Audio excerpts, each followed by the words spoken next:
Hey guys and welcome back to my channel. This is part 3 of What If Naruto Was in Marvel and Got a Harem. Before we begin, don't forget to like, share and subscribe, and also go and support the author, link in description.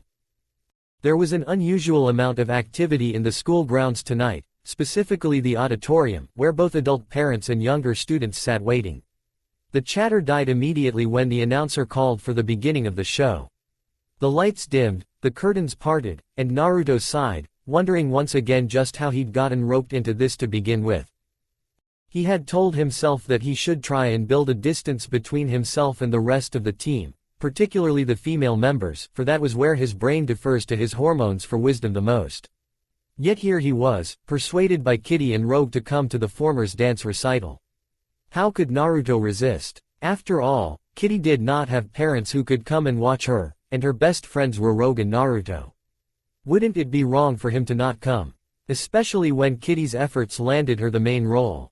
He tried to resist, of course, citing other duties, but a look of those crestfallen brown eyes guilted him into coming. So here sat Naruto, alongside Rogue, holding a bouquet of flowers and with a torn conscience.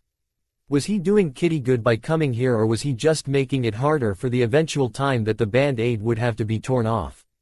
Ignore her. That would hurt her now. Please her. That would hurt her in the future. No matter what decision he took, it would be a bad one. "It's startin'," whispered Rogue as the seating area's light was darkened. Naruto would never cease to be amazed at how quickly the auburn-haired girl and Kitty had gone from nearly tearing at each other's throats to best friends in a matter of days. Even Sasuke and him had held out their rivalry longer. Lights illuminated the stage, where the red curtains were slowly parting to reveal a dozen dancers, dressed in sparkling outfits and ballet shoes, at the center of which stood Kitty, posing perfectly still like a mannequin until a passive instrumental music commanded her to move, slow and graceful, moving her arms and legs in conjunction with the instruments. Her movements were an example to the rest of the group, who followed Kitty's precise movements, though not nearly as flawless. As the music grew quicker and more dramatic, so did Kitty's speed and gestures.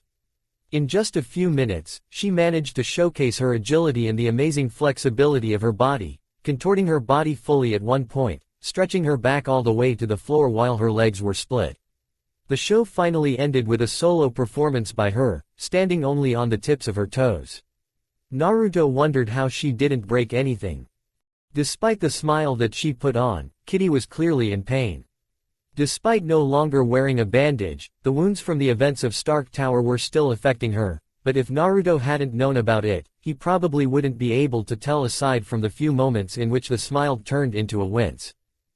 Once the song had reached its climax, the petite girl made an impressive spin that had everyone in the audience clapping. She finished with a one-legged bow, her smile larger than ever while looking straight at where Naruto and Rogue were sitting. The presentation ended with her exiting the stage with a barely noticeable limp. He stood up and clapped as demanded by the stirrings in his heart. Naruto was not interested in the rest of the following presentations, which had mostly older and more experienced students. Instead he turned back to Rogue. She was good. Rogue smiled. "I'm not one for this kind of fancy strict dancin', but she does it well and it seems to keep her happy." "You really don't get angry with her anymore?" It was a dangerous question. Rogue's eyes met his. "Kitty and we managed to come to agreement on several things. Fightin' was gettin' us nowhere and it got damn exhaustin' very quickly. It's better to work as a team. I'm glad it's over, the two of you look better as friends than as enemies." Rogue flashed a dangerous smile. "We seem to be better at gettin' results when we work together as well." Kitty looked excited and tired at the same time when the show was finally over. She was wearing a coat to cover her outfit and different shoes, but the heavy makeup still made sure that Naruto had a telltale lipstick mark on his cheek when he gave her the bouquet. "You did great," congratulated Naruto. "Want to go home? A shower and bed sound wonderful, but I'm totally starving for a sandwich," responded Kitty. Naruto was hungry as well, but then again, he always was. Rogue, however, waved them goodbye. "I'm goin' home. Still have to finish some homework. See you guys later." She kissed Naruto goodbye and sent a conspiratorial nod to Kitty before getting in a cab. Naruto walked out of the school, with Kitty's arm locked in his while she sent smirks to the rest of the students. The main road of Salem North was mostly quiet, as was characteristic of smaller towns. Naruto could still not wrap his head around the absolute size of America. Even this small town had the same amount of activity at night as Konoha did, and New York City was usually busier at night than Konoha at midday when the Chunin exams were being held. Ooh, there. I heard that place was nice. Kitty tugged Naruto to a traditional bistro, the door being opened for them. Inside, there were several families with other dancers around, including a couple with their boyfriends. Much to Naruto's dismay, that's where the waiter led them towards. Naruto quickly ordered 4 sandwiches for himself, drawing stares from the waiter, while Kitty only ordered 1. He was silent after the waiter left, unsure of what to say and fully aware that what was supposed to be only an invitation to see Kitty, accompanied with Rogue to make it seem less like a date, had now ended up with Kitty holding a bouquet of flowers, in a restaurant, and both looking very much like they were on a date. How the hell does this happen so quickly? I'm going to start training more with Logan soon, said Kitty, passing a hand over her now barely swollen knuckles. As soon as this heals, of course. Logan told me that I'm going to have to train twice as hard as others because of my size. Her voice dropped before whispering, I'm totally motivated right now. Naruto chewed his delicious second sandwich, making a show of prolonging it to think about his response. What should he say? How should he break it to her? Should he go along and make her happy, or should he just get out with it? That's good. We all need to defend ourselves.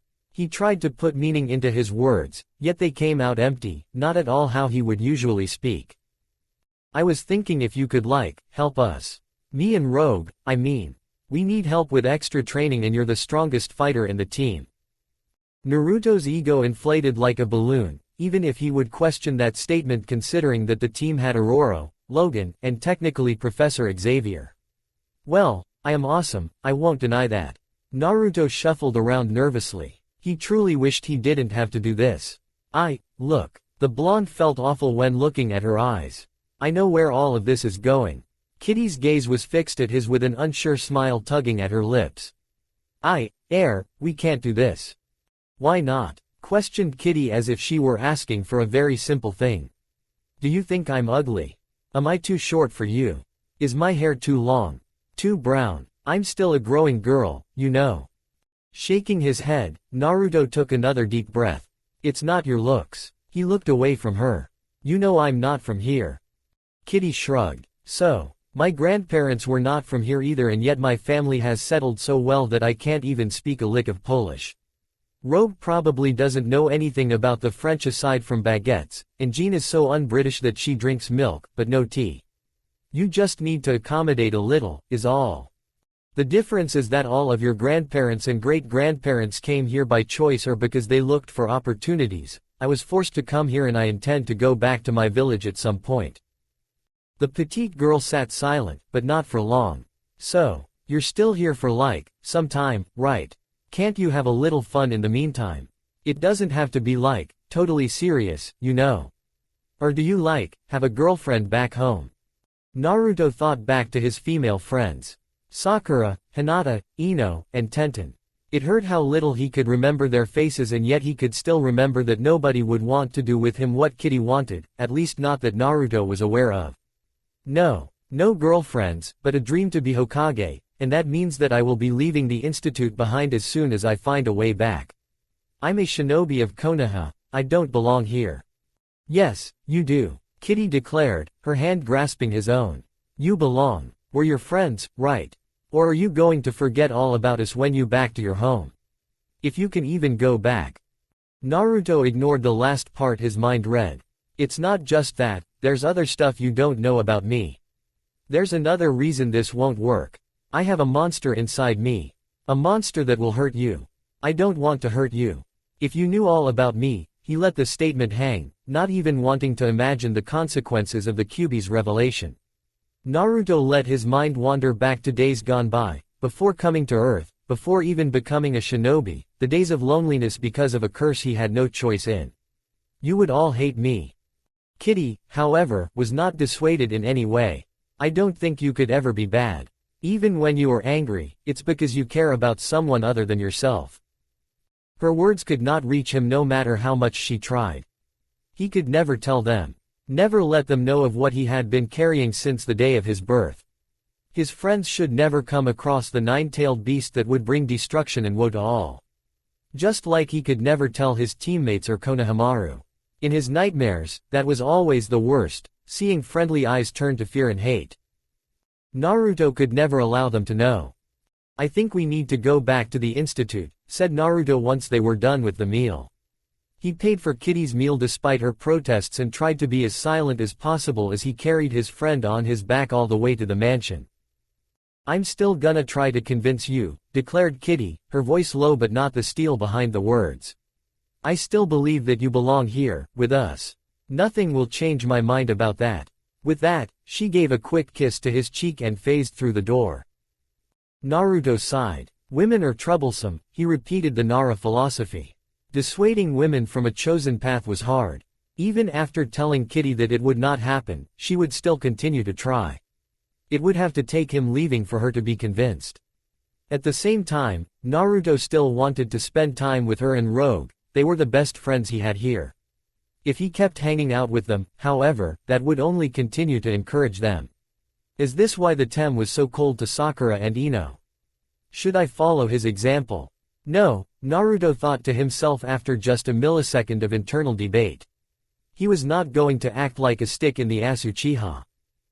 He continued to think about it even after a shower, stopping only when he walked into his room with a thunderous yawn, and after opening his eyes, the blonde saw Rogue standing there, waiting for him. Hey Rogue," he stammered. "Hey." She looked nervous. Rogue had the right to be, of course, when he remembered about her nightmares. Turns out that Rogue was able to recall the memories from the people she'd absorbed, even the memories that those same people had suppressed. A few days ago, Rogue had gotten one such recollection from Kurt. One thing led to another, and by the end it had been revealed to everyone that Mystique was his biological mother. The blue skin should probably had been a dead giveaway, but Kurt had nonetheless been distant since then. He just needed a few days to himself, Naruto thought. Turning his attention back to Rogue, Naruto asked, "Do you need help with anything?" His voice was neutral. Rogue's intentions were probably the same as Kitty's. Much to his dismay, she sat down on his bed. "Always hoppin' to stay the night with someone, and you're the only one I don't have to worry 'bout killin' in my sleep," she stated with a nervous smile. Naruto closed his eyes. This was the worst possible thing at the moment. "Time to put your foot down, Naruto. You have to be stricter if you want to stop this. It's not hard, just look her in the eye and be honest with yourself and her. Tell her you can still be friends, but that this has to stop for the good of both of you. Take a deep breath, open your eyes, and do it." As soon as he opened them, however, a warm hand had his arm. Rogue's pleading green eyes met his, and those were not the only things he looked at. At this distance, her scent was intoxicating, soft fruity smells that stoked the fire that was erupting below the waist. "Please, darlin', I need someone to hold on to tonight." His response was automatic. "Sure, I'll keep you safe. Dear Cammy, how can this keep happening? Damn it." Rogue's touch was decidedly tamer than Kitty's. It's almost as if she were afraid to hurt him, or maybe that was just because it was the first time they slept together. She fell asleep a lot quicker than him with a small but sincere smile, the kind of smile only Rogue could have. Naruto tried to think why Rogue would be into him of all people, just as he did with Kitty. She can touch you, that's why. That's the only reason why. That was more than likely the truth of it. If Rogue could touch anyone, she probably would not even glance at Naruto a second time. Anyone would be able to make her smile. "Before I leave, I will find a solution. Then you will be truly happy." As Naruto Uzumaki walked into the building with the address he'd gotten from the newspaper and climbed up the stairs to reach the office where his friend was currently waiting in, the blonde promised himself one thing. No matter what happened, where his life took him or what circumstances he found himself in, Naruto would never find a job as a blasted journalist. Yells came from everywhere, from one desk to the other. The place was constantly ringing with the exhausting screeching of telephones and people trying to talk over each other just to get the message across to the person on the other line, then slam the phone back and sprint out of the room to follow on some lead outside the building. Naruto heard arguments over editorials, over headlines, and most of all, fights over who should have the front page for which story. So, drawled Naruto, hands behind his head, this is where you work, huh? Peter shrugged with a sheepish smile. You take what you can get in this economy. Jameson may keep a tight grip on his wallet in a way that would make an anaconda green with envy, but he is capable of coughing up some bills for pictures of Spider-Man. Naruto looked around to see if nobody was hearing. You give him pictures of yourself. Peter shrugged again. So long as I'm wearing the suit, nobody knows it's me. Don't worry, I keep you and Daredevil off the photos. Naruto grinned. I already got all the glory last time I appeared on the news. How's Gwen, by the way? Peter turned a little red in the face. She's fine. A little shaken up and her father got worried, but she's stronger than most people think. Nodding, Naruto looked at his watch. What is it that you needed help with? Later. I need to get paid first, then we'll go to my house. Guess you make a lot of money taking the best Spider-Man pictures. Peter chuckled like if he was in prison. Not really. I get the standard freelance fee. $300 per week if I get lucky. That's theft. Why don't you ask for more? Naruto, Peter muttered in a serious voice. There is not a single person in this earth that could ever persuade Jonah Jameson to give up more money than he wants. Not a single person. Just as Peter asserted that, the room went completely silent to hear a raging verbal storm coming from the biggest office in the floor. Are you mad, woman? The voice was one that Naruto had heard before in the news, the Jameson guy. I'm already offering twice what I would normally give. That's not enough. The voice that responded was young and female. I want half ownership of the magazine, Mr. Jameson. 50%, to be exact. God damn it, Danvers. You're looking to bleed me dry.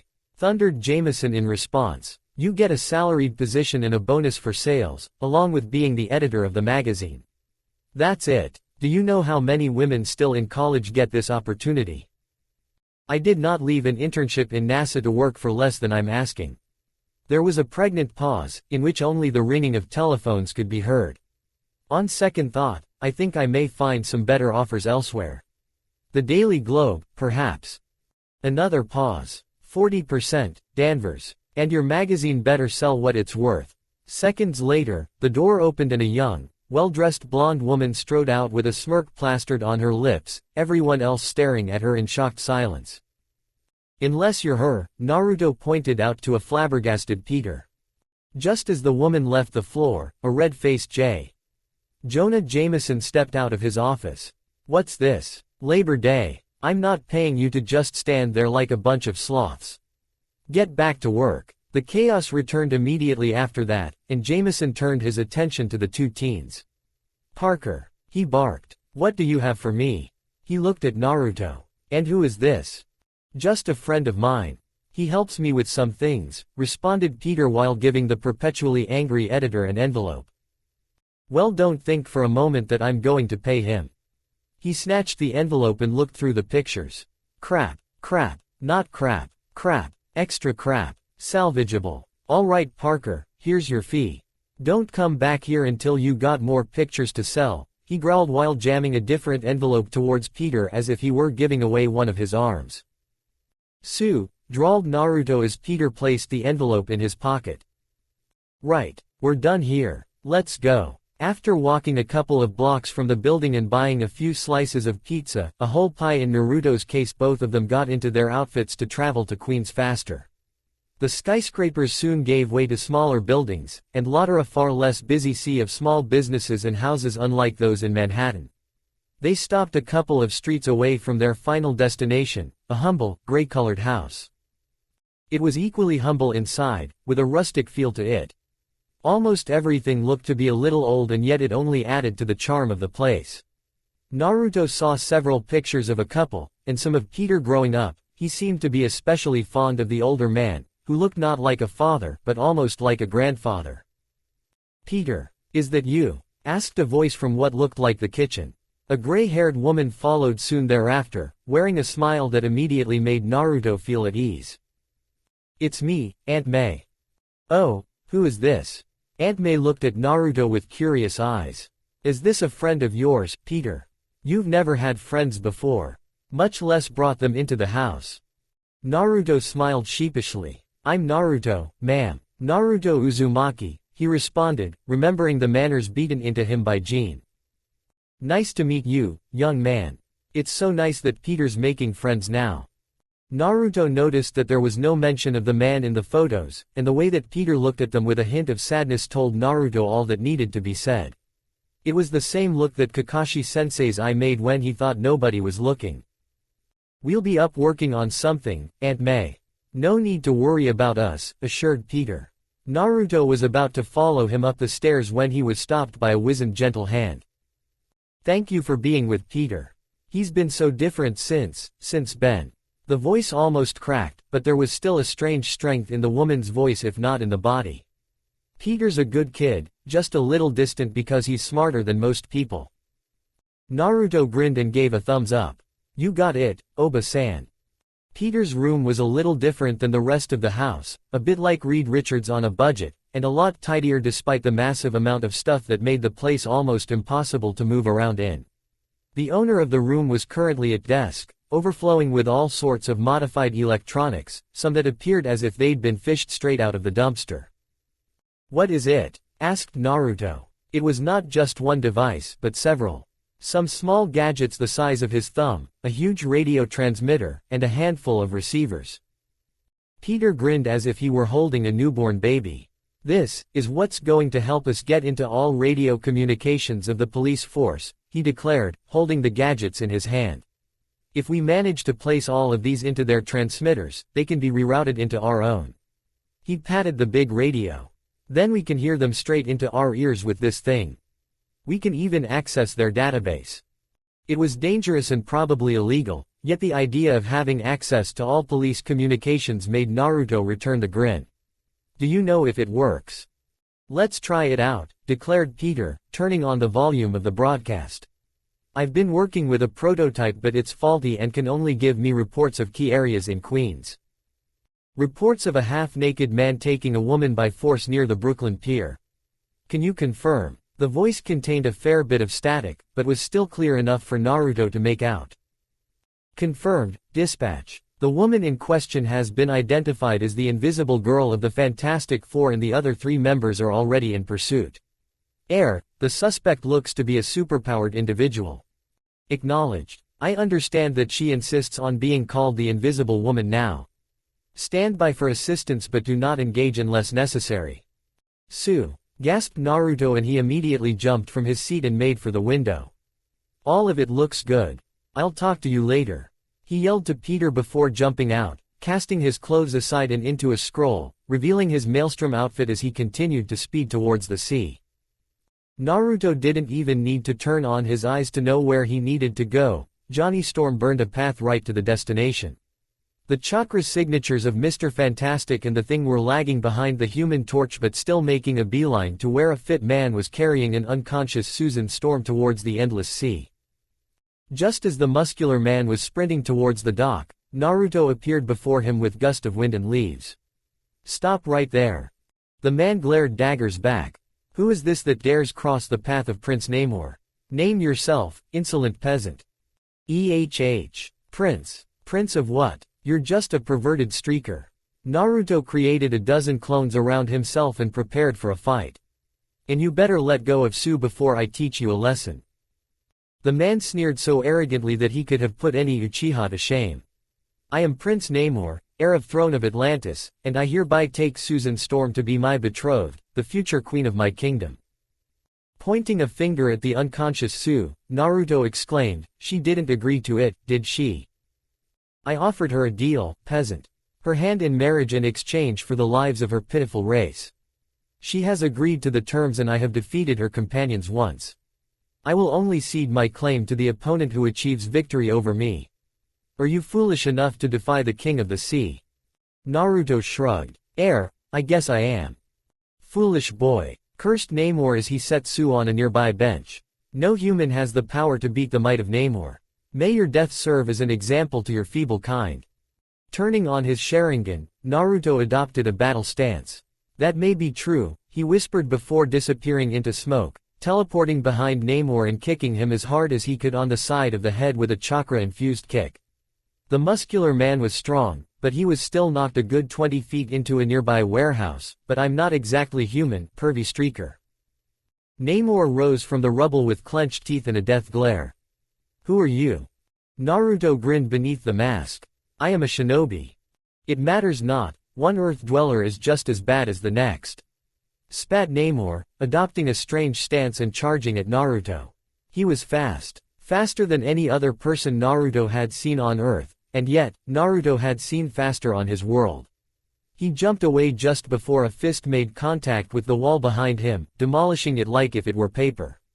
The blonde winced. Namor may be slower, but if one of those punches hit him, Naruto would be in serious trouble. The Jinchuriki made a fist as hard as stone and ran towards his opponent, who was quick enough to avoid it by palming the fist away. Just as he was about to get hit by a counterattack, Naruto's eyes caught it in time to make an evading somersault. Namor's leg crashed to the ground, cracking the cement with so hard that it sent debris all over. The Sharingan can let me predict things, but that doesn't mean my opponent is helpless.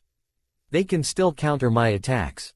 Naruto could have knocked himself in the head for not listening to everyone brag about the Sharingan closely enough. One thing he could recall was the ability to predict movements, yet that was still something Naruto had not experienced.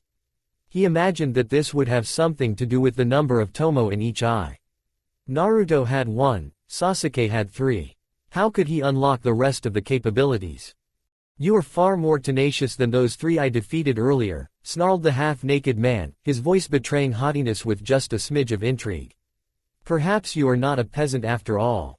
Very well. I, Namor, rightful heir of the throne of Atlantis, declare you a worthy foe. Man, this guy could give the Hyuga and the Uchiha a run for their money. His eyes focused on the unconscious form of Sue. She almost looked like she was sleeping. Naruto ran over to her but was speedily blocked by Namor. Get out of my way. Fool, you cannot lay claim to the prize before you have beaten the mighty Namor. Naruto sighed. Fine, be that way. A dozen clones soon joined him to fight his opponent. Namor managed to beat many of them, but Naruto just created more and more until the half-naked man began to get sluggish and distracted. Finally, when Naruto saw a window, he punched right between the eyes. Namor lay on the ground for a quick breath, standing up again despite the injuries. If anything, Naruto had to admire his will to not give up. You're not going to give up, are you? It was a rhetorical question. Naruto already knew the answer. It was the same question that many others had asked him before. Namor will never accept defeat. He looked up to see Johnny landing next to Naruto and a resuscitated Sue already walking over to them.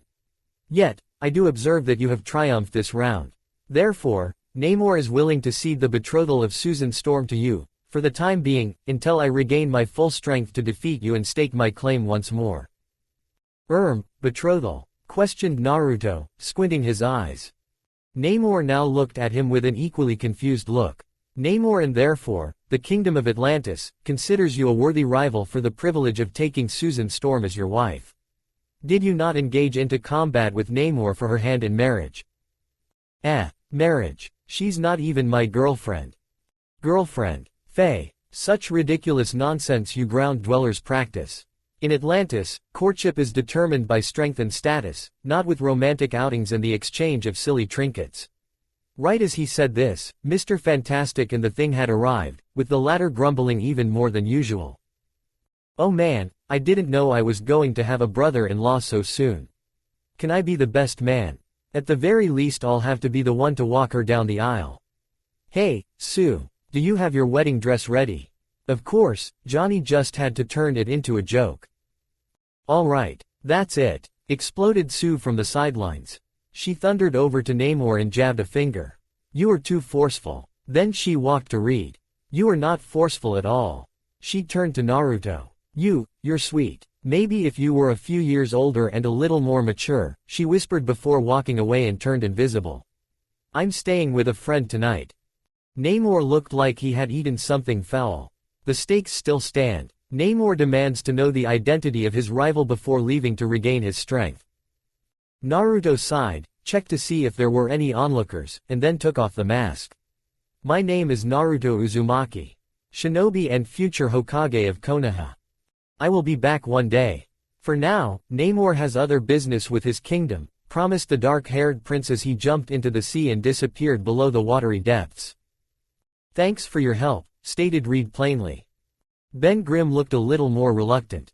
I would have given him a beating if I just had the chance to get a hold of his scrawny ass, but thanks fair talkin', care of him for us, he grumbled in a low, rocky voice.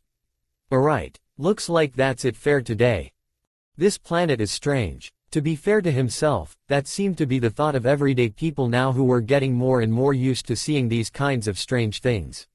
Now, it seemed that superpowered people with different kinds of abilities were cropping up each day, and for some reason Naruto always was getting caught in the thick of it.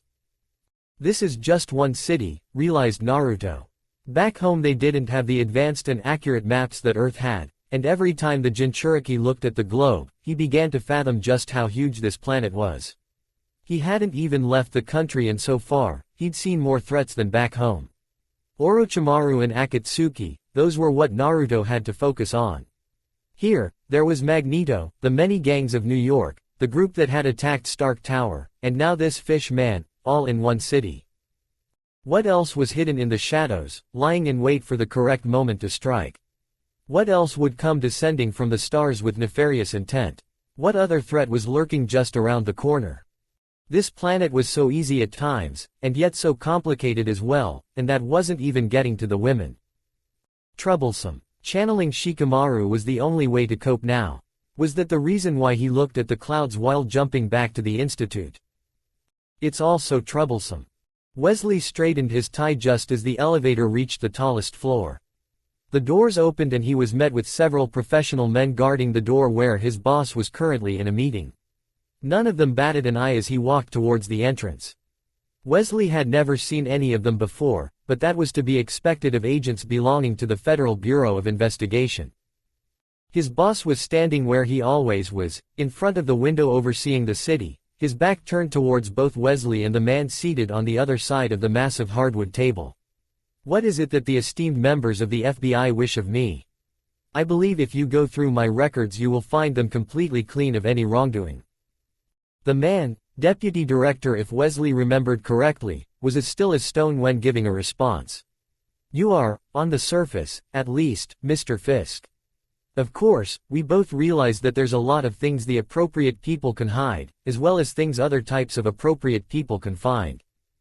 Wilson Fisk stayed planted in the same place, not showing a hint of any nervousness that he might otherwise be under. And yet you come here, to inform me of your intentions.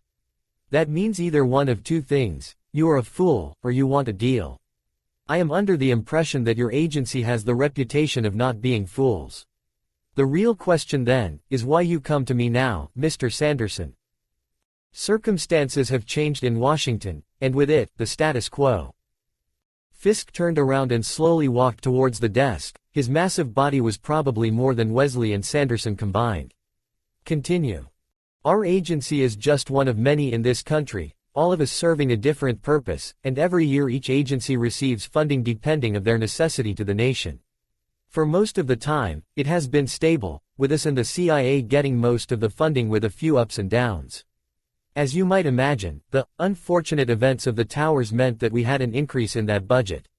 It was only understandable, of course, considering the risk of security to the nation, both from inside and from outside. Fisk sat still as stone. Am I correct to assume there has been a, shall we say, modification, to this budget as of late? Mr. Sanderson nodded. It has happened before. A new threat arises and a previously underfunded agency becomes relevant to the fight. It happened in the 80s with the DIA, and it is happening once again. A new agency.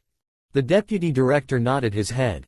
SHIELD was formed with the purpose to tackle concerns over worldwide threats. This was ludicrous in the Cold War, as our only real enemy was the Soviet Union. They only received a paltry sum and were essentially held up by Howard Stark's money. Most people don't even know they exist. The man straightened himself in his seat. Until recently, when worldwide and supernatural threats have become of increased importance to Washington. Fisk tapped his fingers absent-mindedly on the desk. Things have been unusual, as of late. With a nod, Mr. Sanderson continued. The budget for this year was quite disappointing for the agency. S.H.I.E.L.D. now finds itself with the lion's share of funding, claiming that they are able to fulfill the purpose of the FBI and the CIA with increased efficiency thanks to their agents. The people of our agency tend to disagree, but that has not swayed Washington. The man took a deep yet calm breath. It is the belief of the agency that Washington needs to be reminded exactly why our agency is paramount to the security and well-being of this nation. That is one question answered, mused Fisk while he continued to tap his fingers. The one that remains is, why have you come to us instead of the other organizations? I believe the answer is self-evident, Mr. Fisk. Our agency is seeking to work with a true professional that runs a clean ship, not choleric dimwits. We believe that you are the best option to help us keep these activities under wraps, not to mention that Washington would be far more impressed with bringing down these overly violent individuals rather than someone as yourself. He lit a cigarette, blowing smoke in the air. Of course, for a fee, the Bureau is willing to aid you in your entrepreneurship. It seems we have an understanding, drawled Fisk after taking a drag of his cigar. Of course, you would be unwise if you decide to go behind my back. I have more ears than you may know. Together we rise, Mr. Fisk, declared Mr. Sanderson as he stood up and marched towards the door. We shall be in contact soon. Wesley stood still, not voicing his opinion. If Wilson Fisk wanted his advice, he would be asked. Until then, it was not an assistant's place to protest a boss's decision. Mike is here, Wesley stated plainly. Send him in. Soon, a young and unprofessional-looking man stepped into the office and stood at attention. All of the targets have been hit by our costumed friends, reported Mike. Fisk nodded, blowing out smoke into the air. Did they not suspect you? The maelstrom is a lot dumber and younger than you might think. I think he's barely in his mid-teens. He trusts me enough to take the information and not ask questions, informed Mike with a smirk. We will have to continue the way we have. Soon enough we will find a way to know their identities when it's time to deal with them permanently, but as of now, they have been of great aid in dealing with the filth of this city, mused Fisk while giving a new folder to Mike. These are the new targets. Ignore the Mexicans and Russians for now. I think we can leave what is left to our new partners in the Bureau. The Irish and the Japanese have been left alone far too long, however. Make them your priority. Mike nodded and wordlessly left the room, leaving Wesley and Kingpin alone. Any orders for me? Wilson Fisk took a drag of his cigar. I think it's time we persuaded several agents in the Bureau to enter a working relationship with us. Better to know when they try to stab us in the back. Wesley gave a slight nod and walked towards the door just as Mike had done. He should never have doubted his boss, always one step ahead from the rest. That's why Wilson Fisk was the most formidable man in the New York City underworld. Wesley, called Fisk just as the smaller man was about to leave. If our new contacts cannot be swayed with the usual monetary incentive, get the information on their families. Wesley gave one final nod before leaving. There was never a lack of work to be done in this business. Naruto bit his lips, holding a pendant that felt heavier than it should be, standing in front of an intimidating hardwood door.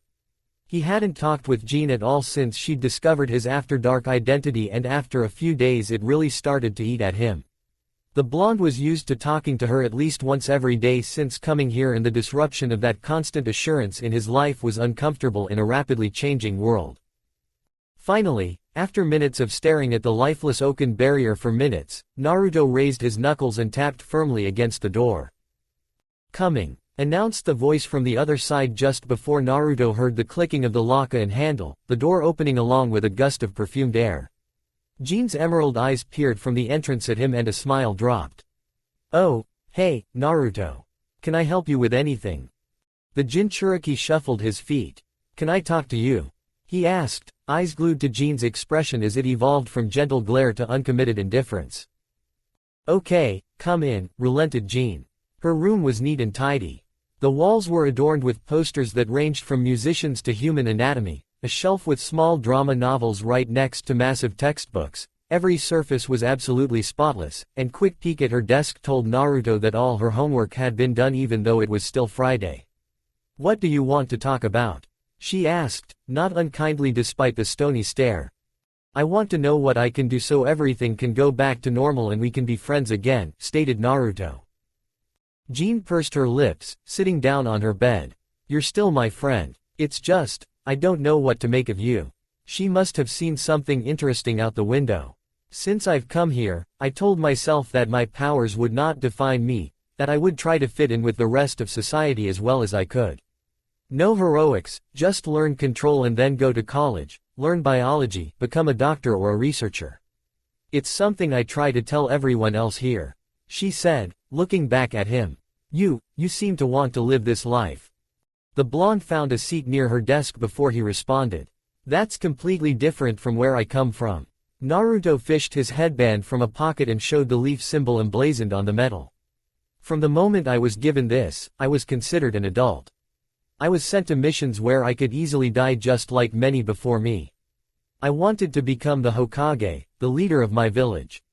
We are currently on the 5th. The previous 4, none of them died peacefully. Almost no shinobi do. His blue eyes met her concerned green ones. I don't care if I die so long as I can fulfill my dream and protect those who I care about. But you're not there anymore, insisted Jean. You are here, with us. Nobody is asking you to die. There's so much more that you're capable of doing. You could become a doctor, or a scientist, or an inventor, for God's sake, even a lawyer. Why don't you take advantage of that? Because I don't deserve it, blurted Naruto. All of my friends are back home, still fighting. I don't belong here with all of you, even when I want to. He saw Jean bite her lip and look back to the window. You are so frustrating, you know.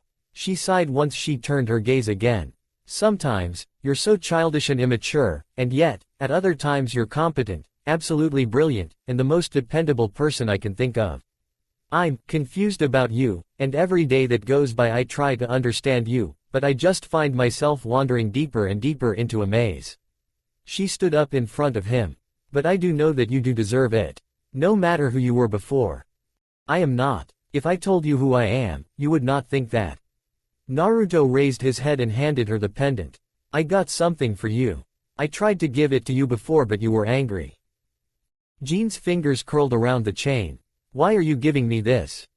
Naruto shrugged. I thought that that's what friends did. Jean's green eyes closed and she took a deep breath. Is that really all that you want, Naruto? Friendship. The blonde gave a tired smile in return. What else could we be if not friends? The red-haired telepath studied the pendant, running her thumb over the surface. Despite its gold color it was clearly cheap, and if Naruto had more, he would have gotten something better. I'm sorry, breathed Jean as she extended her hand to give the gift back, I can't. A loud crashing noise thundered across the mansion, followed by a heavy tremble that shook the foundations of the mansion itself. Naruto's attention was torn from Jean and he promptly transported to his room to get his uniform. He was fighting with the team this time, the maelstrom would not be needed, only Naruto Uzumaki. Assemble outside the entrance, came the mental order from the professor just as the young Jinchuriki finished tying his boots. After a swift flicker he was outside, the first one to arrive, just in time to see a line of shadows marching towards the mansion, with their leader floating in the air. A quick activation of his eyes confirmed his suspicions, the Brotherhood, this time with Magneto.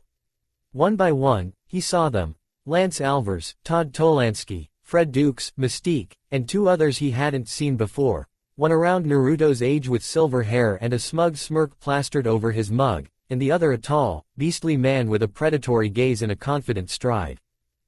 Aurora was the first to join him, floating to the blonde from the window of her room. Scott followed next from the entrance, Jean flying in from the rooftop. Kurt appeared with an odorous poof, followed by Kitty and Rogue phasing through one of the walls. Finally, the professor wheeled himself from the main entrance, guarded closely by Logan just in time to see the attackers stop around 24 feet in front of them. What is the meaning of this, Magneto? Demanded Professor Xavier, sounding angrier than Naruto thought could have been possible for such a usually calm man. Magneto kept floating in the air, face hidden in the shadows of his helmet. When he spoke, it was with a gravelly voice. The time has come, Charles. I told you back then that we must one day choose a side. He extended his arms around his minions. You either join your fellow mutants against a world that will see us destroyed, or, he drawled, fingers pointing at the direction of Salem North, you betray your kind in sympathy of those inferior to us. Two choices, you are either with us, or against us. Professor Xavier's hands tightened around his chair. I have told you before, old friend, there is another way. One in which both humans and mutants can coexist together, a path of peace and cooperation. You would have us be dragged into an unnecessary conflict. You are still as foolish as ever, Charles. He turned his gaze towards the rest of the X-Men. What about your students? Have you deigned to ever tell them of their place in the world? Their superiority above the humanity we left behind?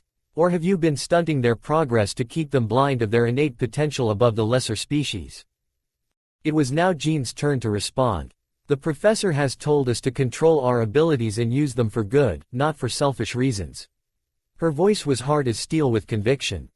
Control. Is that what he told you? Mused Magneto. Naruto thought that behind that shadow of a face the man could have been glaring. Do you even know of your potential, child? Just how much power lies behind that mind? His gaze turned towards Kurt. Your mother is already by my side. Come join her with us. Eyes shifted to Rogue. What about you? Have you ever thought that you could be able to touch without harming others? If you join our side, I can promise you that ability.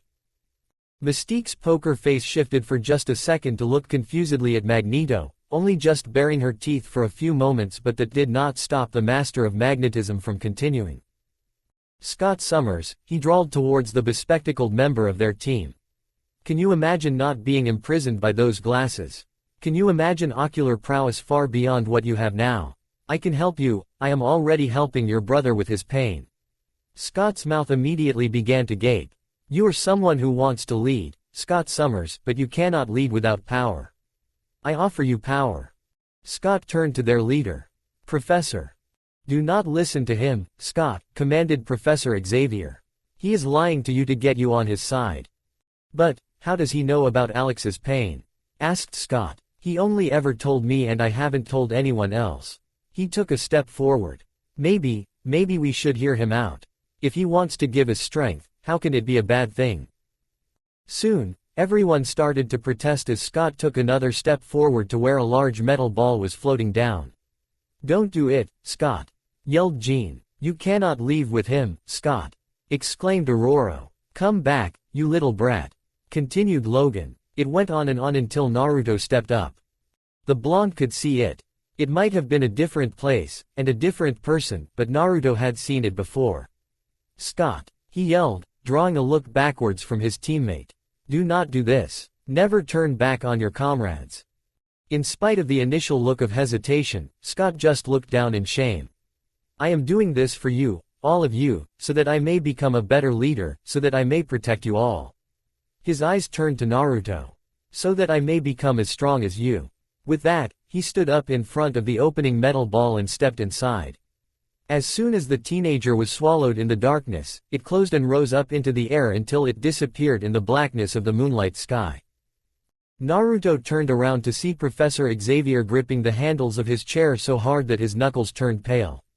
Magneto, if you hurt him, no harm will come to him, Charles. Only salvation. Magneto turned back to the rest of the team, specifically Storm. You were once called goddess before you reached the age of 10 and now. Storm promptly cut him off. Do not use your silver tongue against me, she spat elegantly. I shall not hear a word. I will never lower myself to falling at your side. For I have seen the death and destruction your ideas bring with my own eyes. Magneto turned one last time. You, he said to Naruto. Your potential is more than you can imagine. Join us, and I will give you the tools to reach that potential. Shortcuts to the magnificent power you possess. Everyone was silent when Naruto took a wordless step forward. He turned around to see the uncertainty in many pairs of eyes. Many of them were thinking about it. Naruto could see it plainly, at least that was before he tightened a fist and slammed it against his palm. There are no shortcuts to strength. We must find it within us with hard work, not with charlatans like you. The spell that had fallen over the team was broken with the declaration, now their eyes were hard with conviction. I see, drawled Magneto. It is unfortunate that so many of you reject my offer, but sometimes, salvation cannot be given. Sometimes, salvation must be forced. As if on cue, the Brotherhood all changed their stance for battle. Do not do this, protested Professor Xavier, but if you must, then you must know that they are well trained, enough to defeat your team. You will not win this battle, Magneto. Then they all felt it, the ground started to shake beneath their feet, harder and harder with each passing second until they heard the source coming from the ruined gateway. I am not foolish enough to underestimate your team, Charles. I decided to bring a trump card. You are quite familiar with your brother, are you not? Naruto saw it then, for his eyes could not process just what exactly he was seeing. From the distance it looked like a walking boulder in crimson red, slowly stomping in the same manner as a person, inching closer and closer towards the X-Men with each passing step. When Naruto finally got a good look at it, he saw a giant of a man, almost twice the size of Kitty and nearly as wide as he was tall, yet every gram of the mass appeared to be pure muscle. The crimson outfit was completed with a dome-shaped helmet that covered his head, revealing only a teeth-bearing mouth and murderous eyes that were fixed on Charles Xavier. Kane, gasped the professor and turned towards Magneto. Do you intend to kill us all? No, he is on my side, replied Magneto. Perhaps he will kill only you, Charles. That is a trade I am willing to make. After all, there's already 2 other telepaths right here that can help me control the Juggernaut.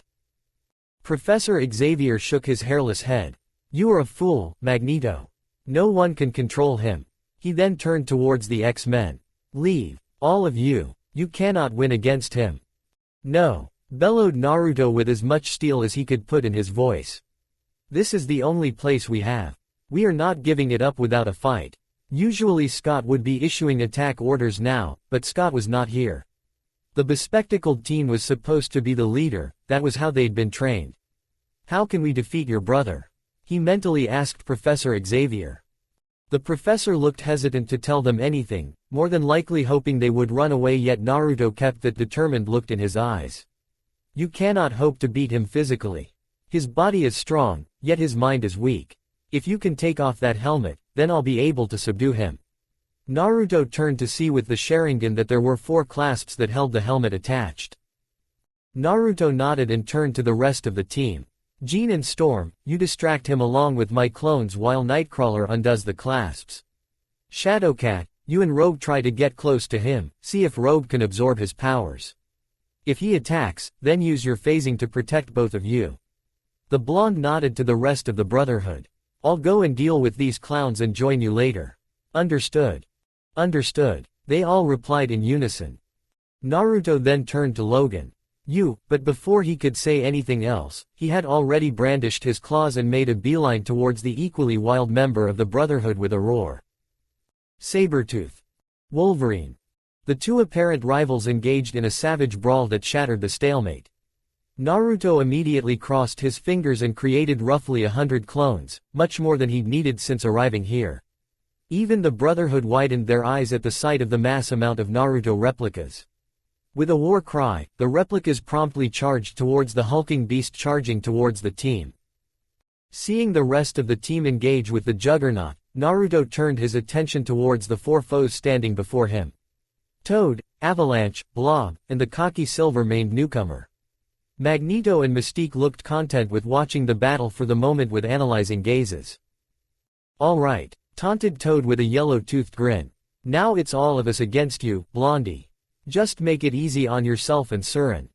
Toad could say no more, not because he'd run out of words to say, but because his mouth was soon smashed with the tip Naruto's speedy boot with such force that he flew to the grass with his eyes rolled back. The blonde felt the beginnings of tremors on his feet, but before Lance could truly start an attack, Naruto already sent a fist to cleave against Avalanche's helpless stomach.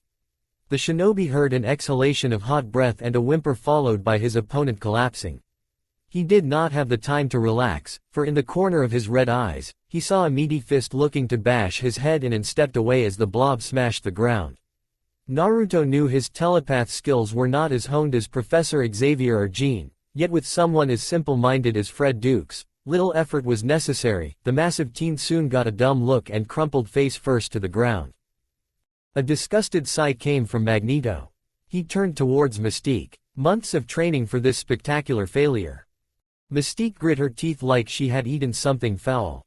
Some knives can never be sharpened, no matter how many times you drag them through a whetstone. Naruto ignored them, his attention captured by his clones showering Professor Xavier's brother with kicks and punches to no apparent effect. Jean and Storm were floating in the air, throwing objects and lighting respectively, while Nightcrawler periodically appeared trying to undo one of the helmet's clasps. Kitty was visibly trembling. She probably had been phasing Rogue and herself quite a bit now. Naruto sent a mental command to his clones and they all made Rasengans, but even after they all hit the massive man, it had no effect. "You can't stop the Juggernaut!" roared the giant, fist flying wildly to dispel most of Naruto's clones, with one swing unfortunately hitting Nightcrawler just as he appeared in a poof of sulfur-scented dark smoke. Naruto felt his legs making his mind for him. They sprinted towards his comrades like they were at the end of a dark tunnel, but his gait was suddenly stopped when the blonde Jinchuriki felt something kick his shins, ending with him falling on his chest to smell the freshly watered earth. He raised his head to see the cocky silver-haired teenage boy. "Whoa, you're forgetting about me. Too fast for you. Or are you just too slow?" he taunted with an insufferable shit-eating grin. "You may have gotten the drop in on those losers, but you'll find that Quicksilver can't be handled by slowpokes." The blonde growled and summoned a dozen clones. Unfortunately, as soon as a wave of smoke heralded their existence, another wave of smoke signaled their immediate demise, accompanied by a barely visible streak of white. Once again, Naruto felt his legs being tripped, but this time he used his hands to fling himself back to his feet, Sharingan activated. Quicksilver appeared in front of him again. That smile was insufferable. "Ooh, those are some mean-looking eyes, slowpoke. Think you can catch me?" He disappeared, but Naruto only got a glimpse of movement even with his eyes before the side of his head was smacked with a kick. "Man, your head is like cement. Maybe that's all you have there instead of brains." "Step aside, you little punk," snapped Naruto. This guy was a bloody nuisance. His eyes were still fixed on the rampaging Juggernaut and the way none of Friend's attacks were making effect. Shunshin. A seal had already been made, but instead of the chakra being formed into a jutsu, he felt a kick on his hand. "Oh no. No more of that fancy teleporting stuff, slowpoke. You go through me first if you want to get to them." Naruto grinded his teeth and used the burning anger as fuel to stand up again. "I'll take care of you after I take care of the egghead." He heard a grunt coming from his team. Jean was on the ground, clutching her head with a grimace. They were all getting tired while the monstrous Juggernaut looked no worse for wear. "Come on. Magneto said you were the most powerful. Is this the best that the X-Men have?" mocked Quicksilver. Each word was like another drip of gasoline was being flicked at the fire inside Naruto. He heard another gasp coming from Kitty, who was barely standing with lidded eyes, supported by Rogue. "Wow, you guys really are weaklings. Maybe Juggernaut should just get rid of them, don't you think?" "We already have a fair amount of cannon fodder," pondered the silver-maned speedster. "Then again, at least your cannon fodder is prettier to look at." "Stop it," barked Naruto, his gaze shifting from the little shit's grinning face to Juggernaut stomping towards Rogue, who was now carrying Kitty and running away while Storm and Jean continued with futile attacks. Ignored for the moment, Nightcrawler sat on the earth panting heavily. Quicksilver just continued to grin and chuckle.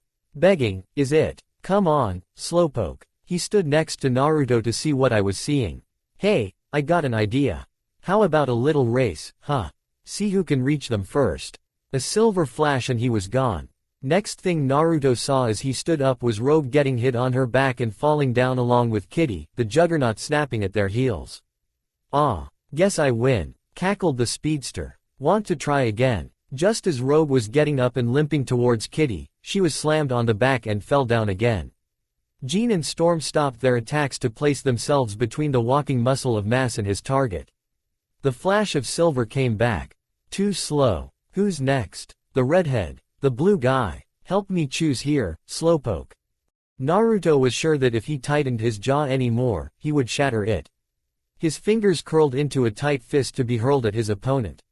"Leave them alone." But the fist only met air again. Quicksilver was already 10 feet away, laughing. Yet this time his lips moved slower, and Naruto managed to see more than a flash. As if he were slower. Hell, as if everything was slower. "Huh, your eyes changed a bit. Freaky stuff. Not that it's gonna help you. He charged again, his body visible this time to the Sharingan, still very fast, but now the blonde could somehow see that he was aiming for the chest. Naruto raised his defense just in time to intercept the hit. Quicksilver looked with bewildered eyes, motionless as if caught by a spell, enough for Naruto to smack him square in the stomach. "Urgh!" cried the silver-maned mutant, lips contorted into a grimace. What the hell?" Naruto prepared to finish him off but was interrupted by a scream. His eyes left their target to focus on what was happening with the rest of the team. The scream had come from Jean. She was trying to pull Storm from the massive grip of the Juggernaut. His hand was so gigantic that it almost completely wrapped around the lightning manipulator's waist. Storm was banging her fist against the meaty fingers, using the most furious lightning Naruto had ever seen to fry her captor, but it was shrugged off as if it was just a minor itch. The Juggernaut ignored every attack as he carried his captive to a big metal ball, identical to the one that Scott had entered.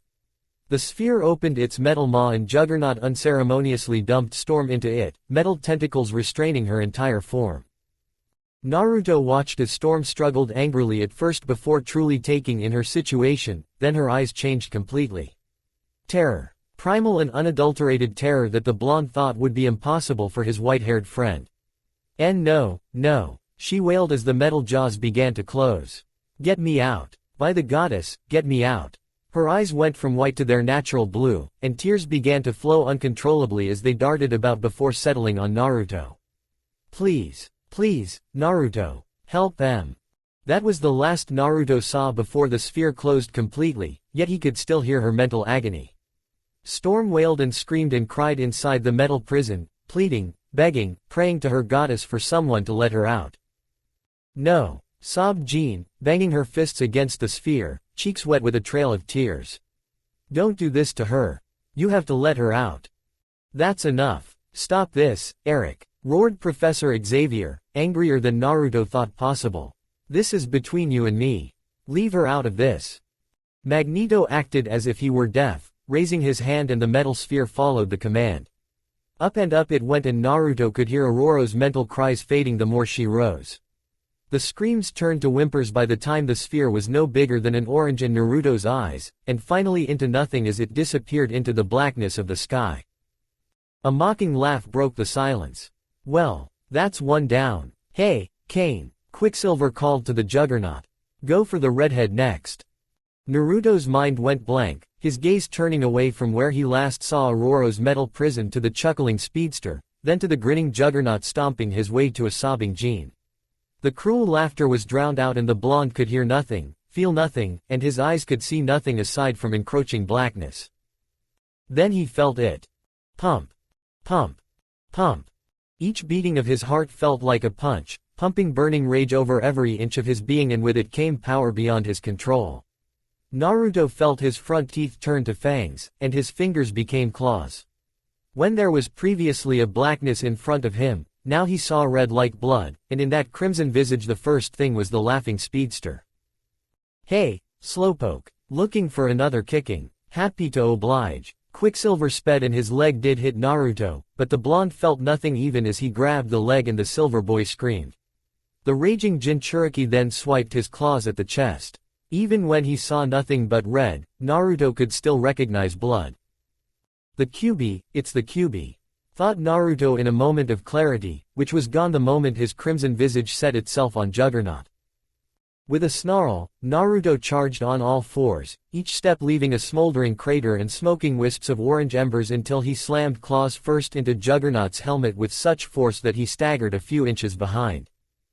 "Great HG, you little shit," snarled Kane Marco, already grabbing at Naruto's leg and throwing him away. The raging Jinchuriki landed on all fours with a blood-curdling scream. He clawed his hand around the chakra that was rapidly forming a Rasengan. The sight did not seem to intimidate Juggernaut, for he was already charging head first like a ram. Naruto charged as well, brandishing the blue and orange ball like a spear.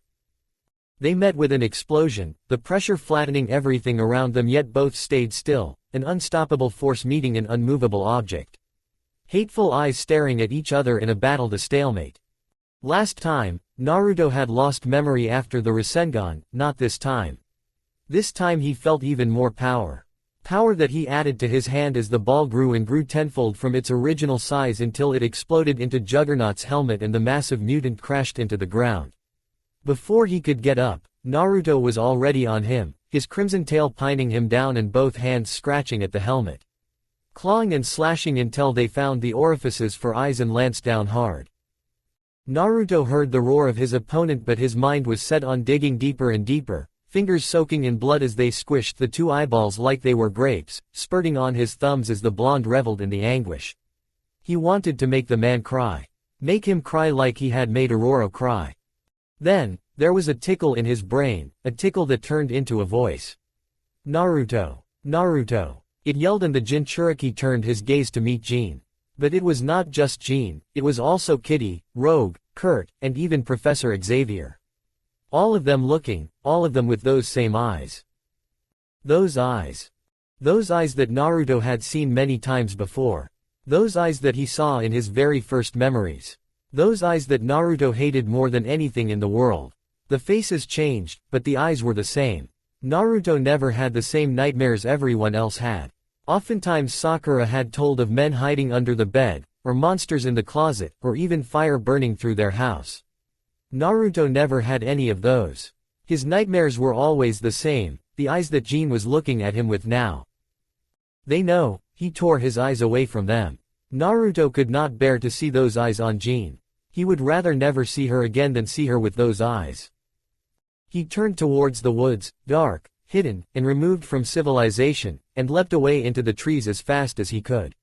He jumped and ran from branch to branch and then to the ground again, moving away from the only home he'd known since leaving Konoha. It didn't matter if he got lost, in fact, he wanted to get lost. Lost so that nobody could ever find him again. Lost so he could never hurt anyone with his curse.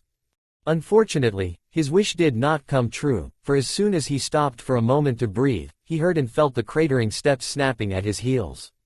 Naruto's eyes were fixed behind him to the sight of the Juggernaut plowing through the same trees he'd just jumped through. "Come back here, you little shit," growled Kane Marco, his eyes having regenerated with what Naruto could only guess was his mutation. "What do you want?" Naruto demanded, still running away. "It's over. It's all over." It was over. He could never return again. Only hide and bide his time until a way to come back home came. "Nothing is over," barked Juggernaut, his mouth twisted into a sadistic grin. "Come back and fight me like you did before. That was fun." Naruto stopped and turned. "Fun?" Juggernaut laughed maniacally. "I've never faced anyone like you before. It's been so long since I felt a thrill like that. Come on and keep fighting me." Fun? It was all a game to this guy. It was a game to hurt Aurora like he had. It was a game to come barging into the Institute and into his life. It was game to destroy the life he'd been trying to build. He would never be able to see Jean again or hear Kitty laugh. He would never get a hug from Aurora or dance with Rogue again. That was all gone because Kane Marco wanted to have fun. "I'm not going to fight you," snapped Naruto. "There's nothing left for me to fight for anymore. Come on. Why do you need a reason to fight? Don't tell it was for that pathetic woman and her puny friends. Don't call her that." Juggernaut grinned. "You like those people." He chuckled. "Well, if you're not going to fight me, then I'll have to take my frustration on them. I'll break their legs first so they can't run. Then I'll break their arms. Stop it. Then I'm going to snap their fingers one by one, gouge out their eyes, cut off their ears. I will tear out their throats when they have no more screams to feed me, and then I'm going to get really, really mean." "Shut up," growled Naruto, the chakra around him getting darker and more toxic. The fire was not just inside him now. Through the pain he felt parts of his skin break away with fiery energy, but it mattered little. "Which one do you like best? The short one? The lightning one? Maybe it's the redhead. I'll be sure to give you what's left when I'm done." Tendrils of darkness crept from the corners of Naruto's eyes, his posture returning to that of a beast. With each passing second, he felt the energy get larger and stronger until it was now pushing away the biggest of trees like they were twigs. Before the tendrils took him, he let out one last inhuman roar and then he knew only blackness. In the barely illuminated darkness, Hagoromo Otsutsuki opened his ringed eyes, seeing nothing, yet at the same time seeing everything. For the first time in countless lifetimes, the old sage felt a tugging in his heart. Memories of days past came to him, memories of joy and sadness.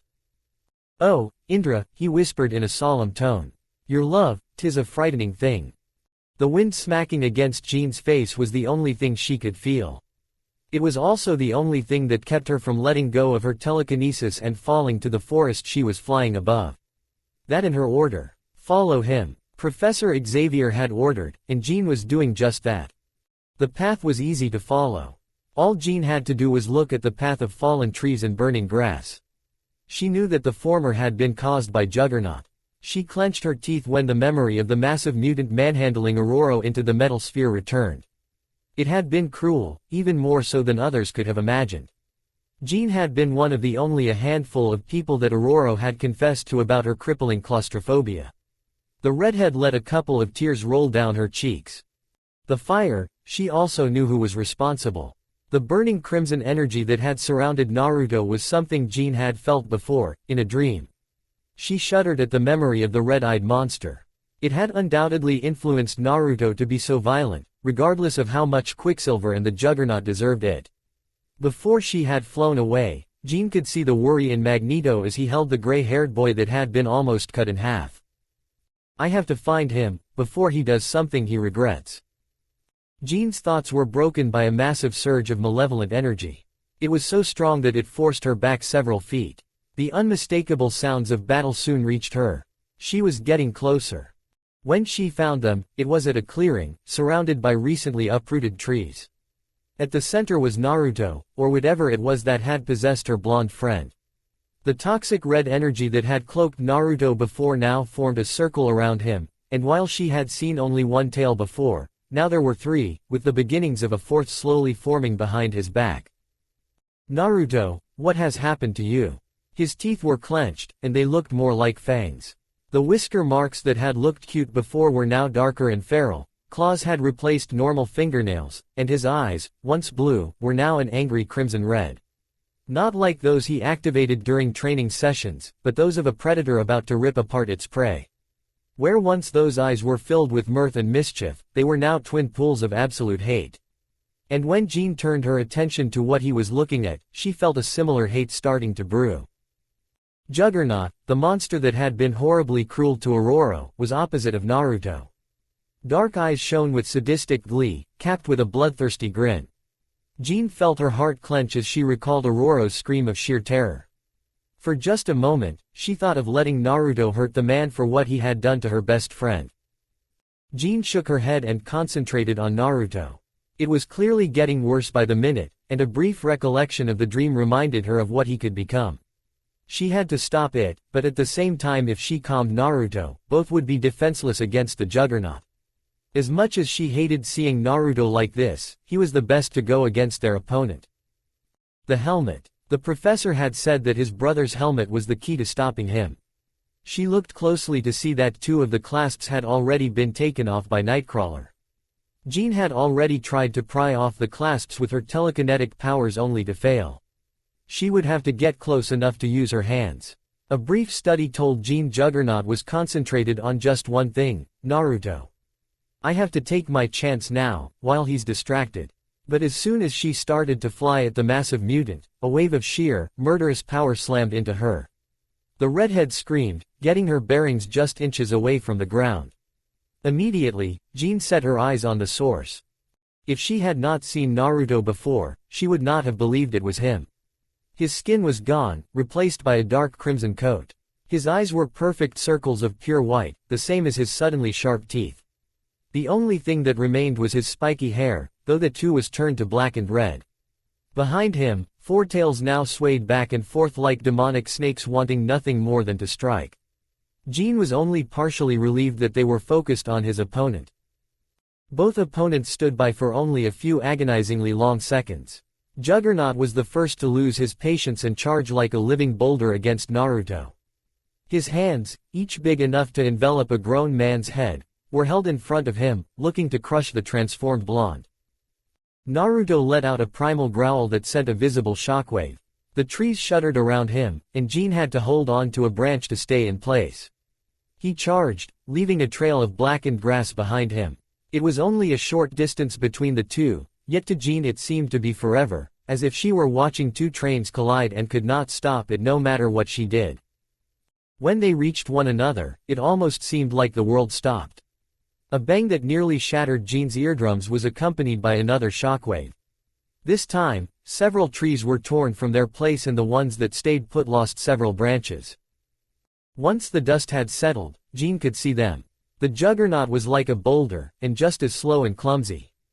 He lobbed a punch that could destroy a bank vault at his opponent only for Naruto to get below him with a claw and slash at the exposed belly. There was a ripping of flesh, and blackened blood shone in the moonlight as it splashed on the grass. But as soon as the skin was torn, it regenerated with barely an acknowledgement from the Juggernaut. He retaliated with another punch. It found its mark this time. "Naruto!" cried Jean, her eyes following the black and crimson figure as it crashed against the ground, disappearing into a heavy cloud of dust. Her first impulse was to fly as quickly as she could towards him but stopped. It won't matter. She fixed her eyes on the remaining clasps of Juggernaut's helmet. "Take off his helmet to defeat him," the professor had said. "That's the only way it will stop." The Juggernaut was approaching his target slowly, with a grin similar to a man waiting for a delicious meal. It was enough for Jean to approach him from behind to study the clasp. He was too focused on Naruto to notice her. Jean breathed to calm her shaking body. "Concentrate, concentrate." There was a barely noticeable clicking noise. In spite of all, her lip tugged into a small smirk. There was only one more to go. But Jean was suddenly flung back by Naruto's roar. This time, she landed on her back with a grunt. Naruto was back as before, as if the blow had only been a slight inconvenience. He gave a heavy growl to Juggernaut, round white eyes brimming with violent intent. Both opponents charged in unison. Naruto was more careful this time, slashing and clawing while keeping track of the Juggernaut's hands. Flesh was ripped and torn, but the massive mutant barely paid attention to it. He was getting angry however, each time that one of his attacks was evaded. He launched himself against Naruto, but was batted away by 4 crimson-tipped tails. 6 big trees were shattered before Juggernaut landed. There was no usual victory lap from Naruto, only another hateful growl. Jean looked at where the professor's brother lay unmoving. Any other person would be dead. She kept a safe distance away from Naruto as she flew to the Juggernaut. With him taken out, it would be easy to take off the helmet and pacify him, then she would have to worry about Naruto. Her plans were interrupted by a cough, followed by a chuckle, and then full-blown laughter. Juggernaut was still conscious. The ground trembled with his footsteps. His dark laugh died once he looked at Naruto and grinned. "Is that all you've got? Come on, give me more." Juggernaut charged like a raging bull. Naruto growled and did the same. Jean couldn't undo the final buckle and flew back to the air just in time to avoid being flung to the ground again. "I can't get near them. This battle is way beyond my level." Jean felt despair crawl into her heart but shook her head to stop the helplessness from overtaking her. "Focus, Jean, focus." As the dust settled again, Jean could see the two opponents locked in place. Naruto's crimson claws were clasped against Juggernaut's enormous mitts. Their arms shook behind the pressure. Neither looked like he was going to overtake the other, however, Naruto's corrosive chakra was starting to burn Juggernaut's palms. With a roar, Juggernaut raised Naruto's monstrous form and then smashed him to the ground, raised him again, and smashed him to the ground again. Again, and again. Jean thought of how she could intervene yet only stayed put as Juggernaut dislodged one of his hands to find his opponent's throat. Naruto retaliated with his tails, their points impaled the Juggernaut like they were spears. It only made him grunt and nothing more. Then, he continued his assault. "He's going to kill him." Jean reached out for her power and concentrated. Just one more clasp, just one more. It was so simple and yet so hard, with the battle raging in front of her. But she had to did not hear the click, but she felt it. Yet before she could take off the helmet, a cold shiver raced along her spine. Naruto's beating had stopped, and he laid still with his throat gripped by the Juggernaut. Yet he was not unconscious or dead. Suddenly, several balls sprang from his body. Half of them were colored a translucent blue, the other half were a blackened crimson. Time seemed to stop as the balls converged in front of Naruto's face into a single dark purple sphere. Jean almost felt herself being pulled towards the ball. Stones around her did start to follow the sphere, even as it shrunk to the size of a baseball. Fly. That was what every muscle was screaming at her. Fly as fast as you can. And she did, but her eyes stayed glued to Naruto the entire time. The sphere shrank to the size of an apple, just enough for Naruto to swallow it whole. The ground below them cratered, and Juggernaut let go, and actually found himself stepping back. Naruto's torso ballooned to a ridiculous proportion, so much that Jean thought he was going to explode. He did not. Naruto opened his mouth again, and the black ball was fired like a cannon, straight at Juggernaut. Jean saw only white, and it was followed by a deafening explosion. She was catapulted back and slammed against a tree. Even the slightest move of her finger was prevented by the force. It was so strong that she thought it would rip her apart. It lasted for no more than a few seconds, but it was like an eternity until gravity returned and her body crumpled on the ground. She opened her eyes to a blur and her ears rang. Lying there, Jean tried to feel for any broken bones, but there was no pain. Her entire body was numb. Sight returned slowly, and to her relief she started to hear her own breaths. She thanked her fortunes that nothing was broken as she stood up clumsily. A gasp left her lips as soon as all her senses returned and stood witness to the scene before her. There were no trees left, and no grass. Only a massive hole on the ground. It looked as if a meteorite had crashed, leaving only a barren wasteland of dry soil.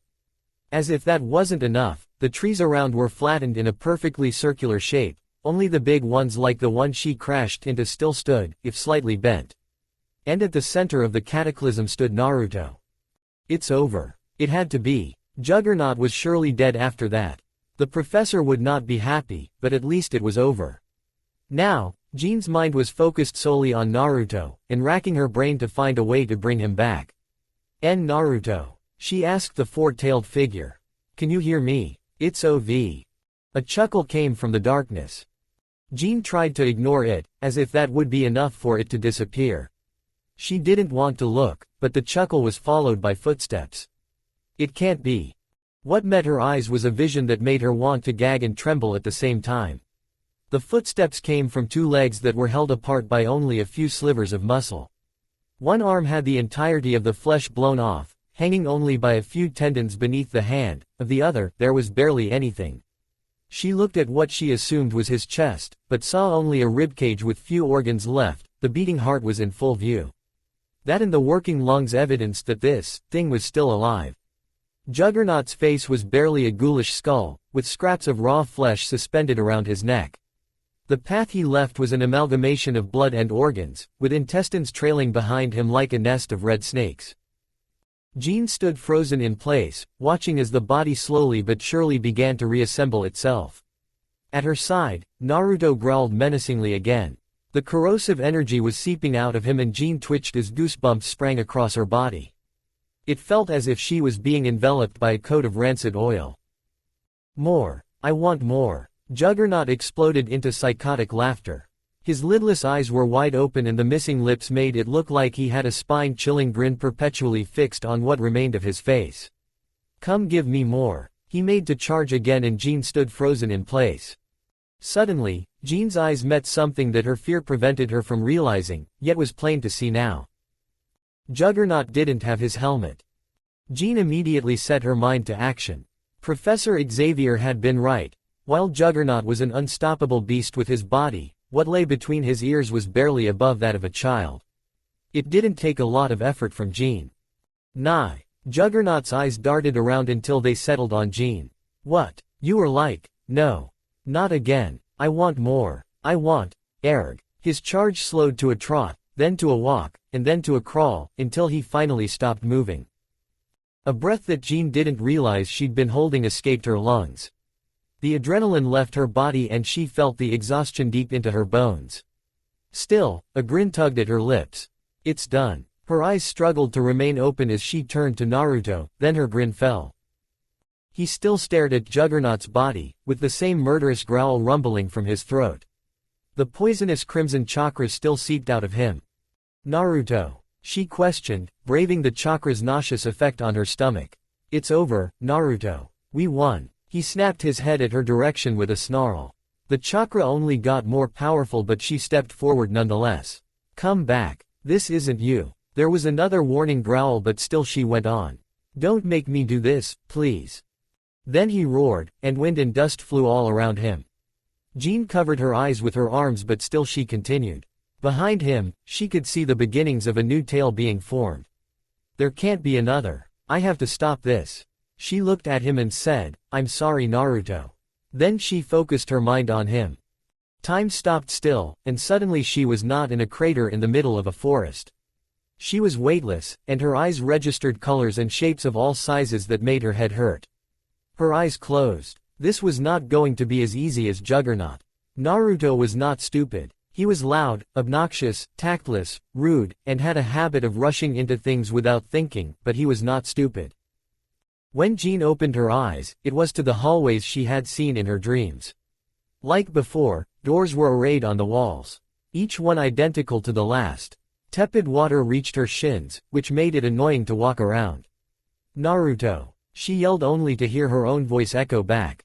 Naruto. None of the doors opened when she turned the knobs. Part of her was relieved, recalling the awful voices from before. A splash of water reached her ears and she snapped her head towards a branching hallway. Naruto? She asked. There was no response. Her feet waded through the water as she made her way to the place the sound had originated from. Nothing was there when she arrived, until she heard another splash at the next branch. Jean grunted impatiently, feeling like a cat teased by a laser pointer. At the next turn, however, instead of another splash, she saw a door close just as she arrived.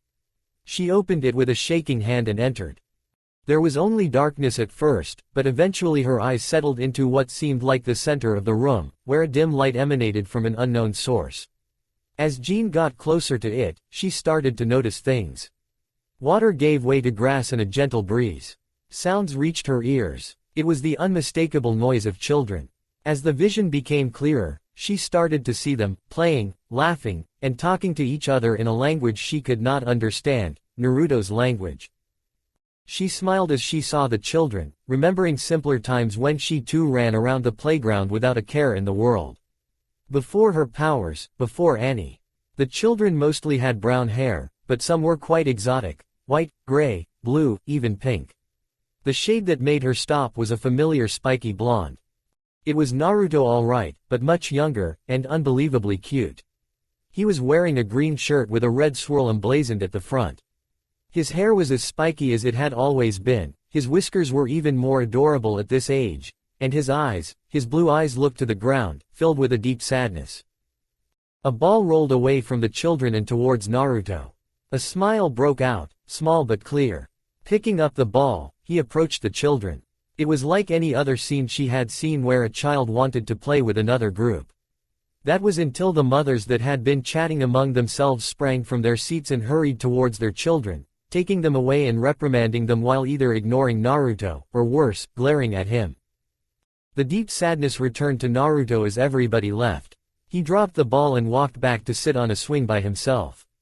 Jean walked to him and knelt beside his younger and smaller figure. Naruto. As she tried to place a comforting hand on his shoulder, it went through him as if he were a ghost. She knelt there with a heavy heart until a new voice broke the silence. Jean turned around to see a man floating in a sitting position. He had gray skin, two horns on his forehead, and ringed purple eyes.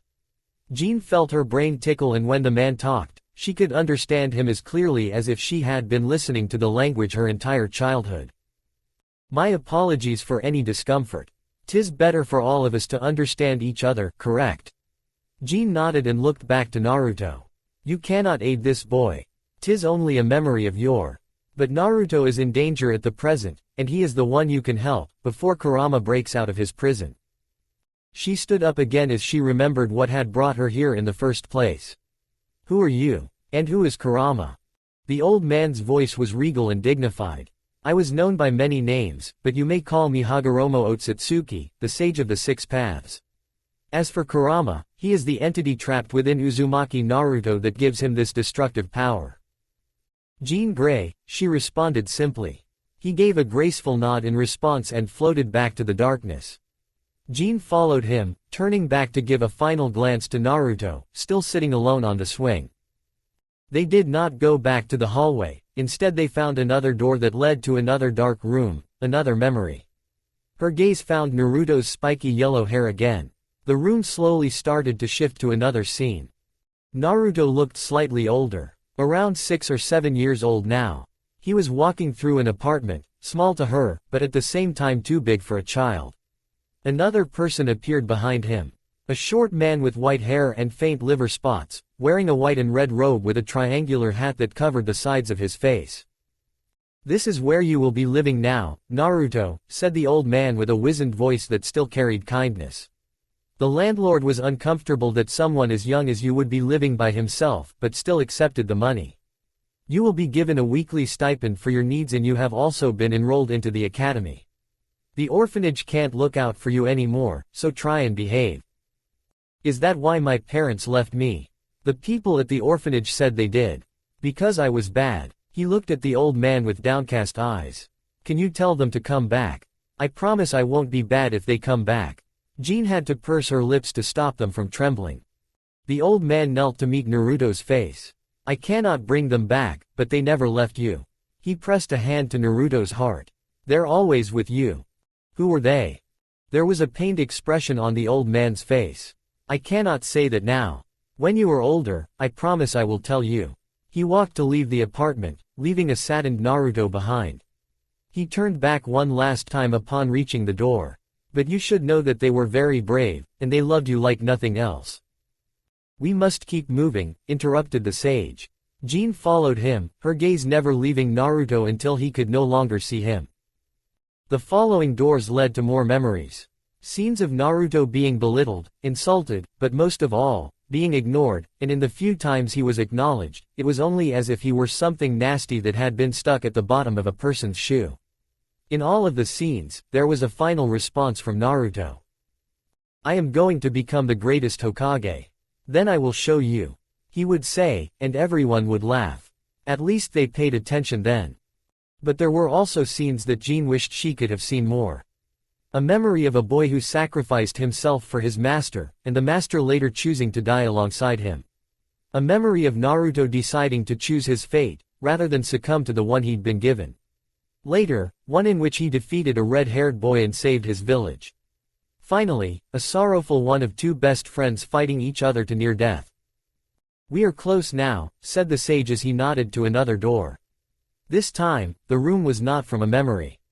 There were two massive statues, at least 30 feet tall and made out of fine marble. They were carved into the likeness of two young men facing each other. They were both holding the same posture, with their hands in front of them making a sign similar to the ones Naruto made to mold his chakra. The one on the left had longer hair, and his face was stoic, the symbol of the moon was etched over him. The eyes were what Jean noticed the most. They were Naruto's red eyes. What he called the Sharingan. Opposite of him, the other statue showed a man with shorter hair and a barely noticeable smile, and above him was etched the symbol of a sun. At the tips of their fingers were flames, but they were wholly different. They were bright gold in color and with an intensity that lit up the room, while the flames of the statue on the right were black, and much smaller, as if they had just been recently kindled. "Who are they?" asked Jean. The sage closed his eyes. There was a sadness evident even in that neutral face. "Indra," he said, pointing to the statue on the left, the elder. "And Ashura," he pointed to the one on the right, the younger. "They were my most powerful children. The ones that inherited my chakra the most, and the ones that live on in this boy. Their chakra united as my chakra." He pointed at Ashura. "I thought at first that only Ashura had reincarnated in Naruto. Can you see those flames burning bright? Naruto's personality is much like Ashura's as well, at first glance." He then pointed to Indra's dark flames, young yet unbending. But Indra was hidden as well. Deep inside Naruto, love and hatred without equal, that is Indra. Love and hatred that has only now shown its face. Jean narrowed her eyes at the sage. Only now. How is it that Naruto has not hated until today? With all that he has been through. The sage gave the ghost of a smile. That was sadness, girl. Sadness and loneliness, not hatred. Hate is not the opposite of love. They are brothers. Hate cannot exist without love. How could Naruto learn to hate, when he had never learned to love? He looked at Indra with regret. It is only recently that Naruto has come to know what it is to love and to be loved, thanks to people like you. When those that one loves are taken away, when he feels that his love is rejected, that is when a person learns what hatred truly is. Jean pondered the sage's words as while trailing behind him to the large door between the statues of Indra and Ashura. It opened at the presence of the sage to reveal another hallway, but this one was without doors. Come hither, with haste. Time is not on our side. Kurama grows stronger with each passing second. He floated faster on a straight line along the hallway. Jean stopped slogging in the water and decided to fly as well to keep up with her companion. Faster and faster they went until they reached the end. Are you prepared for what lays ahead? Jean nodded and the final door opened. Jean's eyes could not help but be drawn to the massive beast. Last time she had only seen a glimpse of it, now, it was in full view. Its fur was a violent shade of orange, the eyes were an angry red just as she remembered them, with jaws that could easily swallow a child whole. Behind it, Nine Tails swayed menacingly with sadistic glee, and the reason for it was right in front. Jean gasped. Naruto. He was suspended in front of the fox, his body was limp and yet held by some unseen power. Eyes once blue were now completely white, and from them in his open mouth spewed a steady stream of thick red mist. The X-Men uniform was torn at the stomach to expose a complex sort of tattoo. Come to me, growled the beast. You wish for the pain to go away. I will help you. Take off the seal, and with my power we will destroy everything that hurts you. Jean took a moment to study the cell. There was no lock, only a large piece of parchment, Japanese kanji written on it with black ink. Naruto began to float towards the seal, hand reaching forward like it was tied to a string, manipulated by an unseen puppet master. There was a moment, however brief, in which he stopped, and realization dawned. His whole body went still as the fox growled in frustration. The sage nodded in satisfaction. The seal is not damaged, as of now. Alas, it will not remain so if we let this continue. How do I stop it? Jean's attempts to communicate with Naruto telepathically did not work. A simple mental message will not work. It will require more than that. But you are a telepath, you know what you must do. It will be easier since you are both telepaths. Jean did know what she had to do. Several times Professor Xavier had talked about forming telepathic links with other people. Ones that could destroy many boundaries intrinsic to mental communication. But they were hard to make and even harder to break. It also meant that both her and Naruto's mental privacy would be even more compromised than before. I don't think I can do it, confessed Jean, out of genuine concern of harming Naruto, but there was also a hidden part that was scared of forming such a link. The sage turned to her with cold eyes. There can be no hesitation now. If you truly do not believe that you can do it, then leave this place. But if I leave him? If Kurama takes over? The sage nodded his head. He will die. As he is, my descendant will not survive Kurama's full power. He is still young. Kurama will destroy to sat his rage for several days, but then he will retreat into isolation as he always has, until somebody else seeks him out to use his power. I won't let that happen. The words came out of Jean's mouth before she even had the chance to fully think about them. I won't. Her doubts were banished. She would not let Naruto die. The sage definitely smiled this time. Naruto is fortunate to have a person like you, Jean Grey. His eyes gazed up at the blackened ceiling. You remind me of someone. Who was it? The sage shook his head. Someone long gone. If the one above all wills it, I will return to her when my task is done. Jean did not ask any more on the sensitive subject. The beast did not notice either the sage or Jean at first, not until they were right next to Naruto. The fox gave a red-eyed glare to the sage. Why are you here, old man? The sage closed his eyes and released an exhausted breath. I have come to stop you, Kurama. You will stop me. Kurama growled while giving a raging crimson-eyed glare at the sage. You leave me condemned to live among these people, allow them to imprison me, and now try to stop me from regaining my freedom. If you go on like this, he will die. I know that, spat Kurama, but I don't care. Let him die, just like Mito and Kushina died. If it means my freedom, I will gladly kill every descendant of the Senju and the Uchiha, and I just so happen to find one that is both." The sage shook his head. "You know I cannot let you do this, Kurama." Kurama laughed. "And you are going to stop me?" "Not I," the sage nodded towards her, "but she will." The red eyes glared at Jean with a hatred she had never experienced. It made her blood freeze and she found herself planted on the spot, not daring to move a muscle. "Worry not. Kurama cannot hurt you so long as the seal stands strong," assured the sage. "Go on and help him, Jean Grey. Time is of the essence." Jean curled her fingers into a fist and braved past the hateful eyes and the blood-curdling snarl. She elevated her body towards Naruto. His face had darkened and become feral, a combination of fear and primal rage, with his eyes now a glowing red. "Naruto," she asked, "can you hear me?" There was no reaction. "This is not you. I know that as much as you do."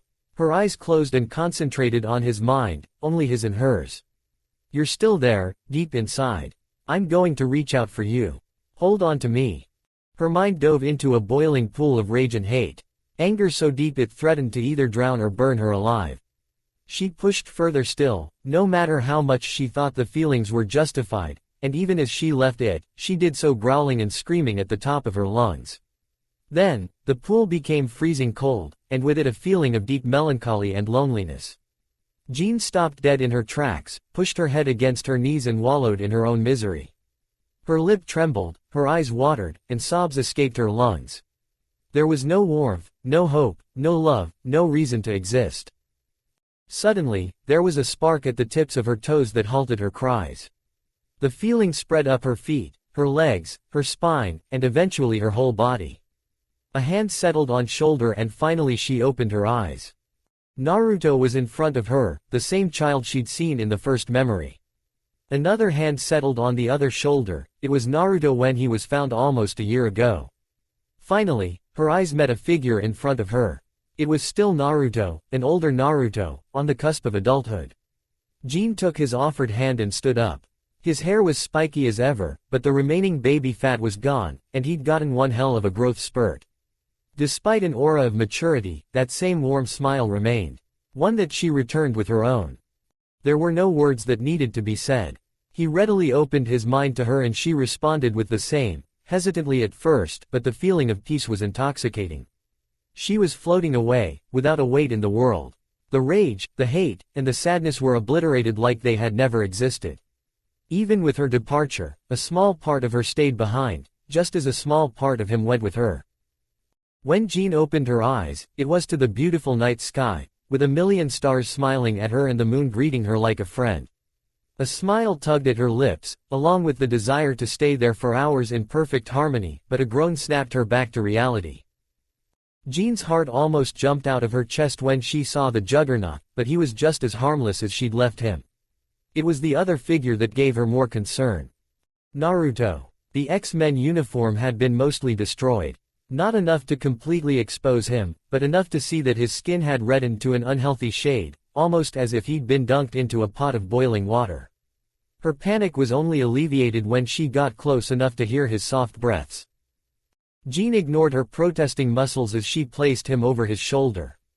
Exhausted as she was, Jean did not trust her powers to carry him telekinetically. Couldn't you have delayed that growth spurt for another few years? As she carried him out of the crater, Jean reminded herself to thank Wolverine for pushing them so hard in their training, yet even with that endurance, and adrenaline doing the rest, she felt ready to collapse just a few yards after leaving the crater. Then, the redhead heard something, and soon enough felt something. At first, she thought it was the X-Men finally coming to aid her, but their presence was completely wrong. Gotta be around here somewhere. Toad, get up on that tree. That had been Lance's voice. The heavy footsteps must be thanks to Fred Dukes. Her heart sank. The X-Men had lost the battle. She knew that with only a weakened Shadowcat, Rogue, and Nightcrawler, and with Wolverine battling against Sabretooth, Professor Xavier would have a hard time dealing with Magneto, yet she had still hoped for a miracle to pull them through. For a moment, Jean imagined taking them all out. She could not see Magneto, or Mystique. As for Quicksilver, the last she had seen of the boy, he was so badly wounded that Magneto had broken his stoic posture and rushed to his side. Reality crashed her fantasies before they could take flight. Her body was on the brink of collapse, and she'd have to defend an unconscious Naruto. With a heavy heart, Jean trudged to a large tree and set down the blonde, his body held by the hollowed-out trunk. With a chuckle, she remembered the last talk she'd had with him. "You deserve happiness. Far more than you realize. I can't fight them, but I won't let them have you." Jean fished inside her pocket and retrieved the gold-colored necklace he'd given her. "Stay safe, Naruto, and have a great life. You are not a monster." She wiped the tears from her eyes and placed the necklace in Naruto's hand. "Goodbye." She stood up, took a deep breath, and walked towards the Brotherhood. It didn't take much to find them, she just had to follow her nose to find Tolansky. Toad and Lance were sporting red blotches where bruises would surely form. Fred looked as dumb as ever. They were overlooking the clearing where the battle had taken place, with eyes white as saucers.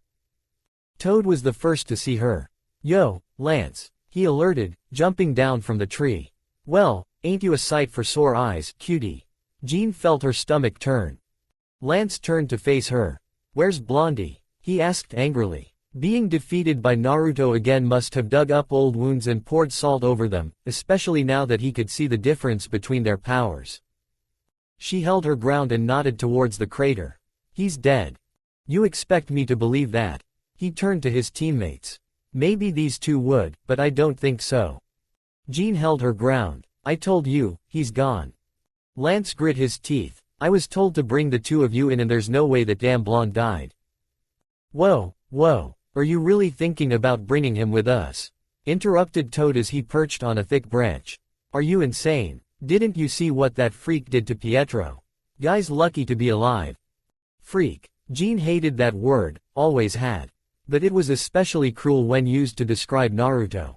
Her fingers curled into a fist, and did her best to not let her anger use it. "Magneto wants him," retorted Lance. Toad clicked his tongue. "What Magneto doesn't know, won't hurt him. We have one telepath," he nodded to the crater, "and this one doesn't do that." Lance held his ground but Toad continued with a smirk. "Sides, with him gone, you don't have to worry about him snatching up the little kitty cat." Fred just nodded dumbly in a way that made Jean hug herself protectively. "And think about it. If he comes with us, Blondie would definitely be the new team leader." "Wanna be taking orders from Blondie, Lance?" That seemed to have triggered something fierce inside Lance. "Fine," he growled. "But if Magneto complains, then it's on you." He turned back to her. "Are you going to be difficult?" Jean hugged herself tighter. If she ran away now, Magneto himself would come and find Naruto as well. "Just take me to my friends," she said. 2 metal balls descended from the sky. "Only 2, not 5. Lance gripped his fists angrily, the meaning was not lost on him. "2 can fit in 1. He growled defiantly. Jean swallowed hard when one of the spheres opened. It was dark and cold inside, and her heart wrenched when she imagined the horror Aurora must have gone through. "At least I'll be with her." The memory of comforting Aurora after one of her nightmares gave her courage. She watched as Lance got into the other sphere, but Toad and Fred were both approaching hers.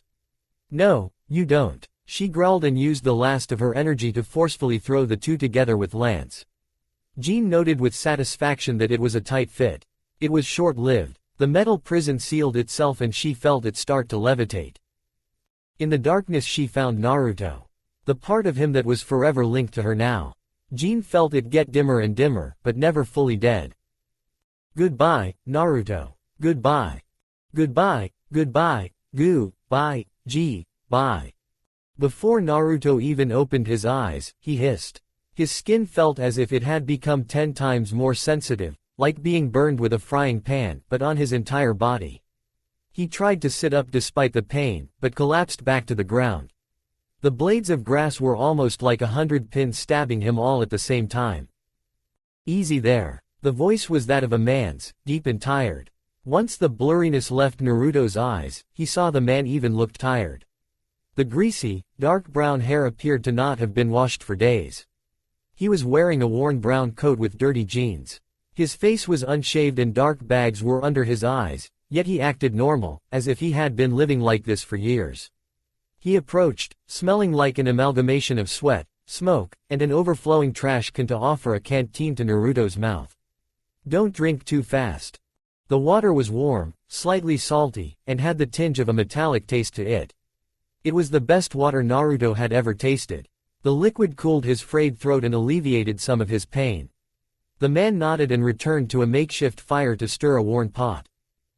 Naruto closed his tired eyes. He thought of what might have happened that got him here. There was Jean, and he was talking to her. Then there was a noise. Magneto had showed up with his team and Juggernaut. Juggernaut.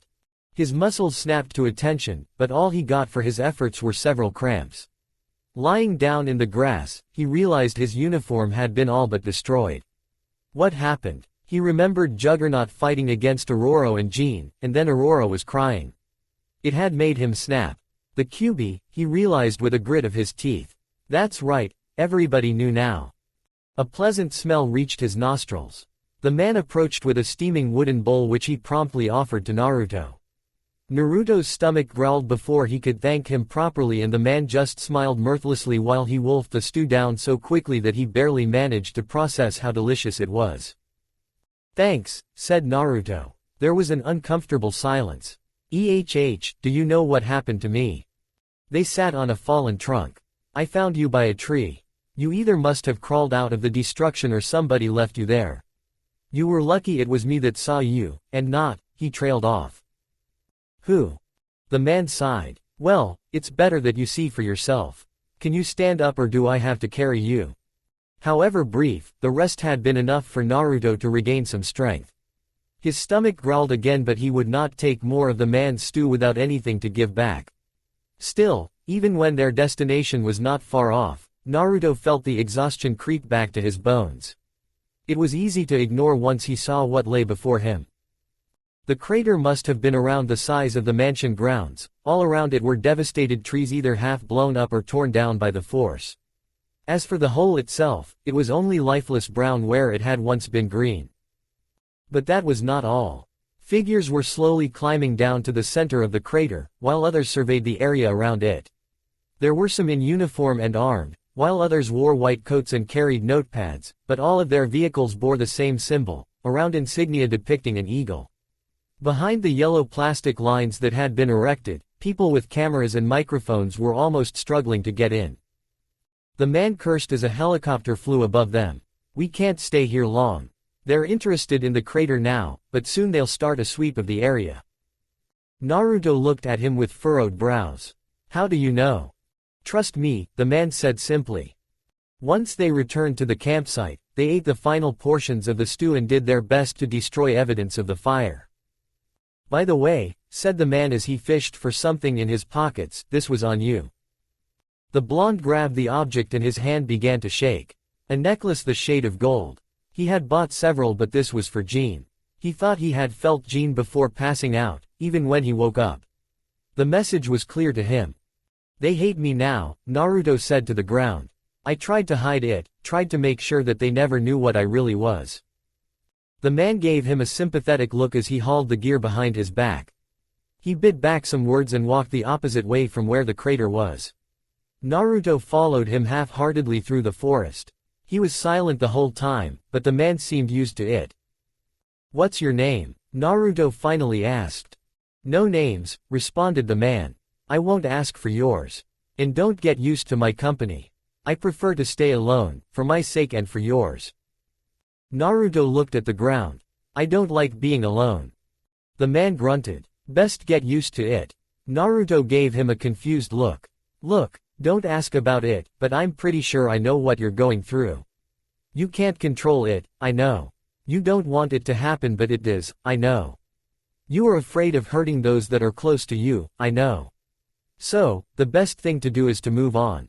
They'll be safer off without you. Shaking his head, Naruto tried to deny what the man was saying, no matter how much it made sense at the moment. What would you know about it? He asked a little too bitterly. If the man had been offended, he did not show it. Kid, I have lost everything and everyone. Hurt them repeatedly despite my wishes. It was for the best that I cut them away from my life. No matter how much it hurt. I recommend you do the same, but do what you will. Naruto felt a pang at his heart. He never knew what it was to lose everyone until now. Was this how Sasuke felt? His rival always told him that he could never understand what it meant to have people only to lose them. Naruto never had anyone growing up. When he did start to get close to people, he swore he would fight to never lose them. Cutting them off was not even a consideration. But it was they who decided to leave me. Did they leave me? A dark part responded. Of course they did, idiot. Nobody wants you. He shook his head again to ignore the voice and looked back at the man. There has to be someone left, he responded. There was doubt in the man's face. Still, he responded. A cousin, younger than me. She helped me through some of the worst times of my life. But I will not see her again. She does not deserve to have any more burdens laid on her. He pointed in one direction. That way leads south. There are small towns where you can find odd jobs for a few days, enough to buy some food. If you need to steal, then do so from those that have more than others, and only things you can't do without, like a change of clothes. Stay away from the police and don't remain in one place for too long.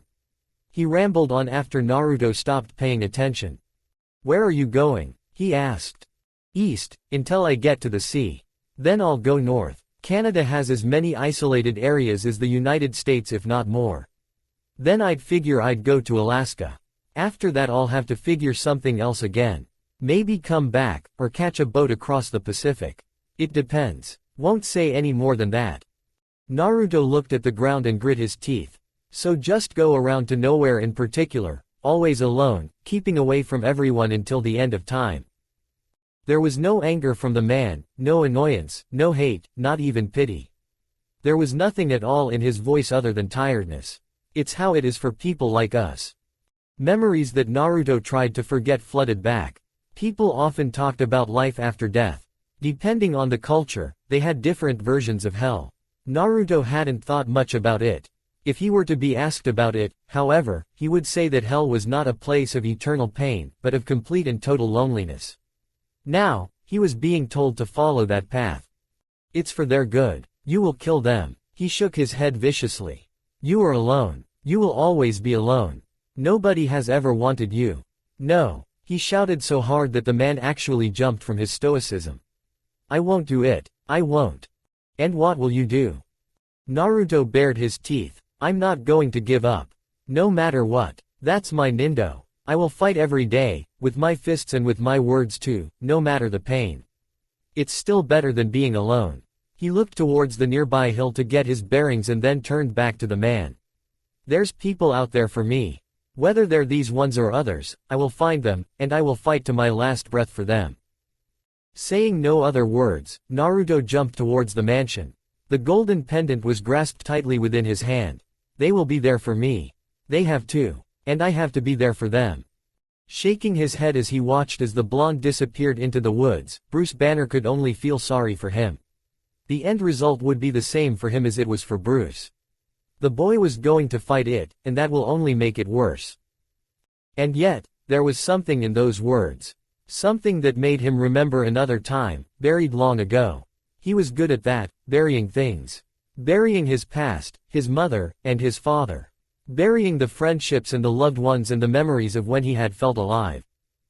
There was one memory that dug itself from the earth he'd smothered it into. It was of more innocent days, before the bomb, before the other guy. It had been a hot day. Usually he'd never think much of it, but little Jen was pestering him to accompany her for a popsicle. He couldn't do it, he had told her. Not now that he had a project for school, yet even then, Bruce had already known he'd relent.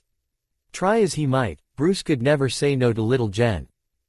Little Jen, last he heard she was about to graduate from law school in San Francisco, on the other side of the country. Just like him, Jennifer had little family left, and none she was fond of. Nobody to congratulate her for her accomplishments. But what family was he? A man that could easily slip into a monster. Would he burden her so? One day, maybe I can hold it for one day for her. Can I? Bruce looked at the road. One led east, where he had intended to go. The other was back west, where he had come from, where little Jen lay in the end. Bruce felt a pain in his chest, and for a moment thought the other guy was about to come out, but no. After a few moments, he realized he was laughing. It had been a long time since he had to make such a decision. A long time since he had ever bothered to ask his heart what he should do. The first step was hard, almost trembling, as if a magnetic force was trying to push him in the other direction. The second was easier, and the third. It wasn't until the 10th step until he let out the breath he hadn't realized he was holding. There would have to be more steps, hundreds of thousands, unless he found a train to sneak into, or a compassionate trucker. San Francisco was far away after all. One day. I can fight it for one day. The flash of light stung at Jean's eyes when the metal sphere finally opened. After such a long time in the dark and cold, she would have been grateful to Magneto if he hadn't been the one to force her there in the first place. She emerged as proud as one can be, doing her best to show strength in front of her enemy. It was a task that was aided by the other sphere's occupants tumbling out gracelessly. Magneto glared behind his mask at the occupants of the second sphere. I only see one telepath. Lance gave a defiant look towards Magneto. Nervous, but defiant nonetheless. She said he was dead. Toad and Fred gave hurried nods. And you believed her? Growled Magneto. He walked over to the Brotherhood. Did you even bother to search for him like I ordered you to? Toad was either brave or stupid enough to respond. Hey man, you shoulda seen the big-ass crater that those two monsters did. Ain't nobody goin' to survive that. Magneto kept his glare at them even when his voice was reduced to a menacing whisper. That boy came from space and crashed into our Earth with a fist-sized scar on his chest. I saw him jump down from a skyscraper like it was nothing. He humiliated you in less than 10 seconds and managed to hold himself against me. He made the Juggernaut fall on his back and then fought toe-to-toe with him. Do you truly believe someone like him dies so easily? The Brotherhood stayed silent. Get out of my sight. He growled and the three boys scampered away from sight and then turned towards her. Jean spoke before he managed to utter a word. I want to see my friends. Take me to them and I will go willingly with you. I will fight if you don't. This way, Magneto said with what could almost be mistaken for respect. The door led to a bigger room, where she saw the rest of her team held in cylindrical glass prisons. Immediately, she walked to Aurora, who was thankfully not conscious. You get her out of here. She hates closed spaces. Stop torturing her. She looked peaceful now, at least. Everything will soon be over, drawled Magneto and signaled to an empty platform next to Kitty and the Professor, both of whom were the only ones awake. Next to Kitty was a sleeping Rogue, followed by Kurt and Logan at the end. Scott was nowhere to be seen. I wouldn't want to be seen either after what he just pulled, Jean thought angrily as she stepped into the platform. Fighting would be no use now with Magneto, better to save her strength when there was a chance. Jean, acknowledged Professor Xavier. Their leader did his best to keep an assured look, even when the cracks in those stoic eyes were plain to see. I am sorry that you were taken as well. They were lying, right? There's no way he is dead, right? They have to be lying. That had been Kitty. She had eyes for Naruto and had never made an attempt to hide it, no matter how much he pushed her away. Jean had waved it away as a simple teenage crush. Seeing Kitty now, it was perhaps a little more. Even so, Jean had to smile at the one silver lining in all of this. He's alive and back to normal. I hid him from the Brotherhood. Kitty let out a breath and a shaky laugh, acting as if she suddenly wasn't imprisoned in a transparent tube. I see. You did good, Jean. The professor's face relaxed slightly, like that of a man who had been losing all his chess pieces only to remember that he still had a queen. Jean didn't have the heart to tell him just how badly Naruto had been when she left him. Yes, I see, but I cannot reach him, perhaps with the one I reached before contact was severed. Magneto around the room with the air of a victorious king until he saw the last cylindrical prison without an occupant. Welcome to Asteroid M, the time of salvation has come. His eyes looked straight at the professor. The schism between our kind ends today, brought together, whether by free will or by force, for one common goal. The professor frowned. And what goal is that, Eric? Conflict between us and the rest of humanity. Do you truly believe that will lead to a brighter future for mutants? Only if we triumph, and with Asteroid M, we will triumph. He pointed towards a chamber, where a crimson miasma pulsated behind the small window. There lies the key to our supremacy. Charles, you are well acquainted with the Gem of Sidorak. It's how your brother unlocked his abilities, correct? Jean never thought she'd ever seen the professor be as angry and as afraid as he was now. "Eric, you must not do this. The gem of Sidorak," continued Magneto as if they weren't there, "can forcibly unlock mutant powers on those that have a dormant gift. It can also unlock the full potential of those mutants to reach their highest level." The professor glared. "It also causes them to become violent and erratic. That is why I have designed this chamber. Not only will it safely channel the gem's power into those that enter, it also rids them of useless emotions. Here, my army will be created, one that will follow my orders without question as I lead them to glory. You will lead us to our doom." Magneto glared at Professor Xavier. "And what would you do, Charles? Sit around while the humans plan our extermination? Give them time to know our weaknesses. Let them prepare for our destruction. I will take the fight to them before they even have a chance to strike. Peace between us and humanity will never come. You do not even give them a chance, Eric." With a snort, Magneto looked away. "A chance for what? The day we are revealed will be the day it will begin. It will start with fear and resentment, petty things that normal people will overlook with the hope that it will get better, but it won't. Hostilities will get worse. Politicians will rise with the promise of a solution. Our kind will be classified and isolated. Fear will turn to hate, and a minority like us will have no political power. Then they will make plans for us, and those that do not overtly support it will not raise their voice in our favor. We will realize too late that we have no allies, only us and nobody else." "What would you know about it?" shouted Kitty. "How can you be so sure?" Magneto stepped towards her prison and stared at the six-pointed star that hung from Kitty's necklace. Slowly, he pulled off the sleeve of his left arm. His skin was white and still muscular, but it was marred by an almost faded tattoo. It depicted 6 numbers, inked in black. "I know more than you can imagine, child." If Kitty had any more protests, they died in her throat. "Now, we begin." 2 figures emerged from the doors. Boys, both sharing physical traits despite one having blonde hair and the other brown. The first one had blue eyes, the second ones were covered by ruby-tinted glasses. Scott's saddened face only looked at her direction once before turning away. They began to plead with Scott and his brother. Neither boy responded. Magneto turned away from them and soon after, a greenish liquid emerged from the bottom of the prison she was in. She panicked and punched at the transparent walls until the liquid reached her nostrils. Holding her breath as long as she could, Jean continued to pound at her prison until the last of her oxygen gave out. To her relief, air entered her lungs as if nothing had changed. However, her eyes felt heavy and soon felt as if she hadn't slept in an entire week. "I am sorry," said Professor Xavier. "I am sorry for dragging you into this." Jean saw Kitty shake her head.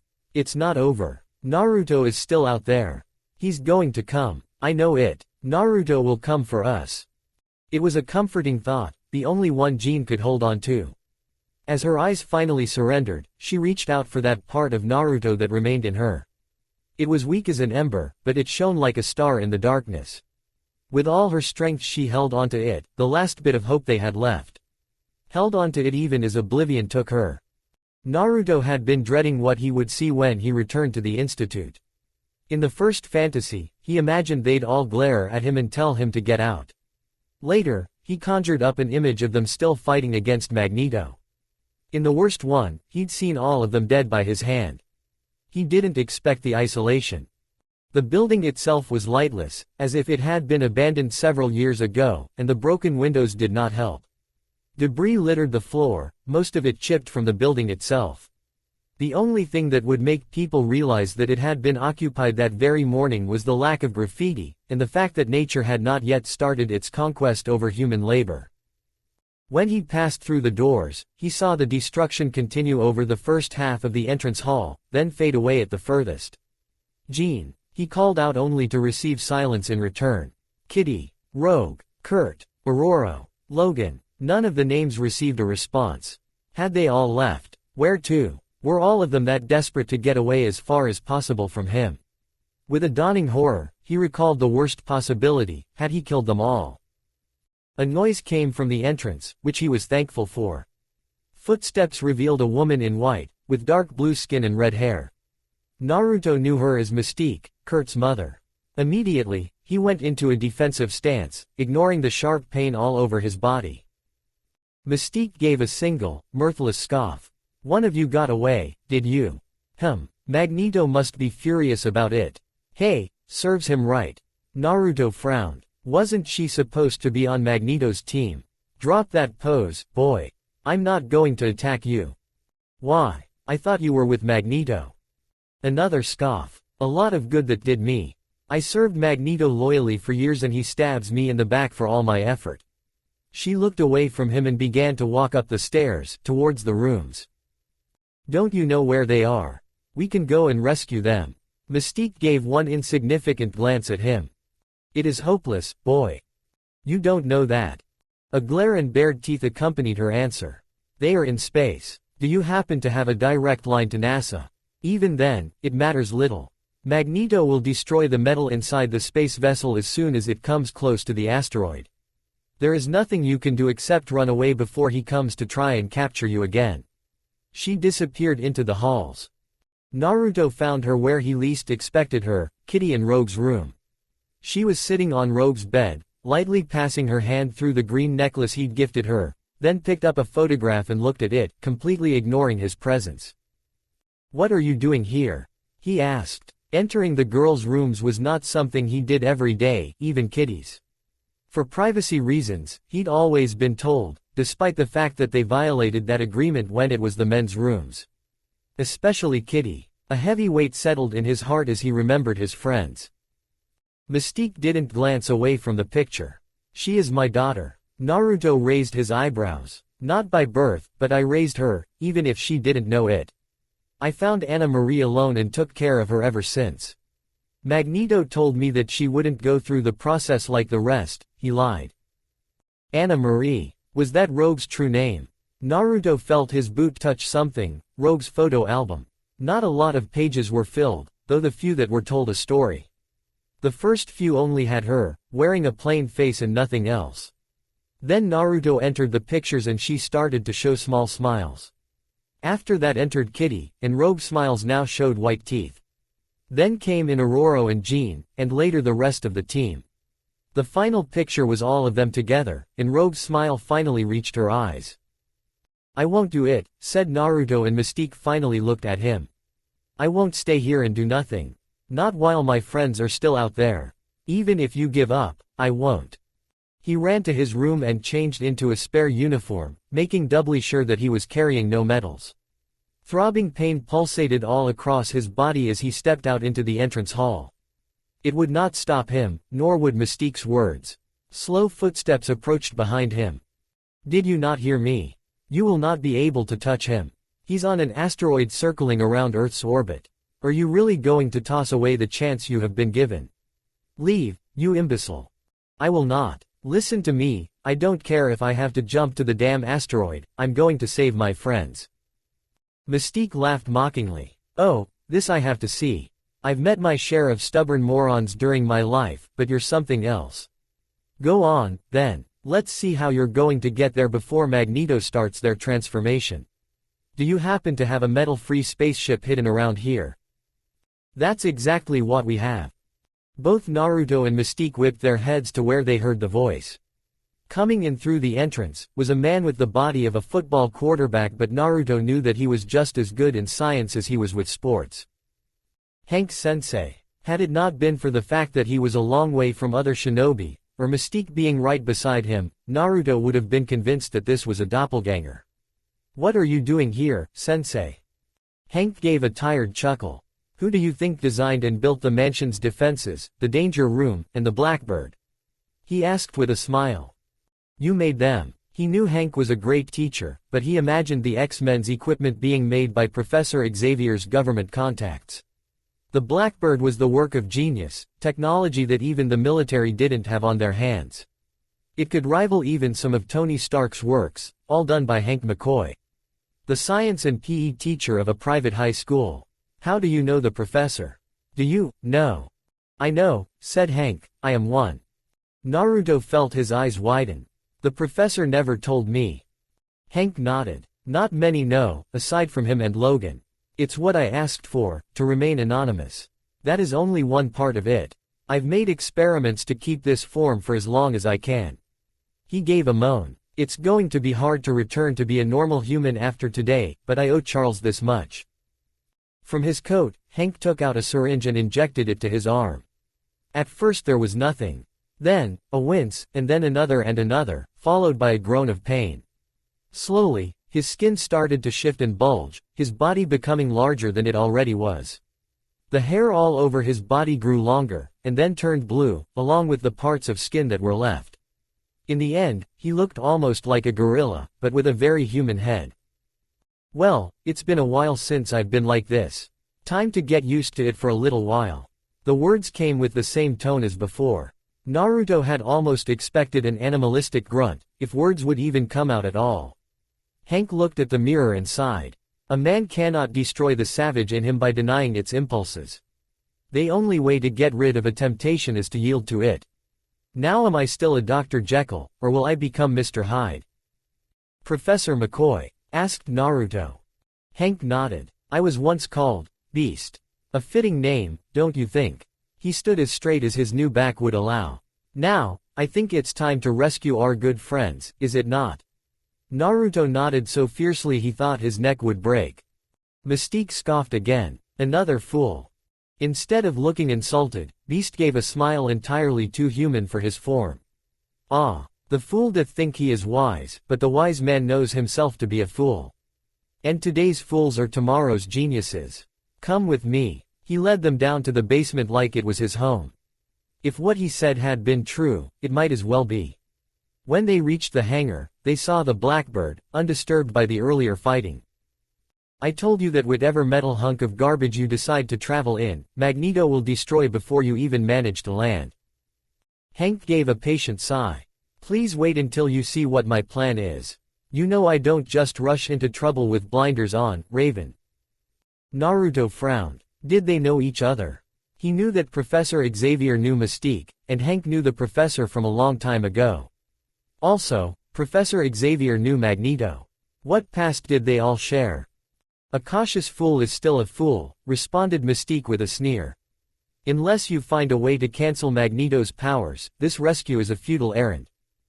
Oh. Naruto tapped the bottom of his fist against his palm and both of them looked at him. Wait a minute. He inspected the two of them. Blue skin, and they're both fighting, just like Shikamaru's parents, aha. Naruto pointed a finger at Hank. You're Kurt's dad. There was a harsh slap at the back of his head. Gay. Moron. Spat Mystique. I'm afraid not, said Hank and then went to the hangar's operating room. After starting up the system, he entered some code commands and then the ground below them started to shift. The metal floor suddenly opened up and another ship rose to take its place beside the Blackbird. It was smaller than the Blackbird, and the rotor on its back and at its sides made it look like a cross between a jet and a helicopter. It was painted the same shade of black as the Blackbird, and had the X-Men logo proudly painted on its wings. Yet despite these similarities, Naruto couldn't help but feel that it was different from other aircraft he'd seen. Another ship. That's your plan, mocked Mystique. At first I thought only your brain was missing. Apparently the same can be said about your ears. Hank gave her a grin. Look at it again. Naruto approached the aircraft and touched it. It wasn't as cold as he thought it would be, which was odd. Usually metal got cold when it was not near heat, and given that it had been underground in the tail end of winter, he was surprised with how it was almost tepid at the touch. His eyes suddenly widened. It's not metal. Correct, stated Hank, his grin widening. Charles knew that the Blackbird could be a death trap if he went to Magneto with it, so he started working on an alternative. It took me many years, and many failures, but finally we have completed the prototype X Velocity, a space-worthy ship completely devoid of metals. While Naruto looked at it in awe, Mystique glared at Hank. Prototype, you say? Do you plan to fly us into space with a ship that hasn't even been tested yet? Hank looked at Naruto. That depends on what our team leader asks. She followed his gaze back to Naruto. Team leader? What nonsense are you talking? She asked in equal parts confusion and anger. I only take orders from Charles, and he is the head of the X-Men. There's a chain of command after him, which I imagine is young Scott Summers.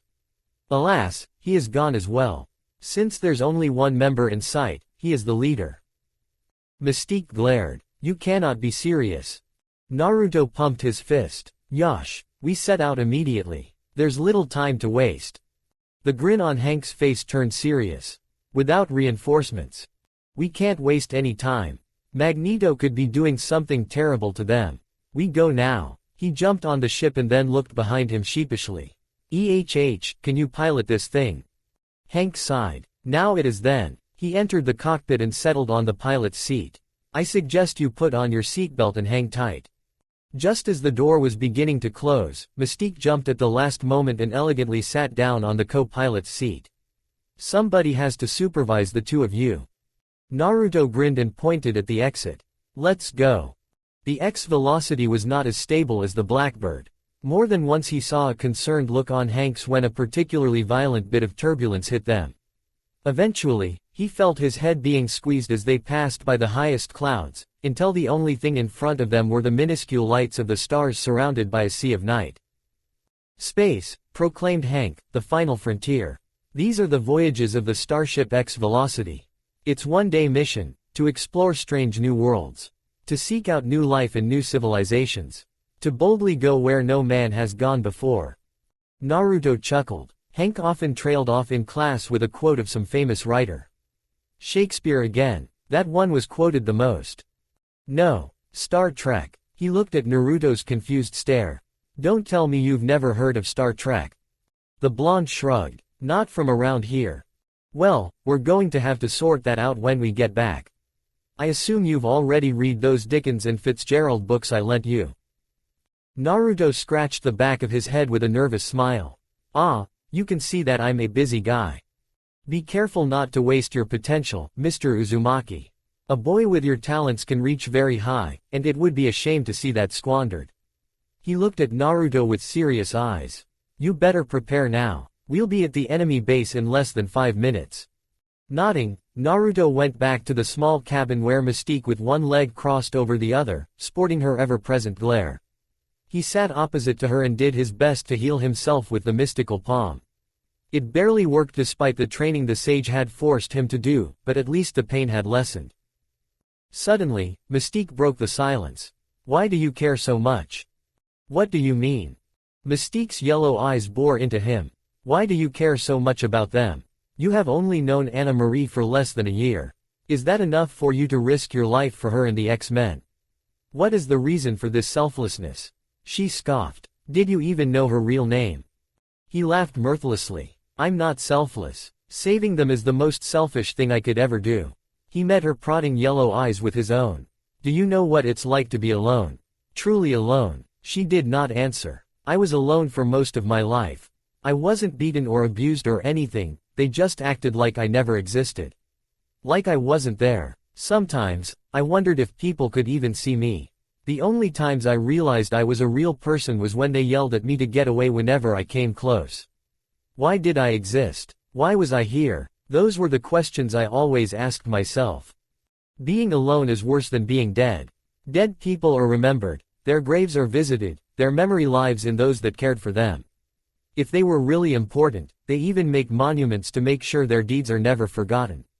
But being alone means that nobody is there to care about you, nobody to carry on your will or remember what you were. You're not even truly alive. That's why I have to save them. Even if they hate me, I will still save them. Because they need to be there so that I can exist. If they're not there, then there never was a Naruto Uzumaki. I don't care if I die, but I want to exist. For just a moment, Mystique's yellow eyes flinched as he stared her down. As for Rogue, that is the name she chose and the one she gave me. She likes that name. Are you sure you're not the one that doesn't know her? She glared at him. Anna Marie, Rogue. Either way, she is the same person I'm saving, and I'll always be there for her. That's a promise. And I never break my promises. Mystique sat quiet for a moment and then let out a quiet huff. You are a fool, boy. An innocent, ignorant, idealistic fool. Trailing off, he could only barely hear her next words. So much like someone else I know. Naruto. Hank called from the cockpit. We're here. Both he and Mystique rushed to see their destination. At first it looked like a giant piece of rock, until he saw the irregular structures arrayed around it. It looked almost like a mansion built both outside and inside the asteroid, made completely out of metal. From the windows he saw white lights, and a crimson-red miasma pulsated from the center of the structure. Hank surveyed the asteroid for a few silent seconds. "All right, if they haven't noticed us, we can land at the far end of the asteroid. From my readings, it seems that there is artificial oxygen so we can exit. One of us will have to guard the velocity. It's our only way back. Now, let us approach silently." "Too late," said Mystique, pointing at two figures coming out of the entrance. They looked very similar to one another, and they attacked in perfect synchronization. One of them shot a bright energy out of his hands, the other shot it from his eyes. Naruto widened his eyes. Scott. But it didn't look like Scott, with broader shoulders and white hair, and he was not wearing the glasses that kept his powers in check. Shaking off his shock, Naruto turned to Hank. "Land the ship. I'll keep them off you." He ignored the shouts of protests and jumped from the ship as soon as they entered the atmosphere. The two boys retreated back into the building and the metal gate closed as he got near. He heard a landing next to him. Mystique stretched from her crouching position with a cat-like grace. "Magneto is mine," she growled, running towards one of the windows. She could have Magneto all day. That wasn't what Naruto was here for. He ran towards the gate and slapped a dozen paper bombs into the entrance, then jumped back to avoid the massive explosion that rocked the entire asteroid. He took a last look at the Velocity landing safely on the ground and then charged inside to meet the Brotherhood. They were all assembled, minus Quicksilver. In his place were the two newcomers, their faces completely devoid of emotions. The same could not be said of Avalanche, Toad, and Blob. The former two already had swollen faces where angry red spots were beginning to form, and Blob was looking at him while his whole body trembled. Naruto sighed. "Do you want to do this again?" The original Brotherhood looked at the ground, but the newer ones were unfazed. "I'm not here for you. Get out of my way and I won't have to beat you again." Toad was the first to shrug. "Aight." He jumped out of his way. "Ain't worth it when Magneto's already thinkin' of dumping us." There was a ferocious tremble that nearly made him tumble. "Toad," spat Avalanche. Toad shrugged again. "What? I signed up with Magneto for respect and chicks, not to go to war. And I didn't even get the respect and chicks. What has Magneto done for me?" The answer came not from Avalanche, but from one of the white-haired mutants. "Magneto has offered us power and a chance to evolve to our fullest potential. We will fight for him." The voice was one Naruto knew, but on another face. "Scott." The mutant gave only the slightest nod of acknowledgement. "So, it really is you. What do you think you're doing?" Scott furrowed his brows. "I am doing what is best for the team. With Magneto's help, I have shattered all the chains that were holding me down. No more training, no more hardships, and no more seeing the world in shades of red. Now, I have the skills to become the leader the X-Men truly deserve." To serve who? Magneto. Does Professor Xavier agree with this? Does Aurora? Does Jean? A grimace broke Scott's stone face. "They will see it soon once they've been re-educated to see the future that awaits us." There was hesitation in his face, something left of the Scott that Naruto knew. "Magneto has done something to you. I don't know what, but I'm going to snap you out of it. Unlike Sasuke, I can beat him." He summoned as many clones as the corridor could fit and disappeared into them while they swarmed Scott, extinguishing into smoke when they came into contact with his crimson beams. It soon created a fog all over the place, enough for him to slip to the ceiling and then down to Scott, ready to knock him out with a single strike. Pain slammed at his side, and as if hit by a wall, he was thrown away from his target. Naruto stood up to see the other mutant with his hands pointing at him. Alex, Scott's brother. There was no confirmation, but Naruto needed none. Scott finished shooting at the clones and then glared at him. "Don't underestimate me anymore, Naruto. I am stronger. Stop looking down on me." This was the first time Naruto had heard him truly be angry at someone. Usually, Scott was just angry with himself. Naruto grit his teeth. "Fine, I'll take you seriously, Scott. Because I can't spend any more time with you." He activated his eyes and charged at the brothers, sidestepping their attacks with relative ease. He hit Alex right on the liver and he went down with a whine, then dodged one last shot from Scott before kicking him on the chest. He looked down at the two brothers to see if he'd done more damage than intended. They were moaning and holding their stomachs, but otherwise fine. Turning towards the spectators, he asked, "Do you want to be next?" Avalanche kept the look of someone that had smelled an open sewer but merely turned to his still conscious team. "We're going back home." They ran down the hangar and out of his sight. Wheezing, Scott managed to get to his knees. "You beat me again. No matter how hard I try," he punched the ground, "I'm always behind you." "Why?" "Because I want to save my friends." His eyes met Scott and offered a hand. "Will you help me save them?" Taking his hand, Scott got up and gave him a grim face. "I can't go back there. Magneto, he did something to me. My mind, if he tells me to shoot you again, I'd do it." He sighed. "I've failed the team again." Naruto shook his head. "You can still help. Go and help Professor McCoy defend the ship until I return." There was a last moment of hesitation for Scott, but it didn't last long. With a nod, he grabbed his brother and carried him back to the hole in the entrance. Once he disappeared, Naruto turned back to the opposite end of the hallway and sprinted, eyes activated and waiting for whatever laid at the other side of the door.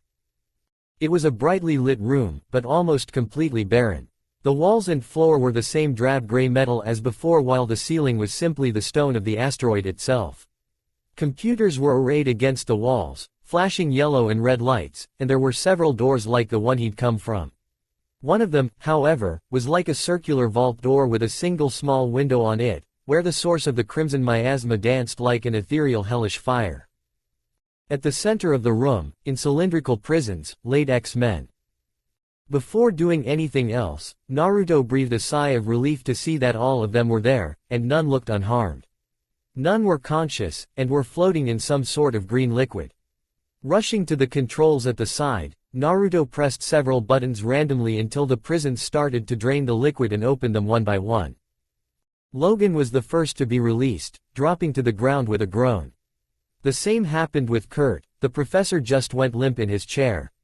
By the time Rogue's prison opened, Naruto realized what was happening and reached to grab her before she dropped to the ground, then did the same for Kitty, Aurora, and Jean, who was the last.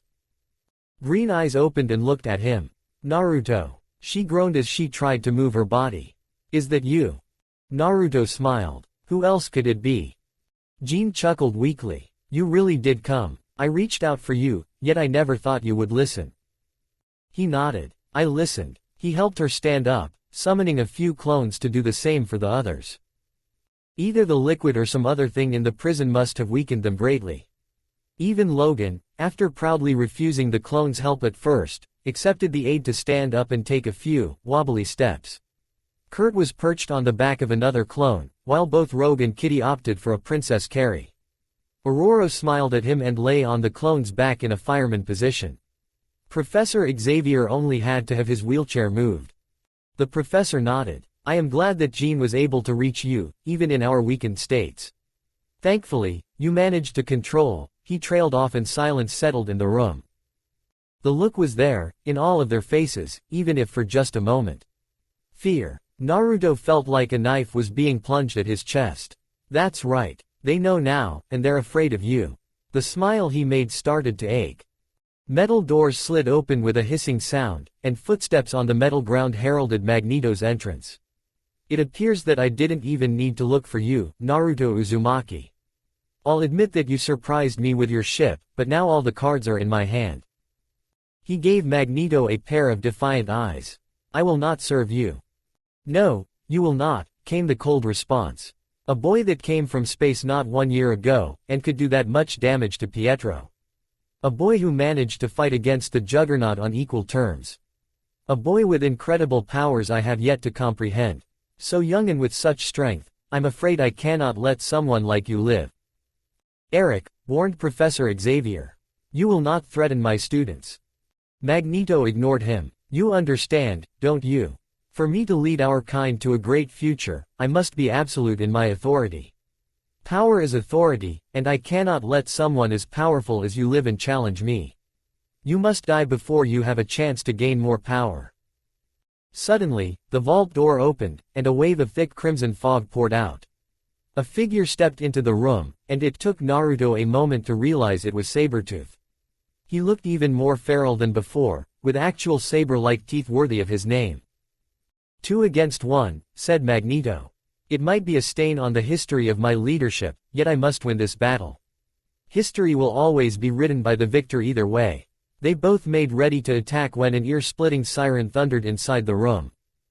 Warning. Emergency sequence initiated. The facility will self-destruct in 5 minutes. For once, Magneto lost his composure and rushed to see the security cameras. One of the screens showed Mystique typing on a computer with a smug smirk. He turned to Sabretooth. Kill her. Sabretooth snarled and looked at Wolverine. Now, growled Magneto. Sabretooth obeyed, giving a glare to Wolverine as he left. Magneto looked at Naruto again. You against me once again. This time, I won't hold back. My life for their life, Naruto smirked. It sounds like a fair trade. No, cried Kitty, and the rest soon followed. Naruto turned to his clones. Take them to the ship and tell Hank to leave immediately. I'll stay behind to cover your escape. More protests erupted from the team. He looked at their faces one last time. Sad looks, better than fear. If this was the last he saw of them, it wouldn't be too bad to have those faces to remember. Goodbye. They were too weak to resist his clones carrying them away. He ignored the protests until the closing door and the blaring alarms drowned their voices. Magneto flicked his wrist and showed him a set of keys. For my ship. The winner takes them. Or, you could just get out of my way and I'll give them to you. Either way, it's our only ticket back to Earth. With a joyless chuckle, Naruto said. I'll take them from you, but I won't go back to Earth. I'll use it to return to where I belong. He went into a battle stance. But before I go, I'll make sure you can't get to them. Warning. 4 minutes to self-destruct. Metal equipment from all around the room was immediately ripped off from the walls and from the floor to be launched at Naruto. Several floor tiles encircled Magneto as a shield while the equipment was sent towards him. Naruto dodged it easily enough and summoned a few clones, using one to make a Rasengan. Objects flew from every direction, and every second a clone turned to smoke. He went by the flank, with his hand outstretched to connect with Magneto's rib. At the last moment, a tile interfered and the Rasengan turned it into shrapnel. Another tile was ripped from the floor to guard Magneto, while the shrapnel came to life against Naruto. A couple of times, he tried to flicker close to Magneto, and every time, a tile was there to protect his sides and back, while the shrapnel danced around him every time he appeared. Each attack only earned him another nick on his flesh. With every dodge, every punch, and every step, Naruto felt his body become heavier. He still had not recovered after the fight against Juggernaut. Exhaustion was ripping through him, and Magneto seemed to notice it, being on the defensive and content to let Naruto wear himself out. Warning. 3 minutes to self-destruct. Trying to fight against Magneto physically was useless, Naruto realized. He would just keep protecting himself and hurling metal at him. There was little doubt that Magneto had other means of escaping at the last second and leave Naruto to die in the asteroid. If he wanted to end it, he would have to do it a different way. His mind concentrated on a single presence that was going away with every passing second. It was Jean, or at least the part of her that never left his mind no matter how far she went. He focused on her and only on her, while his eyes looked at Magneto's shield. Then, when his mind was completely cleared, he attacked. Magneto pushed his hands forward, his eyes widened when the metal did not move. Then, he found himself on the defensive. The tiles began to tremble in place, getting more violent with every passing second until they began to break into smaller pieces of shrapnel. Some got closer to Magneto while others sped all the way to him, only stopping when they were inches away from his eyes. Naruto felt his head begin to swell, his whole body shook uncontrollably. He felt blood starting to pour out of his nose and the siren was drowned by a ringing in his ears. The sharp point of the metal was inching closer to his eyes, but he concentrated on the ones close to Magneto. One of them he hadn't seen prodded against his cheek until it drew blood. He barely noticed that another tore past his shirt, and pierced the skin atop his heart. He closed his eyes and remembered what he was concentrating on. Jean, and his friends. He felt them leaving now. Go. Leave while I hold him. Jean did not want to go. Leave, he told her. Go back home. Pain flashed on many parts of his body.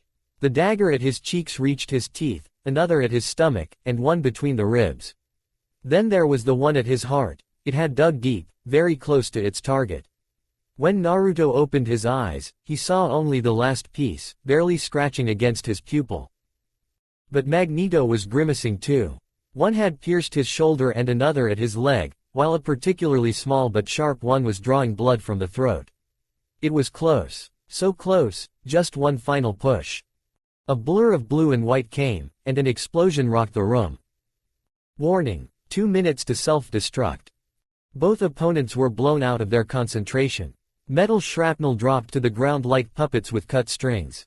Pain throbbed all over Naruto's body, from the fight with Juggernaut, from the Kyuubi's burns, from the exhaustion, and from drawing too much power out of his mind.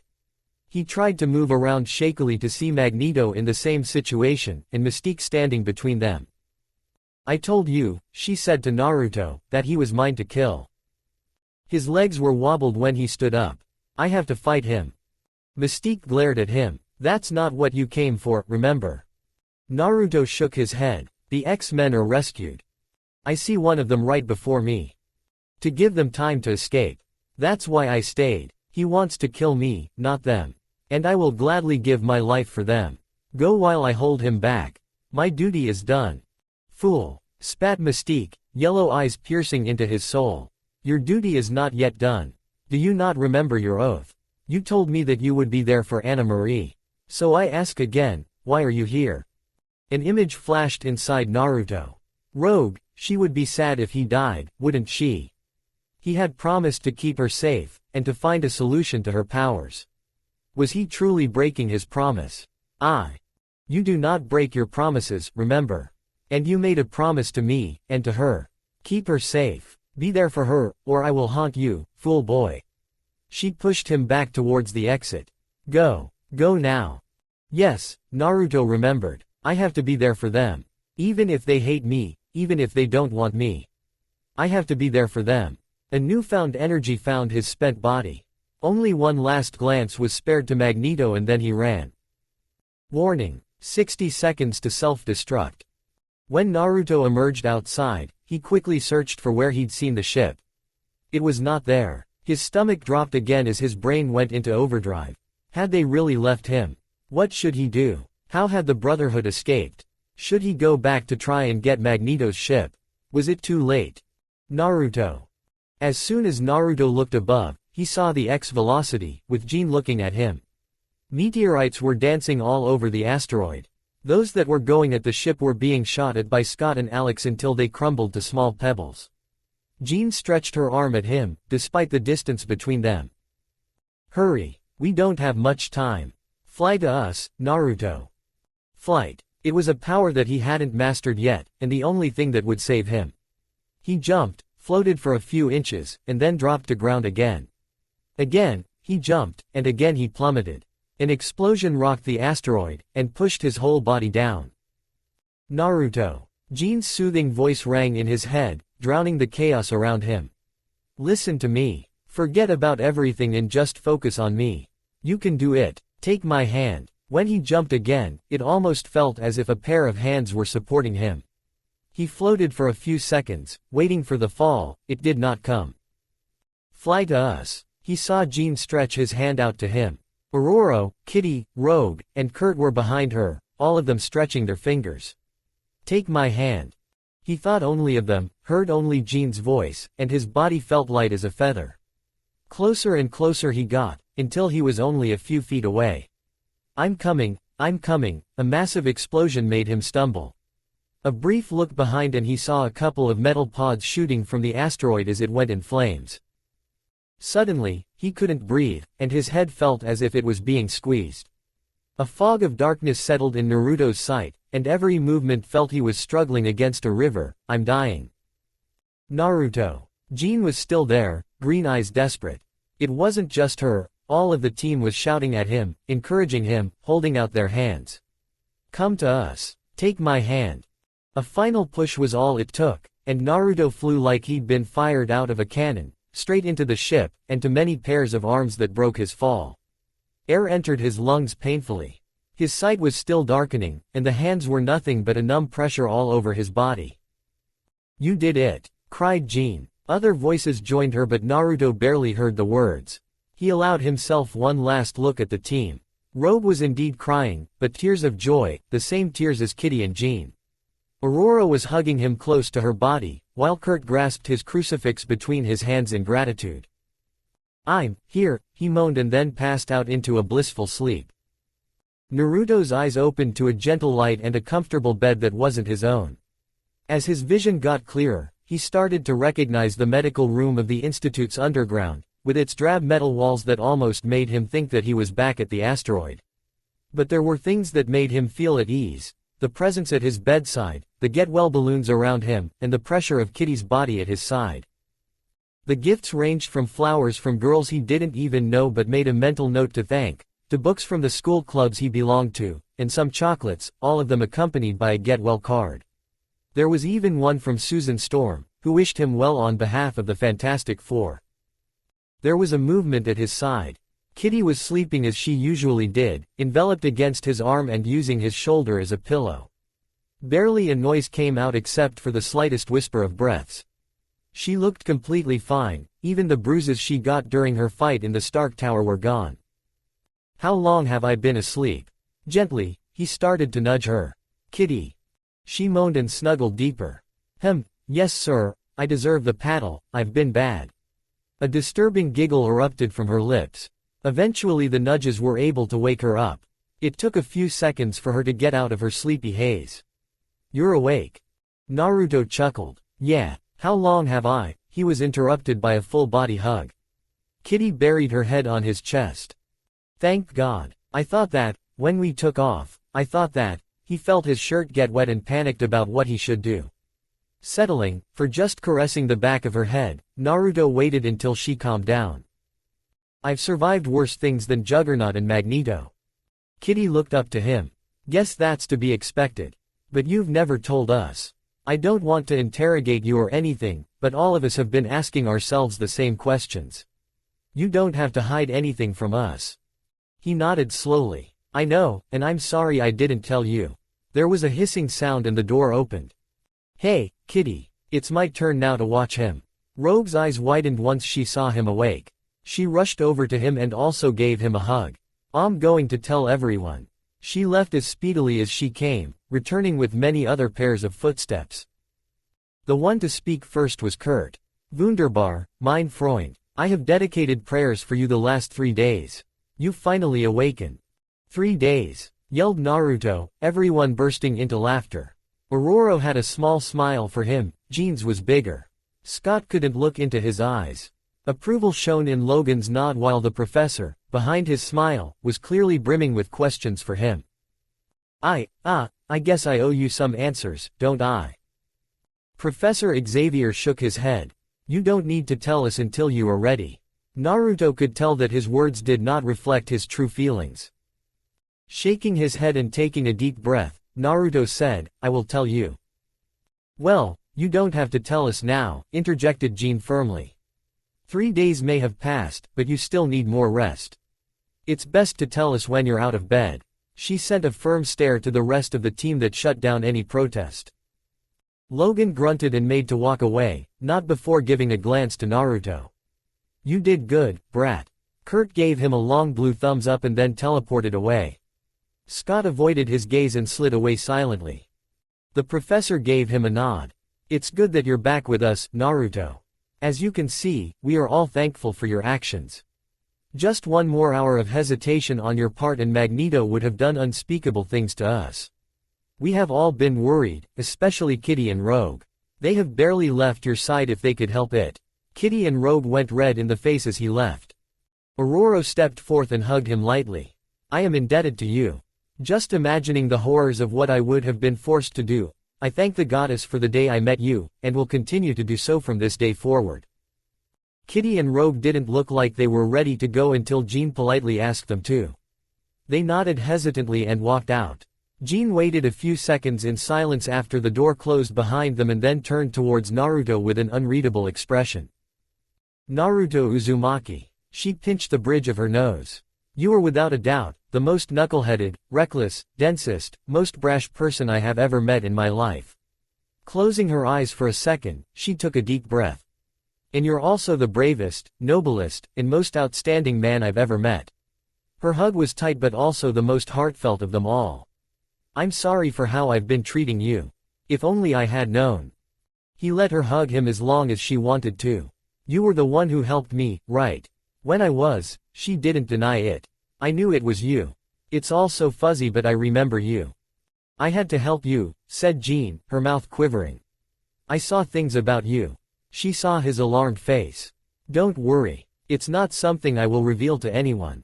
Our minds are our most sacred part. What I'm trying to say is, I am connected to you now, and you to me. It's how I managed to pull you away from that fox, and, well, the same goes for you. This link is going to be hard to get rid of, and, you may find many things about me as well in the coming days. Naruto made an understanding nod. I won't tell anyone. Jean gave him a small smile. Small, but sincere. Thank you. She stood up and got ready to walk away. If you ever need to talk to anyone, I will listen to you. I want to ask you something. She nodded and sat back on the seat next to his bed. I'm sorry I never told you about any of this. It's just that, well, if you saw things, then you know what it's like. And if you don't want me around, then I understand. A warm hand enveloped his. Naruto, look at me, Jean said gently but firmly. Please listen to me because I will only say this once. Her green eyes did not let him look away. A tear rolled out her eye and his own eyes went blurry. You are not a monster. Do you understand? Naruto gave a shaky nod. Jean wiped her cheek and smiled. Good. Now get some rest. You're going to need it before Kitty and Rogue decide to come over again. As she left, Naruto couldn't help but frown. There was something different that he'd never seen in her before. He pondered it all throughout the day until, as he lay ready to sleep, realization finally dawned on him. She was wearing the necklace. He was practically forced to stay in bed for another 4 days, despite feeling fine after the first. Meals were accompanied by homework, and for each day, it seemed someone else had taken a turn to cook. Aurora made him mostly salads with grilled chicken that tasted all right. Jean continued with the healthy options, though did make sure to make him big portions and sneak in more meat. The one time that Kitty cooked, he had to struggle to swallow the flavorless burnt brisket down his throat. Jean took mercy on him when Kitty walked away for a few minutes and disposed of the plate. That day, he realized just why she'd been banned from the kitchen. The best was undoubtedly Rogue. Turns out living on your own with a blind woman as a caretaker forces you to become a good cook. And she knew just what he liked. Spicy fried chicken, po' boys, and pulled pork sandwiches, just to name a few. When he was finally cleared of everything, the first thing Naruto did was make a request to the professor for everyone to meet in the conference room. Finally, he had decided to tell them everything. If they rejected him, then that would be that. At least he would no longer live in constant fear of rejection. Silence was the first thing that awaited him as he entered the room. That, and 8 pairs of eyes that were fixed on him. With his heart hammering against his chest, Naruto went to his seat and opened his mouth, only to close it. He repeated the action several times, trying to find the words to say and when to start. Finally, a mirthless chuckle left his lips. Where to start? Well, I guess it really started the day I was born. He started telling the story with a few hiccups, and his tongue slipped every other word. By the time he'd finished talking about what the QB was and moved into growing up in Konoha, Naruto couldn't stop talking. Word after word spilled from his lips. He told them about Shinobi and the Hokage, and about the 5 great nations. He told them about his team in Jiraiya, and the missions he had taken with them, and of Orochimaru and Akatsuki. None of them ever interrupted him, though more than once he saw eyes widen in disbelief. Finally, he told them of his final mission, the fight with Sasuke, and ending up here. That's the truth. He had skipped a few details, and not talked about the sage at all, but all that was important was said. I can understand if you want me to go. Usually I can keep it under control. When I become angry, though, the QB starts to take over. When I saw Aurora scream, I lost it. Professor Xavier was the first to speak. Well, I won't lie and say this doesn't present a problem. Naruto turned his gaze to the ground. But this is why I built the institute, so that I can help with situations like this. Our doors are always open to you, Naruto. We are all grateful for trusting us with this. He looked around the table. I believe none of us will reveal this secret to others unless given permission. Nobody argued otherwise. Naruto allowed himself a wide smile, bright as the sun. No more words needed to be said and he was the first to exit the conference room. By the way, Naruto, called Professor Xavier, there's something you should know. Before Naruto had the chance to hear anything else, he felt someone bump into him. He quickly looked down to see a girl even shorter than Kitty. She had short black hair and was wearing a yellow trench coat that covered most of her petite body. Pink glasses almost hid a pair of slanted eyes that were looking at him with alarm. She quickly popped the bubble gum she was chewing. Oof, sorry about that. Then she sprinted away to the entrance hall. Naruto looked at the rest of the amused team. Who was that? The answer came in several noises from the mansion grounds.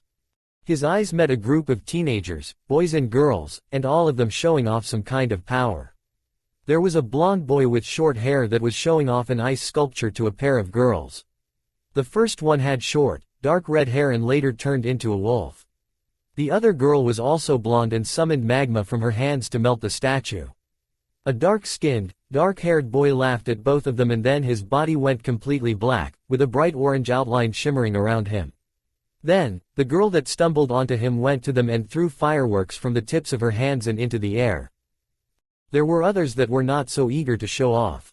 Two girls, one Native American, who sat cross-legged on the grass, and the other had very similar facial characteristics to Fireworks Girl.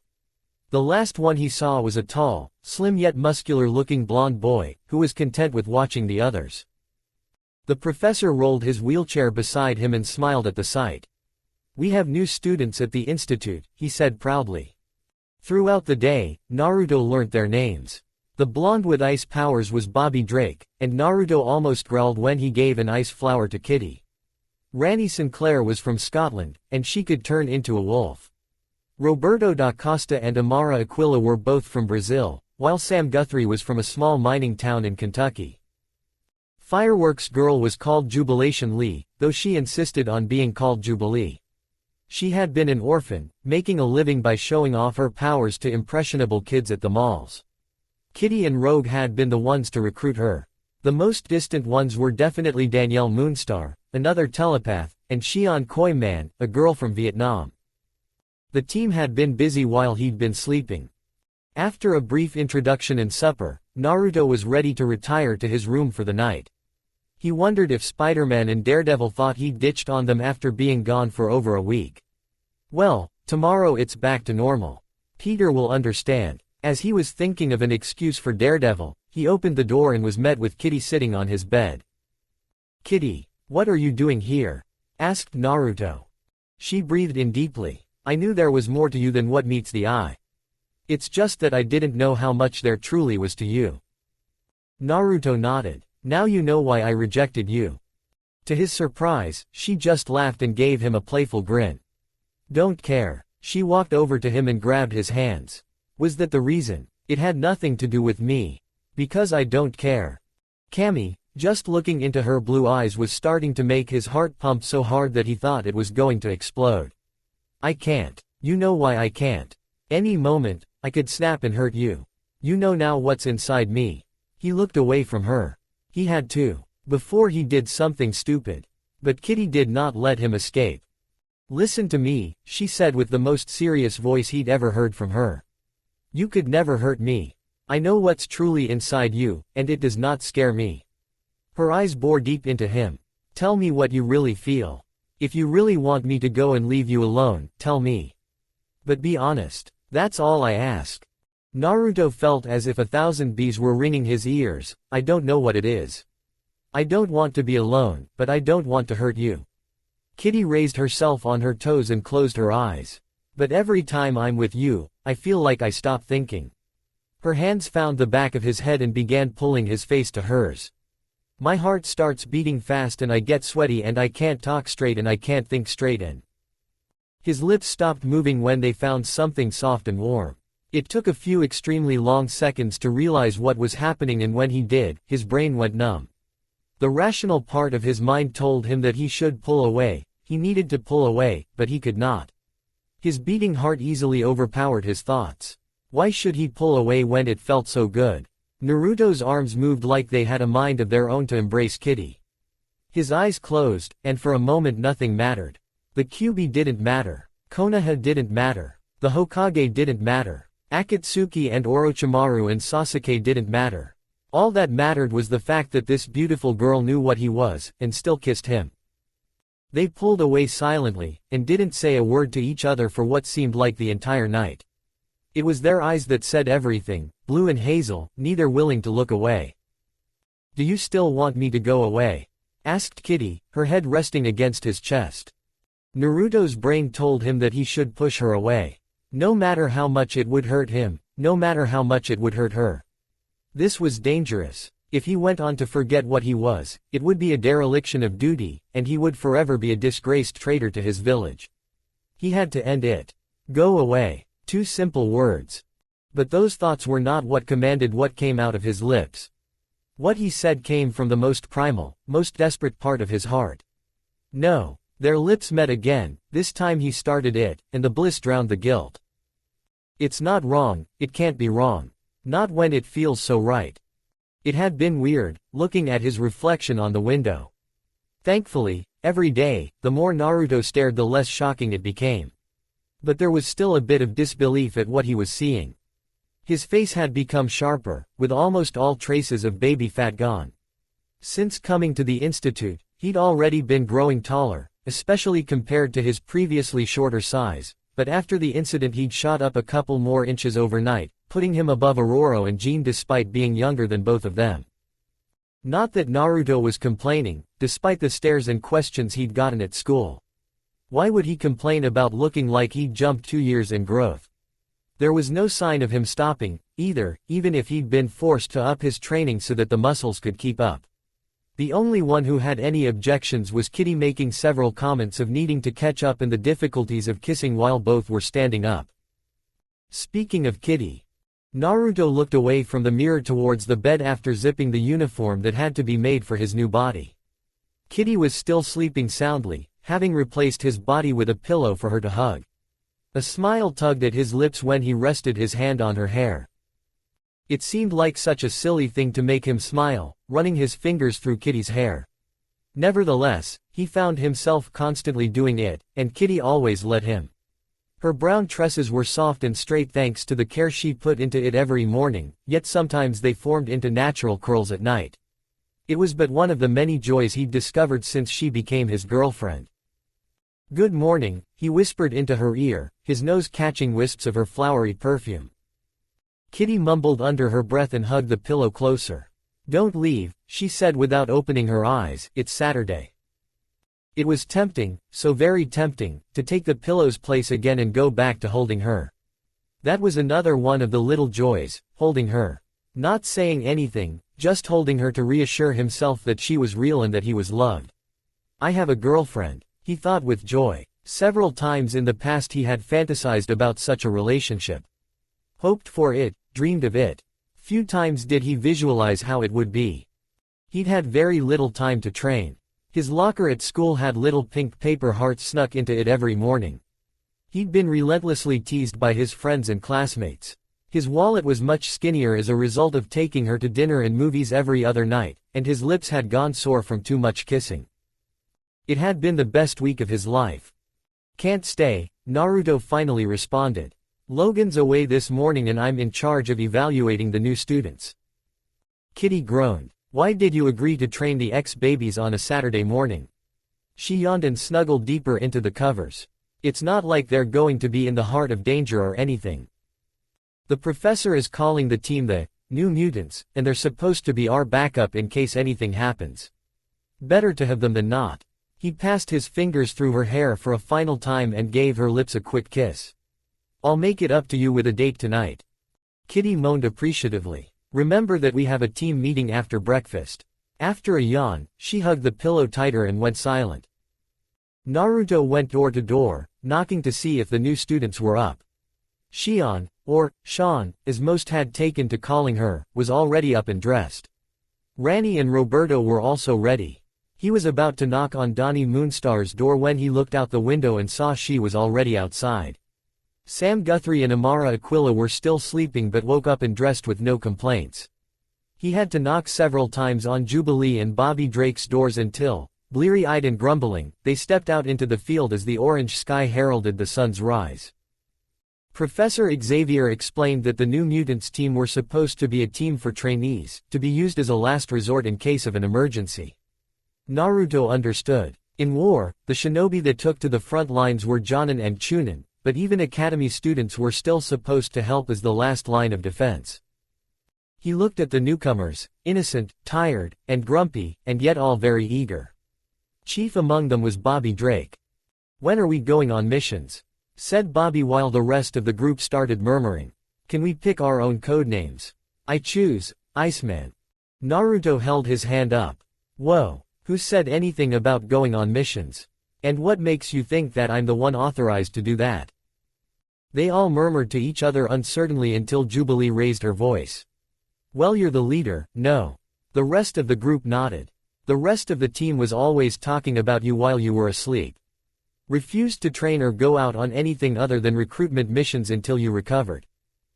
"Did they?" Naruto shook his head. "I'm not the leader, Scott is. But that's beside the point. You are not going anywhere until you go through the same training that we all had to go through." He smirked and pointed at the institute grounds. "For starters, let's see how fit you all are. 10 laps around the grounds. If you hurry, it should take you around 30 minutes. 10 laps. That's not so bad," said Rani while most of the group groaned. Naruto laughed. "You can't turn into a wolf this time." Rani's groan joined the rest. He then turned towards Bobby. "Except you. You're doing 15. "Whoa, why only me?" asked Bobby. "Well, let's see how gung-ho you are next about being an X-Man." Approaching Bobby with a fake smile, Naruto patted him on the back and whispered into his ear. "Maybe that will remind you to not hit on my girl next time." He turned to the rest of the team with a stopwatch in hand. "On my mark, 3, 2, 1, start." Roberto was by far the most fit of the group, barely breaking a sweat as he ran ahead of the others. He had bragged about being the star player of his school soccer team in Brazil. Behind him was Rani, eagerly trying to catch up with Roberto, with Sam and Amara trailing not far behind. Donnie was trying to catch up with an angry face at being in the middle. Sean looked tired, but said nothing. In contrast, Jubilee whined every now and again until she finally finished, sweat-drenched and panting, in last place. "All right, that's enough," he said to Bobby as he finished his 12th lap, enough for the message to sink through, hopefully. The sun was now a dim orange ball on the horizon, warming their bodies from the morning chill as they caught their breath and drank some water. Mouth-watering smells wafted from inside the mansion and more than one stomach grumbled loudly. Naruto chuckled. It was the perfect moment for another lesson. "Why do we need to do this?" snapped Donnie. "We came here to be able to control our powers. What does this have to do with anything? For one, many of your powers have to do with how good your stamina is. Even if you never join the X-Men, a healthy body makes a healthy mind, and that makes a healthy mutant that is able to control his or her powers." Donnie glared at the ground. Sighing, Naruto fished a little silver bell and shook it in front of the students. "Now, for your second test." The little bell's ring almost lost in the howling wind.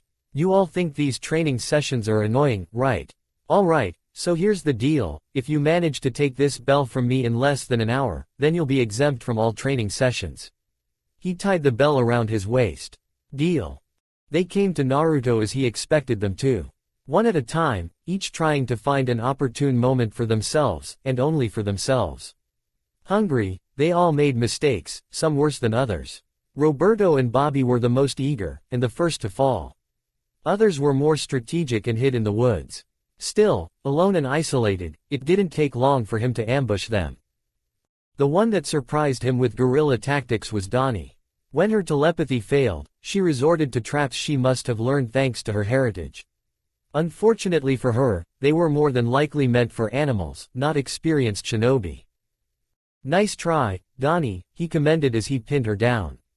But your body and your mind are still weak. She glared at him until she was released. You have a lot of potential, if you train, but only if you train. Donnie continued to glare even as she nodded and looked at the ground. They exited the woods to see the rest of the defeated team, all of them with crestfallen faces. Unnoticed to the new mutants, the professor had wheeled himself out of the mansion to study all of them. Naruto held up the bell with a grin. Looks like nobody wins today. No fair. You can't expect us to defeat the strongest of the team, protested Jubilee, and the others nodded in agreement. Laughing, Naruto shook the bell again.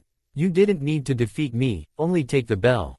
Alone, none of you could have done it, but if you had worked together as a team. Amara frowned. That wouldn't make sense. There was only one bell. The rules said that only one could win. For a team, there is only one objective, stated Naruto. There was only one bell, but you are only one team. The moment I told you the reward, all of you thought only of themselves, instead of sticking together, and using your powers to complement one another. If you cannot work together, you can never be part of the X-Men. All humor vanished from his face. What if you were in a situation where an enemy was chasing you and you could escape? Would you take the chance only for yourself? Or would you return to fight for your comrades? Loosening the front of his uniform, he showed them the faded scar on his shoulder. Remember this, if you don't complete your objective you will fail, but abandoning your comrades will make you lower than trash. You are a team now, act like it. Silence reigned over the grounds as one by one, they all looked at each other and nodded. The seriousness of the occasion was broken only when Naruto's stomach shook with a deafening grumble. He grinned sheepishly at the team. Well, then, training's done for today. Hit the showers and get some breakfast. You have the rest of the day to yourselves. You'll need it when Logan comes back. And remember, if you need any help at all, you can come to me. They all rose and thanked him, greeting the professor as they hurried inside, each a smidge wiser than they'd been at dawn.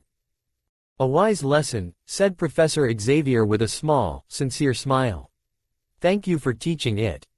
Naruto chuckled. Thanked Kakashi-sensei. Those were his teachings. Xavier chuckled. Each generation passes their teachings to the next, so that they can be refined. His teachings are your teachings. We all stand on the shoulders of those that come before. His room had been mostly cleaned when he returned. By Kitty, undoubtedly. Usually, she was very messy with her own room and her cleaning could use some work compared to his. She was trying, though, and that's what mattered. After a quick shower, Naruto dressed in comfortable clothes and flickered towards the dining hall. Breakfast had become a loud affair with the new mutants around. They all swarmed the trays filled with food and talked as they ate. Laughter, groans, and gasps filled the kitchen at the same time. Yet the moment that Kitty gave him a peck on the cheek and sat beside him, Naruto's eyes and ears were solely focused on her. Where do you want to go tonight? She asked as she laid her head on his shoulder. Naruto thought about it for a moment. Last week they had hit just about every restaurant of note in Main Street and gone to see a couple of movies in the local cinema. Let's walk around the town and see if there's something to do. Kitty nodded with a smile. Totally. After breakfast the new students began to enjoy their free day. Jubilee said she was going to the arcade, dragging Rani with her, while Bobby and Sam wanted to introduce Roberto to baseball. Amara and Sean went to the library. Not a single word left Danny's mouth as she disappeared into the woods. The team, however, had a meeting. One by one, they filed into the room, sitting in their respective places with Professor Xavier at the head of the table. Only Wolverine's seat remained empty. All remained silent until Professor Xavier coughed. As you can see, we have a large batch of new students with us, and that makes all of you the elders now. I expect that all of you will set an example for the future generations.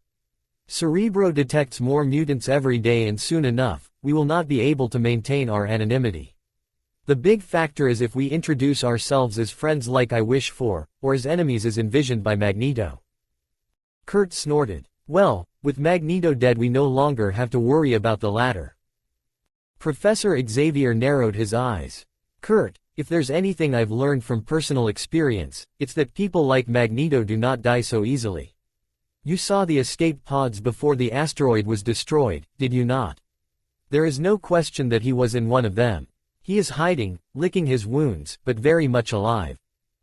Smiles fell and silence resumed as the team was left to ponder. With another cough, Professor Xavier resumed. I understand that many of you wish to return to normality, and I also understand that sometimes I ask much of you. Even so, I must ask you to continue your training as the X-Men. There are still many challenges ahead of us. All nodded in tandem. Scott did so slowly, and then stood up straight, stiff as a wooden board. Professor, I wish to resign my leadership. Several mouths dropped, including Naruto's. Professor Xavier raised his eyebrows. Before Professor Xavier could ask the obvious question, Scott answered. A leader needs to be healthy in body and in mind. I focused too much on the former that when the time to act came, I lacked in the latter. The words came through gritted teeth. Naruto imagined that it must be a hard thing to admit to not just the team, but to himself. I cannot, in good conscience, lead the team as I am now. I need time to think about things, to reflect and work on my own issues. That's why I believe that another should lead the X-Men in my place. Thank you and I apologize. He sat down a lot calmer than he'd risen. Professor Xavier closed his eyes for several seconds. I understand, Scott, though that does leave us with a position to be filled. Naruto saw the professor's eyes shift from Scott to Aurora, then to him, then to Jean, and then back to him again. He took action as soon as he realized what Professor Xavier was thinking of. Standing up, he proclaimed, obviously it should be Storm. Everybody stared at him like he'd grown a second head. Still, he merely grinned in response. I mean, it's the only logical choice. Kitty was the first to agree with him. Yeah, Roro should be the one. Kurt followed suit and then Rogue nodded. Jean finally placed her hand on the still shocked Aurora and smiled at her. Scott, for his part, looked satisfied with the seemingly unanimous decision. The professor looked at Aurora. It seems that your teammates have decided for you. Will you take this responsibility? Uneasiness was not something that was often seen in Aurora. Naruto mainly saw it when she got into closed spaces.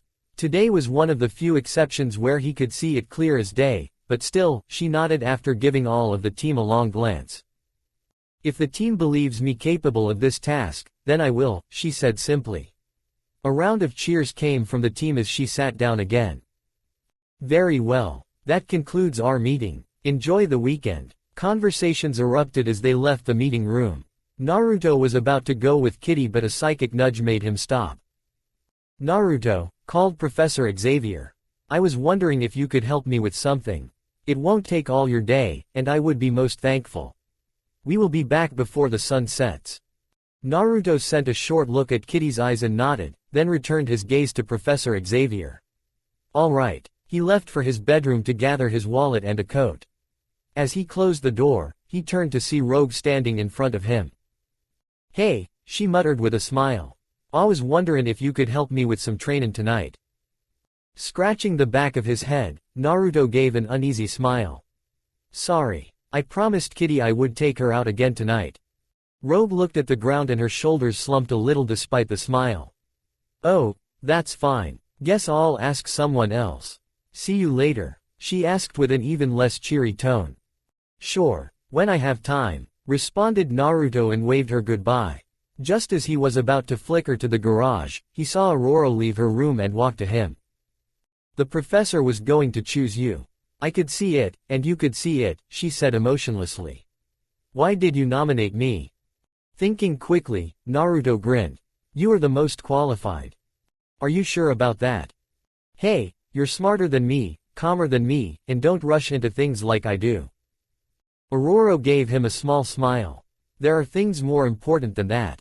Charisma, for one. Another would be courage. And of course, there's initiative. All of those come natural to you. When Magneto attacked, it was you who took charge, not I. None of us doubted your orders even for a second. Could you say the same for me? I think you'll make a great leader if you're given the chance. I see, and am I to assume that this has nothing to do with your nighttime activities? Naruto twitched slightly. That was one of the reasons he didn't want the leadership. Of course not. Why would you say that? The words barely convinced himself. She gave him a weird smirk. Then I believe it won't be a problem for you to assist me with my new position as my second in command. With a breath, Naruto nodded. I'll help you however I can, boss. Good. Run along now. Best not to keep the professor waiting. She walked towards her greenhouse, giving him a last look before disappearing into a corner. Naruto closed his eyes and flickered to the garage. The professor led Naruto towards one of the vehicles and asked him to drive. Naruto did so with some apprehension. He didn't really like driving, or cars in general, yet he knew that not all had his speed, and in case of an emergency he would have to drive if he was the only one capable of. Better to have the skills than not. He still didn't have a license, but the professor told him not to worry about it. Following the directions, Naruto hit the gas and drove out of the mansion and towards the outskirts of the town. What is this all about? He asked when the silence started to bother him. A recruitment mission, Professor Xavier answered simply. Huh, that's it. That's not that hard. Why me? He looked in the mirror to see Professor Xavier purse his lips. Yes, well, this recruitment mission is a little harder than the rest. That's why I chose you out of everyone. Naruto, I have come to realize that you have a way with people. Hopefully you will be able to help me with the young mutant I wish to rescue.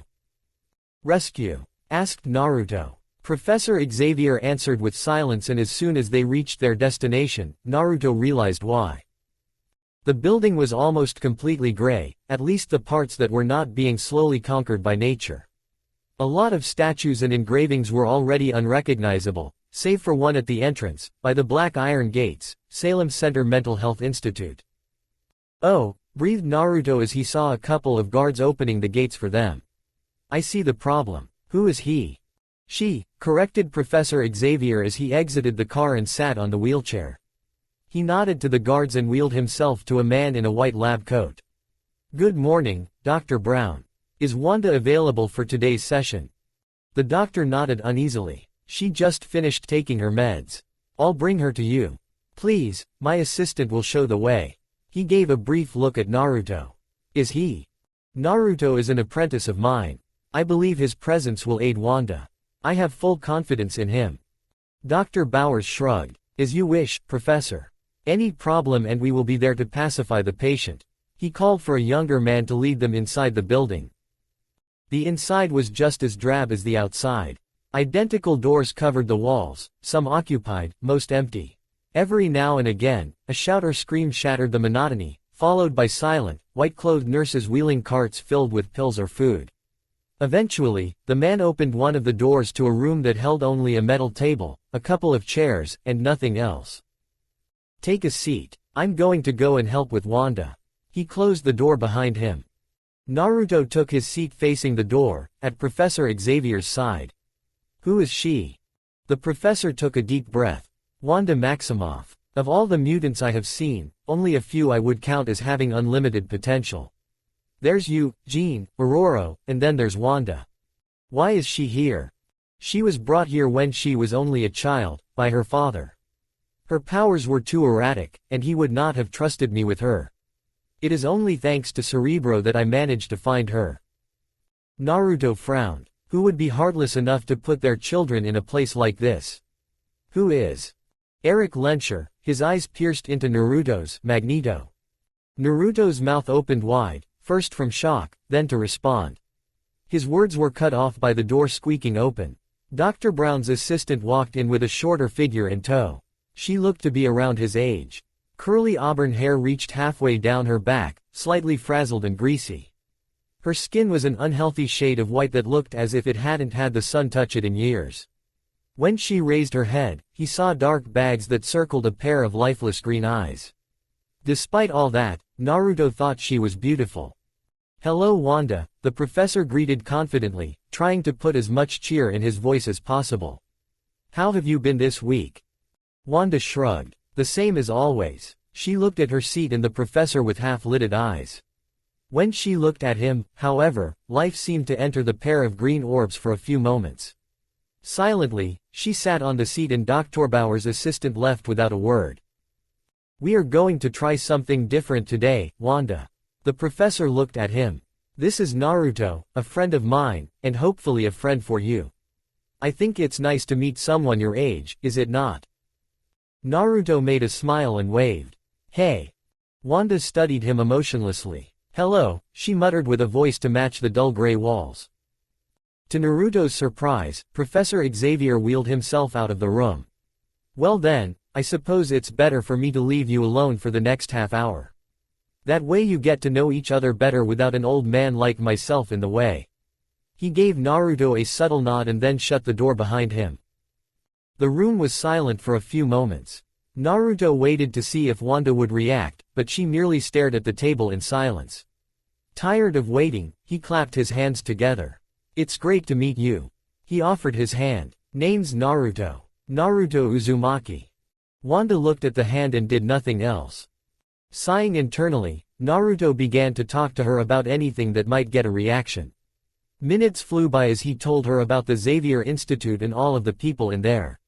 When he started to talk about Kitty, he wasn't able to stop. I never thought I'd have a girlfriend, you know. When I was growing up, all the girls said I was useless and ugly. When I came to the institute, it was like starting all over again. It all seemed bad at first until I started to meet the other students. They're all like you and me, you know. Anyway, I ended up convincing Kitty to join the institute and we started to get closer. At first, I pushed her away because I didn't want to hurt her, but after we fought against Magneto. Wanda's eyes snapped wide open, lifeless green erupting into twin pools of emerald fury. Magneto. She gripped the edges of the table with her hands until her knuckles went completely white. Naruto swore he even saw the metal start to contort a little around her fingers. What do you know about Magneto? Naruto raised a pacifying hand. Calm down. It took several moments for Wanda to stop shaking. She was still stiff as a tree, with hateful eyes. Magneto attacked the institute with his team. There was Mystique, Avalanche, Toad, Blob, and a guy called Pietro, who I guess is your brother. Wanda gave a single, angry nod. He kidnapped the team except for me and took them to space. I followed them with a spaceship and rescued them, then fought against him. We ended in a draw but I managed to escape before the base blew up. Blew up? Asked Wanda. Then, do you mean? Shaking his head, Naruto answered, he's still alive. At least Professor Xavier thinks he and Mystique still are. I remember seeing 2 escape pods shoot out of the asteroid before it exploded. Good, growled Wanda. He's mine to kill. A chill traveled across Naruto's spine. He had heard those words before and knew quite well how much it could destroy a person. More than that, he'd felt those words just a week ago, when he'd thought he lost everything, when he felt only the need to obliterate anything that hurt him. Hastily, he thought of a way to change the subject. So, how's life around here? He asked with an uneasy smile. Wanda snorted. Terrible. That's a pretty dumb question. Everybody thinks you're insane. They make me swallow pills all the time. All I do is sit in a dark room and do nothing. Naruto laughed. To be honest, if I were in this place, I'm pretty sure I'd go insane as well. Wanda did not get the joke, or did not find it funny. Well, if talking about here makes you uncomfortable, why don't you talk about what you want to do when you get out? Confusion struck her emotionless face. Get out? What are you talking about? You're not thinking of staying here forever, are you? What do you want to do when you get out? Wanda frowned. Never thought of it. It's all the same in here. Every day. Same rooms, same food, same pills. I just think that's how it's going to be forever. 6 years now. Magneto put me here. I'll always be angry at him, that'll never change. How can they expect me to just forget it? You don't forget, answered Naruto. You never forget. Those wounds always leave a scar that never heals. And yet you must go on, because if you obsess over it, the pain will only get worse. He took a breath of stale air. I had a friend once. His own brother hurt him deeply.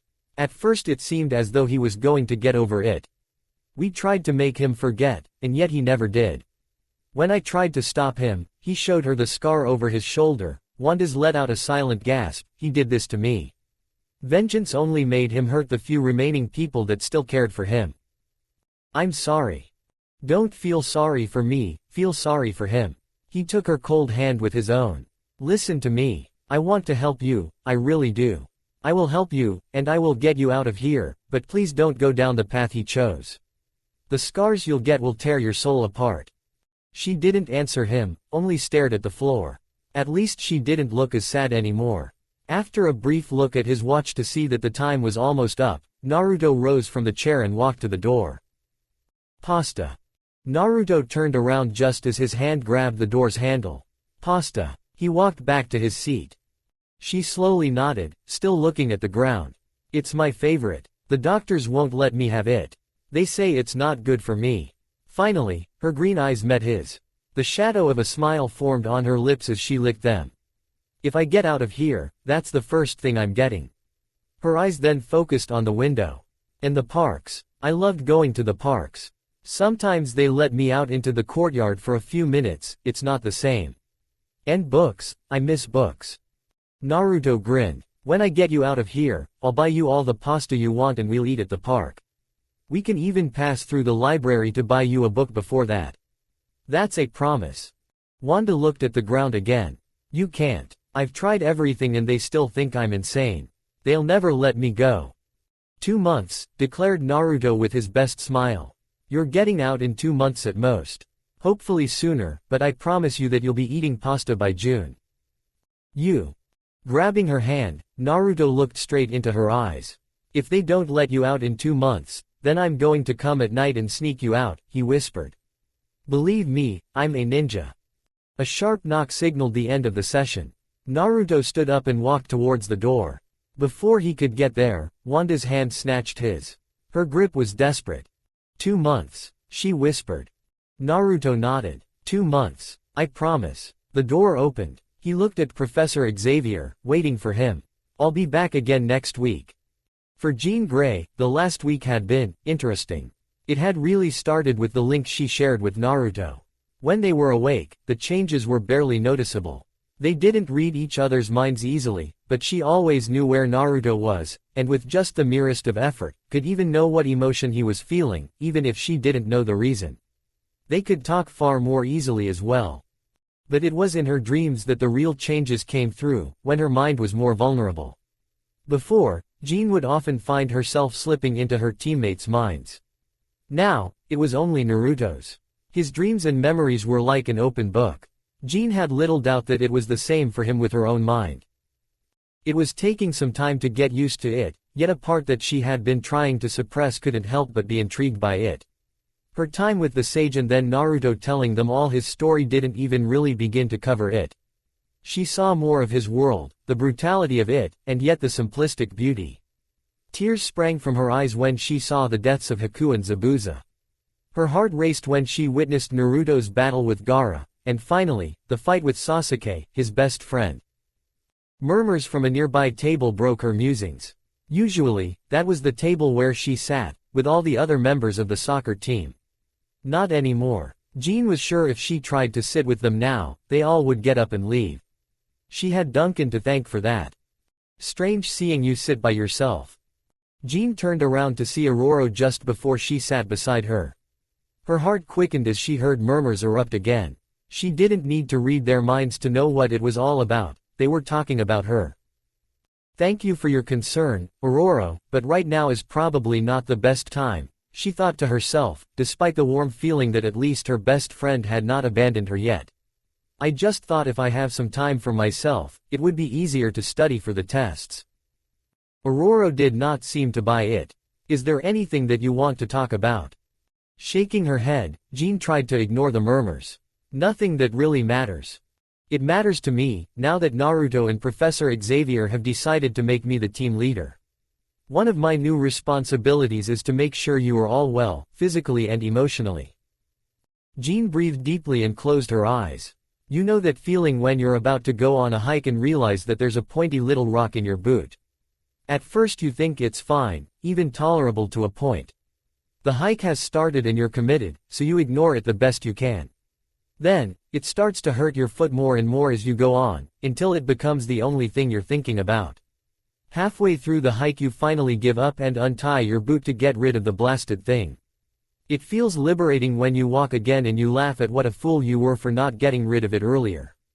Duncan Matthews is that annoying little rock in your boot.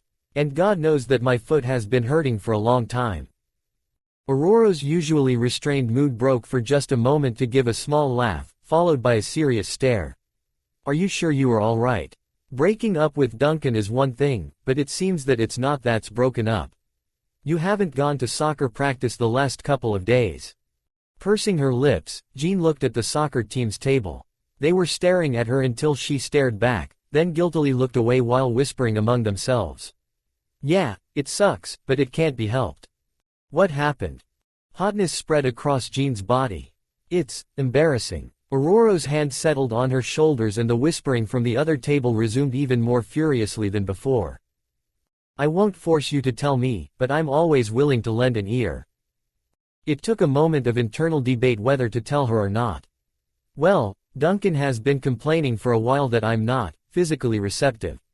Aurora tightened her face. I figured he would understand that I wanted to wait. Guess I didn't realize how much of an ass he could be. Then he starts accusing me of spending too much time with the team, and spending too much time with you. Aurora frowned. We are friends. Jean shook her head. Not like that. The day after I broke up with him, he started to spread rumors that you and I are close. Her cheeks began to burn. Intimately close.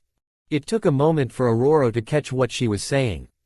First, she frowned, then her eyes widened, and finally she slightly opened her mouth to mutter an, oh. Gently, she removed her hand from Jean's shoulder. Quite the vicious rumor. Can't believe I never saw how much of a jerk he was. Better late than never, replied Aurora. Her eye caught another table and she smiled. At least there's good news in other places. Jean followed her gaze to see Naruto and Kitty sitting by a tree, textbooks forgotten in favor of each other. There was a small flash of jealousy inside Jean as she looked at her two besotted teammates. Immature as Naruto was, she knew that someone as foolishly noble as him would never treat Kitty the same way that Duncan had treated her. Not that it wasn't evident to the naked eye. He practically treated her like a princess, constant gifts, taking her out to dates, and never missing any of her recitals. Perhaps it was just the emotions of a recently cemented relationship and Naruto would become as much of a jerk as Duncan. Somehow, Jean doubted it. It seems our kitten has finally convinced him to take the tests. Jean nodded. That was one of the better things that had come out of the relationship. Hopefully, Kitty would be able to keep Naruto a little more grounded than he usually was. It would be a Herculean effort, knowing Naruto, but having him go to university would be a great first step. Hey, y'all, came another voice that Jean recognized as Rogue. Mind if I join? Of course, replied Aurora. Jean pretended to go back to her studying. However, she couldn't help but sneak looks every now and then at Rogue. Along with Kitty, Rogue had been attracted to Naruto. The reason was very clear, considering he was the only person Rogue could touch without being rendered into a coma. When life gives you lemons, mused Jean. Rogue had reacted to their teammates' new relationship unexpectedly. There was sadness, albeit very subtle, and it was hard to miss the longing gazes she sent at Naruto and Kitty when she thought nobody was looking. Aside from that, though, she mostly seemed as normal as before. Rogue wanted Naruto, but Kitty was her best friend. It was a dilemma Jean would never wish to be in. Not that I'm looking for a relationship right now. I'd rather not think about them after Duncan. School, Jean. Think about that scholarship in your future. Dr. Jean Grey, it has a nice ring to it. Jean smiled as an image of her receiving an ESU diploma replaced any frustrations she might have. Are you alright, Rogue? Asked Aurora, and Jean wanted to roll her eyes. Her best friend was taking her new position a little too seriously. Rogue shrugged. Same as always. It was clear that she didn't want to continue further. Aurora, however, prodded further. Are you sure? If you want to talk about it. Rogue sent a brief look towards Naruto and Kitty and let out a breath. There ain't much to talk about. It is what it is. Just have to wait and soon I'll get my chance. Now Jean raised an eyebrow. Your chance? Are you going to interfere? This was exactly why she had been against dating inside the team. Things like this would guarantee conflict that they didn't need. Their enemies were enough of a threat without having to worry about their own allies. Raising a defensive hand, Rogue said, I'm not gonna sabotage anything. Both Jean and Aurora sent her questioning looks.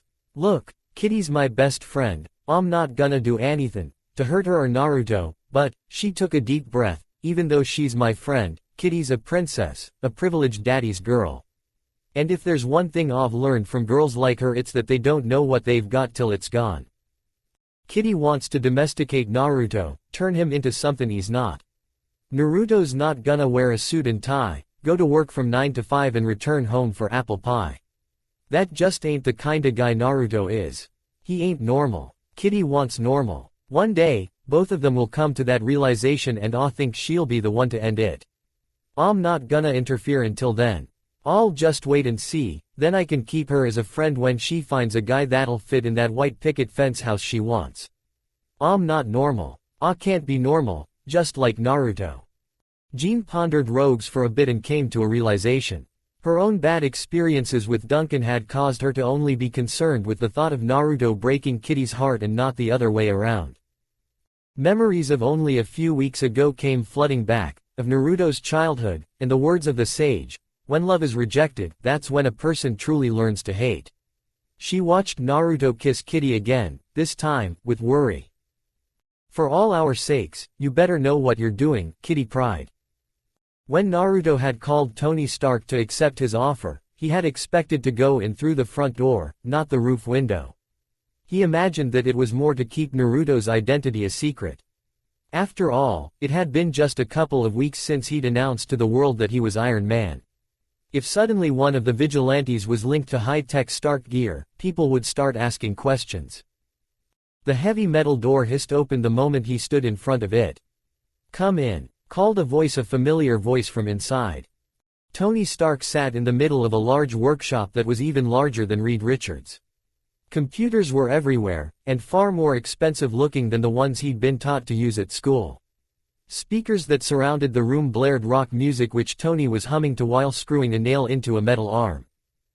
"Just a sec," yelled Tony and then wheeled his chair to a computer. "Jarvis, run test number 12. Tony put the arm on himself and a humming noise started to emit from it, getting louder with every second, reaching a fever pitch as Tony braced himself, then it stopped.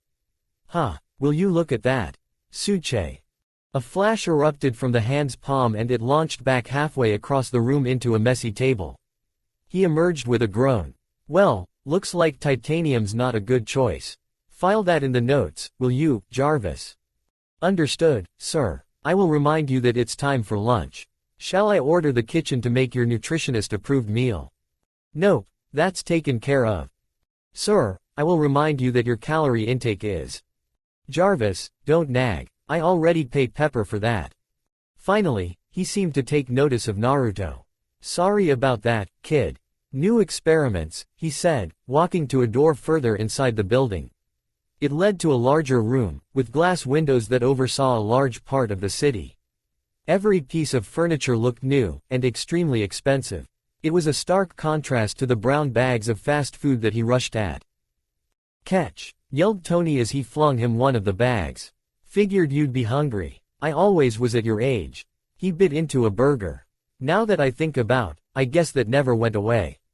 He grabbed another thing, a metal suitcase that he also threw at him. "Open it," he said, going to the bar and pouring himself a glass.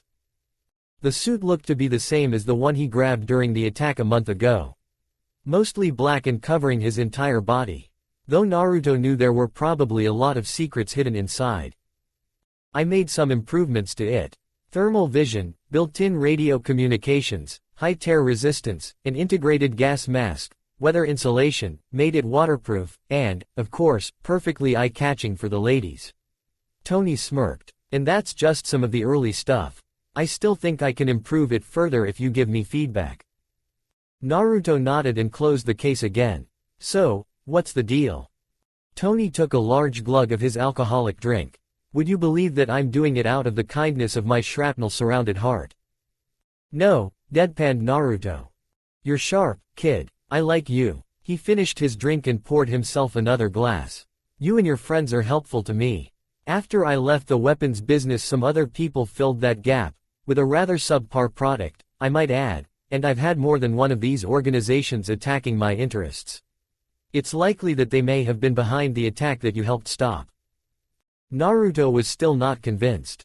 "But why come to us? You and your suit are probably enough. Aside from the fact that I don't want to turn the city into a war zone. I'm a busy man, kid. There's a lot more happening in the world that isn't just in this city, and unlike here, they don't have men in tights to beat up Scarface wannabes. Just this week, I intercepted uranium going to Iran, some warlords in Africa from getting some of my old weapons, and stopped a civil war in Southeast Asia. I'm probably violating around 100 different foreign policy laws, but they don't really apply when it comes to me. I can change laws if I want. Frowning, Naruto asked, "Do you have the power to do that? No offense, but you're only the owner of a company. You have more money than anyone else, but you're not in government. Tell me, who do you think is the most powerful person in America?"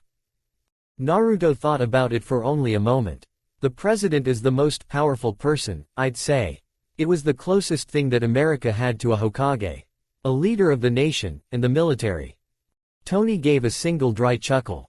"Alright, kiddo. I'm going to give you a little lesson in power. Let's go to the roof terrace." Naruto followed him. Outside, it was as chilly as should be expected from the tallest building in the city. Tony didn't seem to mind. "Have you ever gone to Europe? Maybe the Middle East? Have you seen the old towns where the castles still stand? They're the tallest, biggest and most well-built structures of the towns where the kings used to live." "I haven't seen one myself, but I know what a castle is." The billionaire pointed at the city. "Do you see that? Right there." Naruto didn't know what he was supposed to see among the concrete forest. "That's the city hall." He pointed at another place. "That place right there. The UN headquarters. And that place. That's the county courthouse. I know that you can barely see them. I certainly couldn't point them out if I didn't know where they were from memory. Nobody that visited the city would even know where they were." He smirked. "But, you know what every person sees when they enter the city. When they look outside their window. When they emerge from the subway. When they eat out at a restaurant. When they get married. Every day as they are born, grow, live, and die."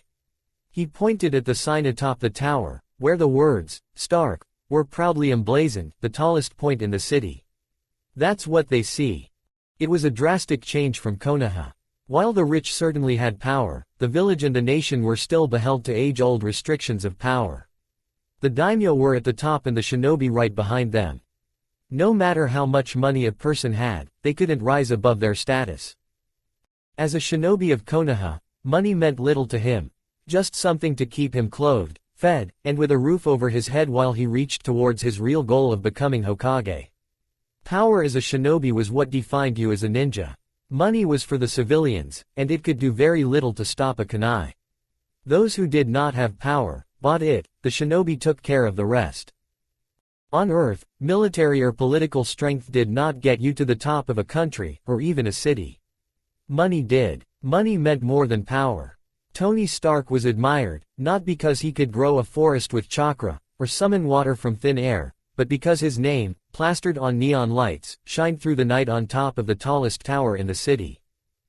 Naruto stayed silent as he watched the city, pondering the fact. "Thanks for the suit. Is that all? I need to go." "One more thing." Tony fished into his pockets and pulled out a cell phone. It looked far more advanced than anything he'd seen in stores. "New prototype. It'll be hitting store shelves next year. My number is already in there, as well as that phone's. If you need an appointment, call Happy. Good luck, kid." Flashing Tony a thumbs up, Naruto jumped from the rooftop and gently glided towards his next stop, in a little house in Queens. When he arrived, he flew besides the window to Peter's room and knocked on it. "Naruto?" asked Peter with a scandalized voice. "When did you learn to fly?" He shrugged. "Last week." Peter glanced around the neighborhood furtively and then pulled him inside. "Where have you been? We've been looking after you for days. Hell, I think even Double D was worried for a second." "It's not my fault. I was wounded, but now I'm back in business, better than ever," responded Naruto.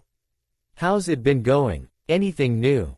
"It's been back to kicking around small timers since you no longer have been able to get us information. But all of that's changing. Daredevil said he met up with an informant that told him of some special places. We scheduled to hit them all at once. If you're really back in business, then it'll be easier." Naruto nodded eagerly. "When are we meeting up?" "Tomorrow night. Hell's Kitchen, near that warehouse we met Daredevil for the first time." "I'll be there. Naruto opened the window again. "And Naruto," interrupted Peter. Naruto looked behind him as he was about to jump into the air. "No flying in my neighborhood. Lame." Naruto dropped to the grass just as the street lights turned on. He slowly walked a block away, looking for a place to buy something to eat. One burger was not enough for him.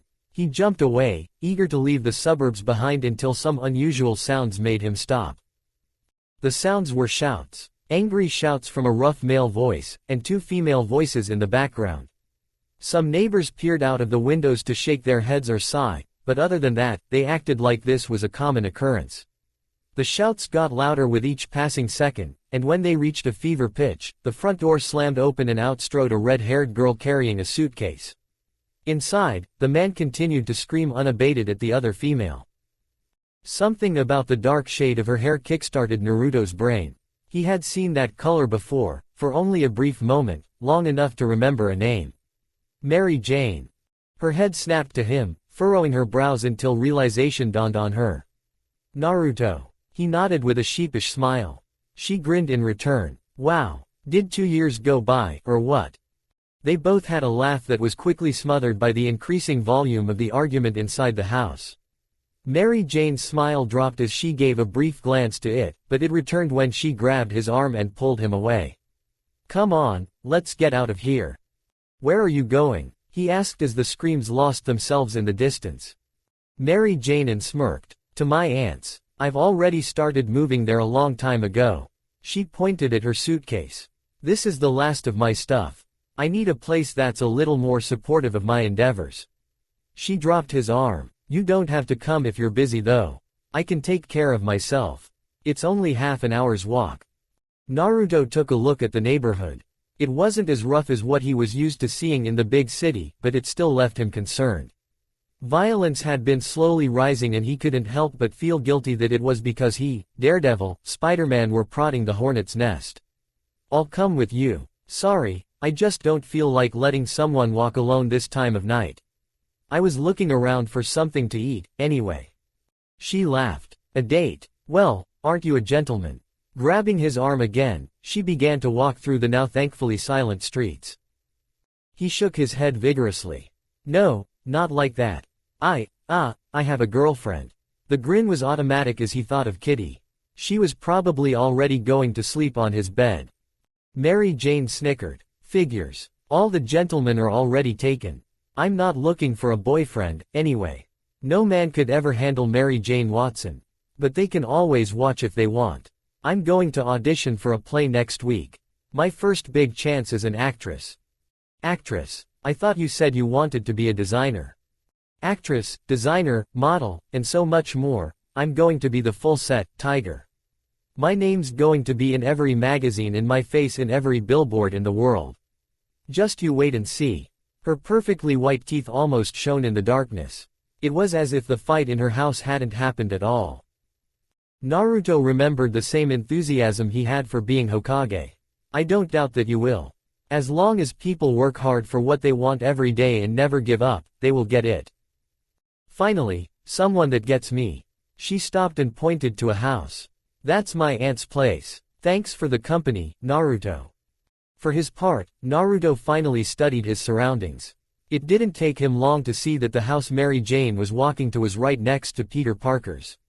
That's one hell of a coincidence. But there was something else, a car, slowly inching closer with its lights turned off. Was it following him, or Mary Jane? Or was he just being paranoid? "Hey, Mary Jane," he called before she managed to get in. He took out a piece of paper and a pen and began to write on it, "Here's my cell phone number. If you need help with anything, don't hesitate to call me." She smirked. Mr. Uzumaki. Are you sure you aren't trying to ask me on a date? I thought you were a loyal gentleman." Naruto sighed. "Just, if you ever need any help." Apparently, she understood that he was being serious. "I told you that I can take care of myself," she declared, taking the piece of paper, "but it never hurts to have someone at your back." She grabbed his pencil and made her own note. "I don't have a cell phone yet, but here's my aunt's number, if you ever want to talk. Don't be a stranger, Tiger." Mary Jane took out a key from behind a potted plant and used it to open the door. She blew him a kiss and then closed it. As soon as the door closed, Naruto walked away coolly until he found a large apartment complex. After turning the corner, he jumped to the roof of the building and observed the car. It resumed its movement, slowly and still with its lights off. He was expecting it to follow him around the corner, so he narrowed his eyes when it stopped 2 houses away from Mary Jane's house. A man opened the passenger seat and lit a cigarette while the car turned on its lights and moved on. His look, his stance, and the way he subtly looked for any onlookers told Naruto everything he needed to know. Those were the actions of a criminal. He walked normally, stopping just for a few minutes in front of the house. Then, after the light in the upper story went dark, he took out a notepad and a pen, scribbled something and continued forward. The car returned and he got into it, then sped away into the night. They were not following me, thought Naruto. What would those men want with Mary Jane? He waited until the car left for good, and then stayed for half an hour more just for good measure. Even when he finally left, he couldn't help the knot of worry that was strangling his throat. Mike took a final drag of his cigarette before flicking it out his car window. Normally, a bored cop in the city would have bitched to him about it for littering and given him a fine, up until he told those cops who his boss was. But this was not the city, and there was no one around to see it. It had been several days since the blonde idiot had stopped meeting him. His boss didn't like that. The blonde idiot was useful. The blonde idiot was making sure that Wilson Fisk's rivals were being weakened for an eventual takeover. There were still many uses for the blonde idiot before he was properly disposed of along his do-gooder friends. So when the blonde idiot stopped coming for more targets, Wilson Fisk had demanded that Mike find him again. It was futile. For an entire week, Mike had been trying to find the maelstrom and he had come up with nothing. However, Wilson Fisk had given him an order, and when Wilson Fisk gave you an order, it better be followed unless you wanted to end up as his sparring partner for an entire week. Thankfully, Mike had already been preparing for it. The blonde idiot was not so idiotic that he told Mike his real name, but he was enough of an idiot that he didn't care to erase his tracks much. After following him for a few nights, Mike had figured out that the maelstrom was coming every night from outside town. After that, Mike had to figure out where the maelstrom went. There were no sightings of him upstate, so Mike figured he would be living in one of the small towns just outside the city. He stepped out of the car as he arrived at the 6th town he'd stopped through that day. Salem Center, read the sign at the start of Main Street. His mother would have called the place quaint, Mike preferred to call it boring. Stopping by the diner to grab something to eat, Mike perked an ear to any rumor. Hearsay may be bullshit, but it usually led to something, and something was better than he had now. A name kept coming up every now and again. A private school that was meant for extraordinarily talented children. Xavier's Institute was its name. What talents these privileged little snots had, Mike did not know, but at least it was worth checking out. It didn't take him long to find the place, removed from the town as it was. The place was a bloody palace. Taking out some binoculars from the trunk, Mike found a good spot on a hill and looked on, trying to find a blonde, spiky-haired idiot inside the place. There were none, but he did see a dark-skinned woman come out and Mike zoomed in, feeling his pants straining a bit when he saw her. After her came another young woman with red hair, just as gorgeous as her friend. There were more students about, younger, and less interesting than the two beauties. Goddamn, if Ranchikov knew about this place, he would have it raided in a day. I swear, you stupid blonde idiot, if you live in this place, I will shoot you myself when Fisk orders it.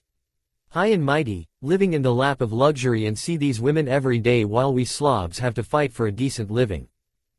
After a few minutes, Mike dropped the binoculars and looked at his watch. He was wasting time now and the only blonde guy in the school was too lanky and short-haired to be the idiot.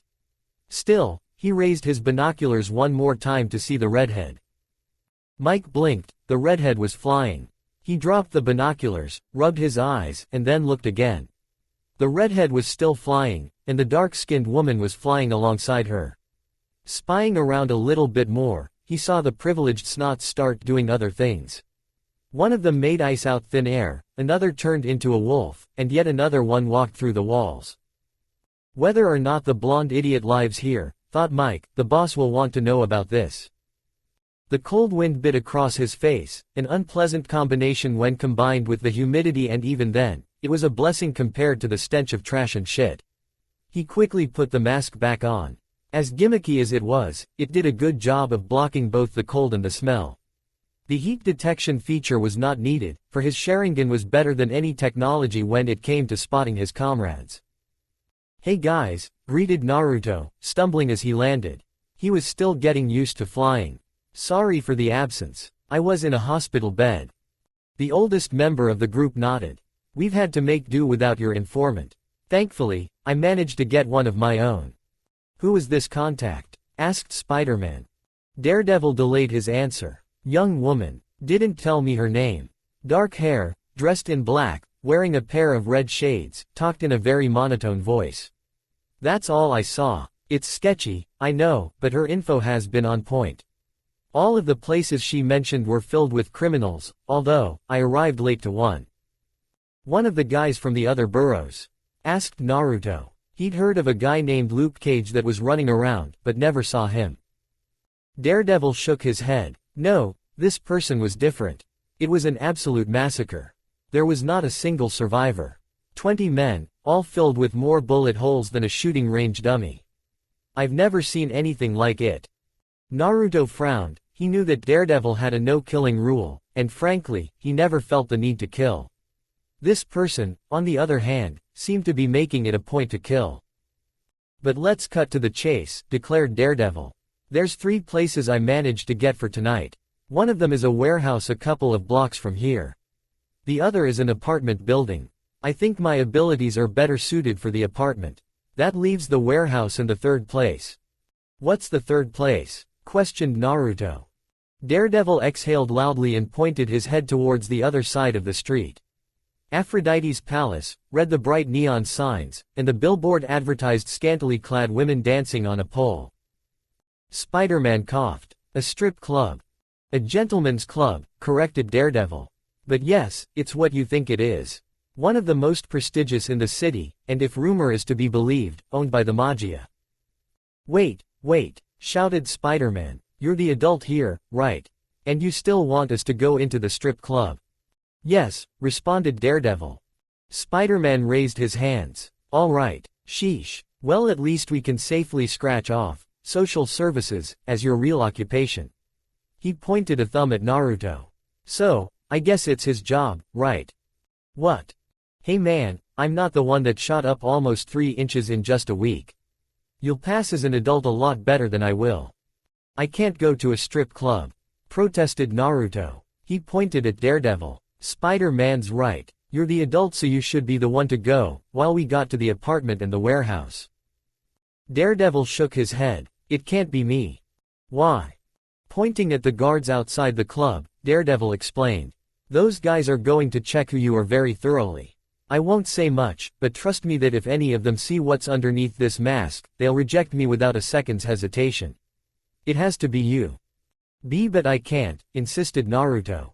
Then, quietly, he added, "I have a girlfriend." Daredevil grabbed a change of clothes and gave them to Naruto. "You're not in there to see women. You're in there to get info.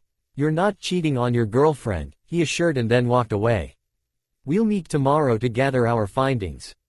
After Daredevil disappeared into the night, Spider-Man turned to him. "Who is it, Kitty or Rogue?" "Kitty," responded Naruto and smiled despite himself. He pointed at Spider-Man. "She can never know I came here. Is that clear?" "Crystal." "Good. Now, you go off and beat a few baddies for me." Naruto waited until he was alone and then changed, sealing his suit inside a scroll. He dropped to the concrete floor and walked half-heartedly into the club. "License," demanded the guard. "Sorry to break the rules, Professor," he thought as he invaded the guard's mind.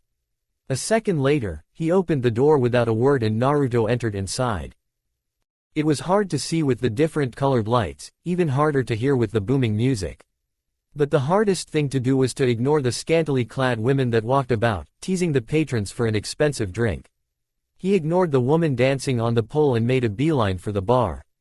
"Kitty's prettier than you, and she doesn't like me because of money," he thought every time a woman tried to talk to him. He attempted to start a conversation with a few of the patrons and was quickly shrugged off. Some were too drunk to talk straight, others completely uninterested in anything that wasn't the dancing women. Naruto sighed and sat down. This is hopeless. What a spectacular performance by Candy. Give her a round of applause, gentlemen, came the voice from the speakers as the pink-haired stripper left the main stage, collecting the green bills that had been thrown her direction. Few patrons paid the announcer any mind aside from a few cheers and muted applause. Now then, for our next beautiful lady, Aphrodite's Palace proudly presents, the White Queen. Naruto let go of his guilt enough to watch the spectacle. White Queen was an appropriate name. The figure that came in was wearing a white fur-lined coat and a jeweled white mask that covered the upper part of her face. Her hair was a very pale blonde, almost the same color as her clothing. Jeers came from the crowd of men, calling for her to strip. Slowly, the White Queen raised a gloved hand to the mask and, with a smirk on her blue-painted lips, ripped it off to reveal a pair of cerulean eyes. The crowd cheered as the White Queen then untied the clasp of the heavy coat. Fully revealed, Naruto saw one of the most gorgeous women he'd ever seen. A tight corset that barely held her breasts perfectly accentuated her waist. She was wearing no pants, only lingerie that barely covered her womanhood, and a pair of high-heeled boots that went up to her thighs. Every man in the crowd stopped talking, hypnotized by the White Queen as she grabbed the pole and started her dance. Her moves were meant to entice, just like every other dancer in the club, and yet there was a certain dignity to the way she swayed her hips and thrust her ass. She didn't even seem to notice the insane amount of money that the men were throwing her way, as if she were above it and above the crowd ogling and screaming for her. Naruto was ashamed of how long he kept staring at her. He forced his eyes to remember the joy of Kitty's smile, his hands to recall the softness of her hair, his eyes to hear the delight of her laugh, and his lips to feel the warmth of her kiss. Kitty's my girlfriend. I love her and she loves me back. I will never cheat on her. He tore his eyes away from the White Queen and remembered why he had come here. Unfortunately, every single man paid no attention to any question he may have had, and any action that might hint at illegal activity stopped as the woman danced. Even the barkeeper wasn't serving drinks, not that anyone was ordering them. He even saw most of the girls staring at the White Queen with lust in their eyes. Taking advantage of the situation, Naruto activated his Sharingan to see any chakra signatures that might be in other rooms. Nothing. No exchange of money, no secret meeting, no shady dealing. Naruto imagined that even the owner of the place was too busy staring at the White Queen to do anything else. A quick glance back at her and Naruto saw that she was now playing with a white leather crop. Sighing, Naruto snatched a beer from under the distracted barkeeper's nose, went over to an empty table in one of the corners where nobody would bother him, and took out a small notepad and pencil to write down any person that might be of interest. He noted a couple of men with scars, and one with a bulge at the side of his coat that might hint to a weapon. Bored, he followed their eyes, even if he already knew what they were looking at, but what surprised him was that when he looked at the White Queen again, he saw that those icy blue eyes were staring back at him. With his heart in his throat, Naruto looked back to his notes. It's your imagination. She wasn't looking at you. Thankfully, the song ended, and the White Queen left the stage without taking any of the money. The activity resumed as another woman took the pole. Naruto resumed his surveillance, and found it to be just as fruitless as before. He had no doubt that some of the men were criminals. Hell, he wouldn't be surprised if all of them were. However, it seemed as though this place was just to relax away from the daily illegal activities. Disappointed, he scribbled a few details of the more suspicious individuals and took a swig of the beer. It tasted terrible and had no effect on him. You were not staring. Naruto stiffened, his eyes tearing away from the group of men and to the voice at his side. It was the White Queen, standing beside his table, with one hand on her hip and the other holding a colorful drink. What? He managed to gasp out. She smirked. Is this seat taken, darling? The White Queen didn't wait for an answer. She sat down, on top of him. Naruto's mouth went dry as he felt her ass on his thigh, her legs resting on his other thigh and her arm laid on his shoulder. You were not staring, she repeated, taking an elegant sip of her drink. Everybody else was staring, drooling like dogs and howling like pre-evolutionary primates, not you. After setting her drink down, she ran her hand across his chest. Even now, you are in control of yourself. Any other man in your place would have tried to kiss me, or put his unwashed hands on me. What is it? Am I not beautiful enough for you? Naruto swallowed the dryness out of his throat. Why, you are beautiful. It has nothing to do with you, so don't be offended. The White Queen hummed with amusement. It's a little hard to not be offended. A woman like myself prides herself on her beauty. I like it when I'm noticed, and desired, even if all of these plebeians are not worthy of my attention. Once again Naruto couldn't help but notice the difference with which she spoke. Her words were so unlike the rough slang used by other women of the red light district. She carried them with a dignified accent, and her R's sounded soft, almost non-existent. Even as she sat on his lap and drank her beverage the same way other strippers sat, she did so with elegance. Trying to find a way out of the conversation and back to his mission, Naruto shrugged. I guess I'm not feeling it today. Better if I just leave. She held his chest and traced a finger on his chin, nudging him to look at her. Well, if you're not feeling well, then I can help you. Maybe a private dance will cheer you up. What do you say? I don't have the money. Not for someone as beautiful as you, he said, and for once he was not lying. Most of his money was being spent on Kitty. I'm sorry for being here, Kitty. But even then, the White Queen didn't leave. For you, darling, there will be no charge. As gracefully as she had sat down, she stood up, hands still holding onto him, pulling him to the private rooms. Naruto thought of resisting, until he realized that doing so would arouse suspicion. None of these men would refuse a free private dance with the White Queen. So, with a racing heart and a mental apology to Kitty, he followed her. The room she chose was probably the best in the establishment, so much that it even had a guard in front of it. The White Queen merely gave the burly man a look and he bumbled away. Naruto sat on the couch and watched as she began to dance again, and this time, he dared not look away. Guiltily, his eyes feasted on her flesh as she swayed back and forth to the rhythm of the music, taking off her cape and even undoing her boots to reveal her miles-long succulent legs. After a couple of minutes, she got closer, placing both hands beside his head and leaning forward, bringing her mouth to his ear. You can ignore the no touching rule, darling. I'll make an exception, just for you. I have to play along, I'm sorry, Kitty. Her legs were tantalizingly smooth, and completely devoid of imperfections. Trembling hands traveled up her thighs, resting on her waist. All the while, she continued her sensual dance, climbing on top of him, her legs teasing his, inching closer between his legs. She kept on going until the song was over, then she slowed down. Her head settled on his chest, and he heard her start to cry. Slowly at first, and then full-on sobbing. Naruto reflexively held her close to try and comfort her, even though he had absolutely no idea what was happening. What's wrong? He finally asked. The White Queen's mouth trembled. No, you can't help me, forget it and leave. She tried to get up, but Naruto held on. Tell me, I can help you, assured Naruto. His heart was now racing again, but for different reasons. It looked as if coming to the strip club might be of use after all. She mumbled, resting her head on his shoulder. I'm being forced into this, and I can't do anything about it. Who? Naruto asked eagerly. Is it the Russians, the Mexicans, the Irish, the Magia? Who? She shook her head, her breathing was a mess. No, nobody knows about him. That's why he's so powerful. The police can't touch him. The government can't touch him. Even the vigilantes haven't been able to touch him. He keeps me for himself, but I hate him. I want to be free of him. She sobbed again. Who? Naruto asked again. How could such a powerful criminal have escaped them for so long without them knowing? The White Queen looked around nervously, and then placed her lips next to his ear whispering frantically. His name is Wilson Fisk. He's a monster. Please save me from him. She held onto him tightly, crying her eyes out. Naruto nodded. Whatever the case, he had to save her. I will help you. Believe me, I will. Tell me everything you know and I will help you. Can you do that for me, White Queen? Then, the White Queen stopped crying.